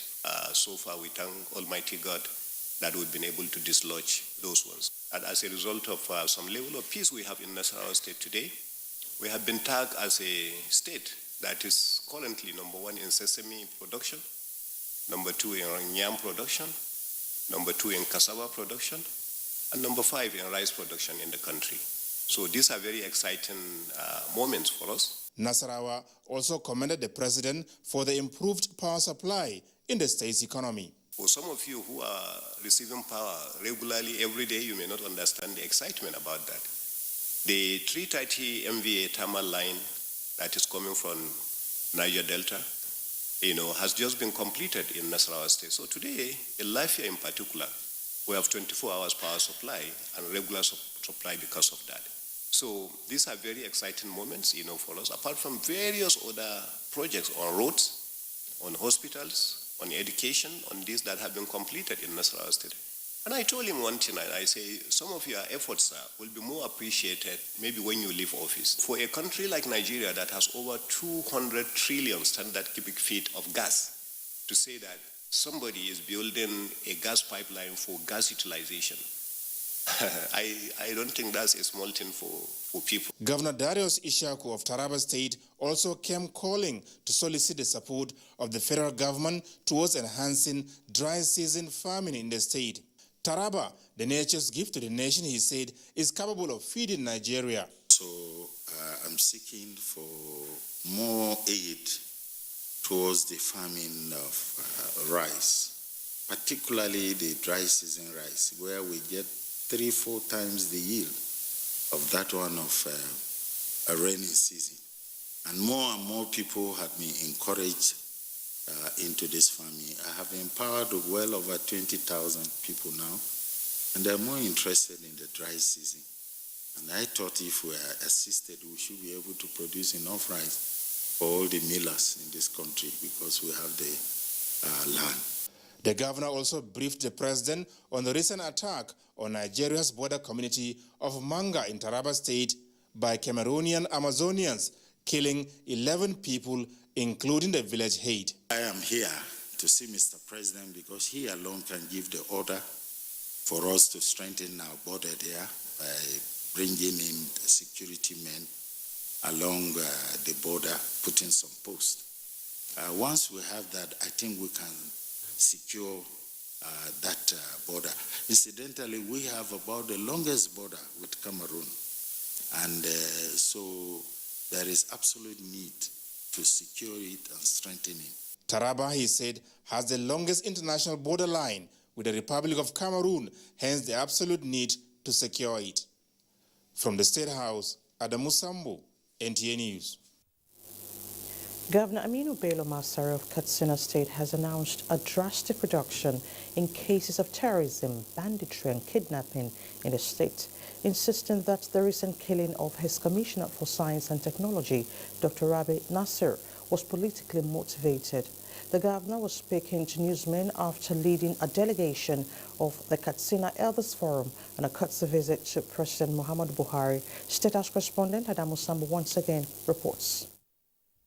Members of the Katsina Elders Forum were in the State House to make a formal request for the conversion of the Federal Medical Center Katsina into a teaching hospital to be handed over to the Faculty of Medicine of the state-owned Umaru Musa Yar'Adua University. We had all the teaching staff in the university. We have the laboratory. Everything is in place except the teaching hospital. That's why we come to intervene, so that we can be given opportunity to use this federal facility until such a time we will be ready to go.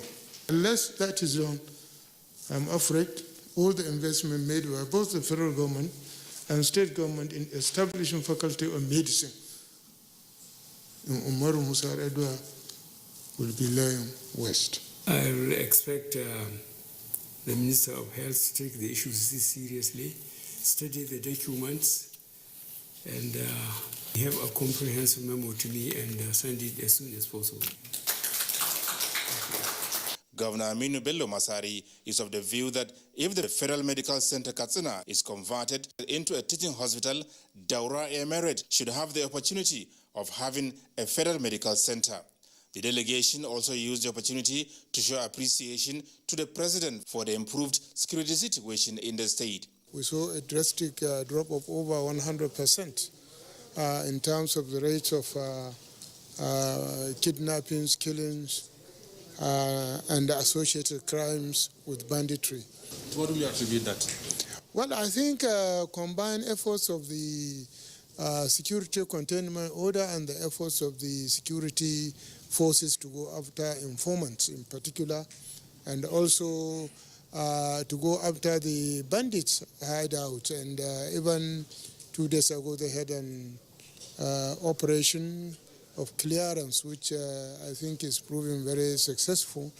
And I think what is most important for us to succeed is for all the states, especially in northwestern states, to take the pain and work together to make sure that we block all the loopholes. The governor described as welcoming the resolve by Katsina and her neighboring states to collaborate more effectively on the fight against crime and criminality across their borders. From the State House, Adamu Sambo, NTA News. President Muhammad Buhari may have agreed in principle to declare a state of emergency on security in parts of the country. State House correspondent Adamu Sambo reports that Governor Aminu Waziri Tambuwal of Sokoto State dropped this hint while speaking to newsmen after an audience with the president on security situation in his state. Tambuwal was at the official residence of the president to bring him up to speed on what he called the worrisome security situation in the seat of the caliphate. Only recently, 23 people lost their lives as their vehicle caught fire under gunshots by bandits at Gidambawa village in Isa local government area of the state. Presidential delegation led by the National Security Advisor Babagana Munguno had visited Sokoto to not only sympathize with the people, but also find facts. I felt compelled by the situation to come and further give him more briefing on the situation at hand, and so that we can go get more support of Mr. President in terms of redeployment of more personnel, more equipment to the area that's been affected by the general insecurity in the state. So what are you taking away from here, having met the president? What can you assure the people of Sokoto after this meeting? From what I've seen and the engagement I've had with Mr. President, I can see that more in terms of engagement, in terms of strategy, is going to come up. And part of what I really suggested to Mr. President is for him to consider taking the advantage of the constitutional provision to declare a state of emergency in some of these areas that we have all of these bandits in Zamfara, in parts of Zamfara, parts of Katsina, parts of Sokoto, parts of Niger, Kaduna and Kebbi, those areas where we have them.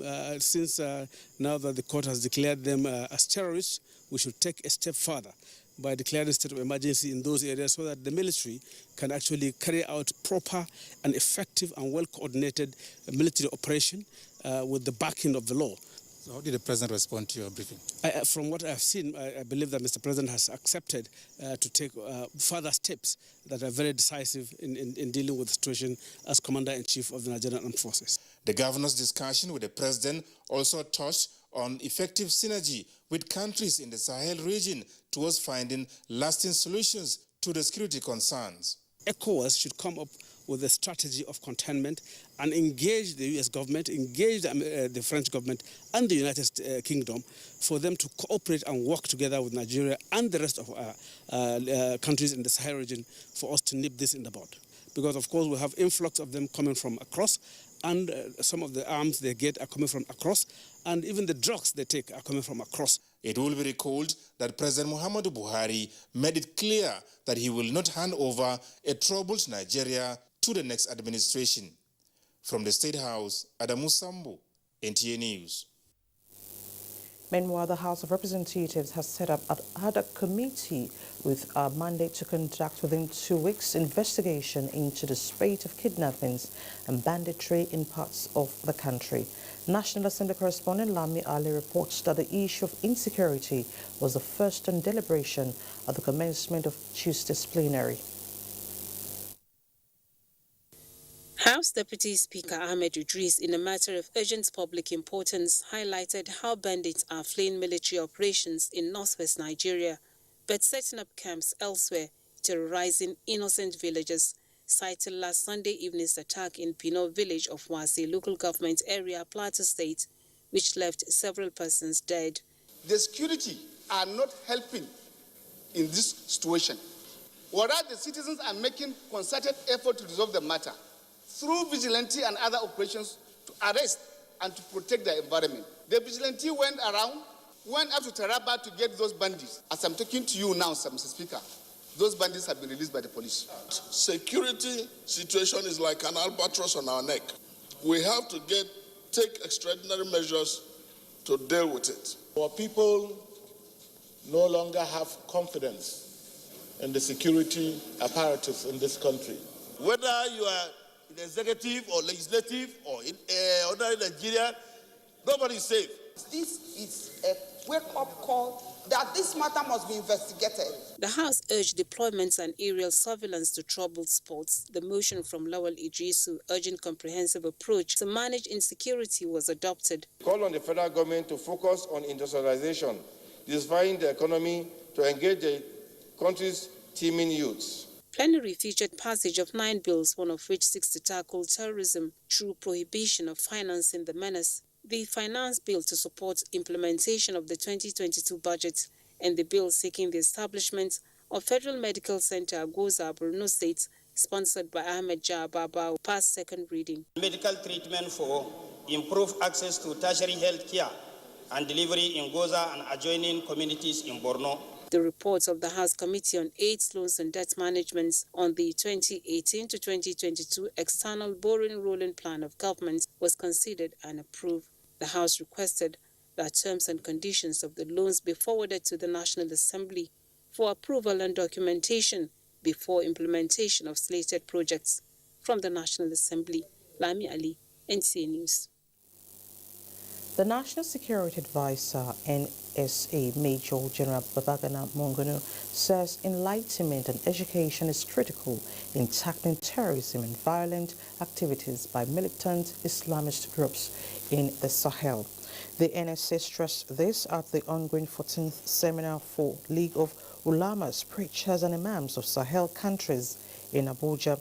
Activities of groups such as the JNIM, the Islamic and Muslim Support Group, GSIM, and ISGS, he said, have continued to pose imminent threats to the stability of the region, while in Nigeria, Boko Haram and Islamic State in West Africa province dominate terrorist activities, especially in the northeastern part of the country. The NSA urged the international community and its Sahel partners to prioritize governance, press for an extended peace process through dialogue, enjoined ulamas, preachers and community leaders to support efforts of security forces to end the violent extremism.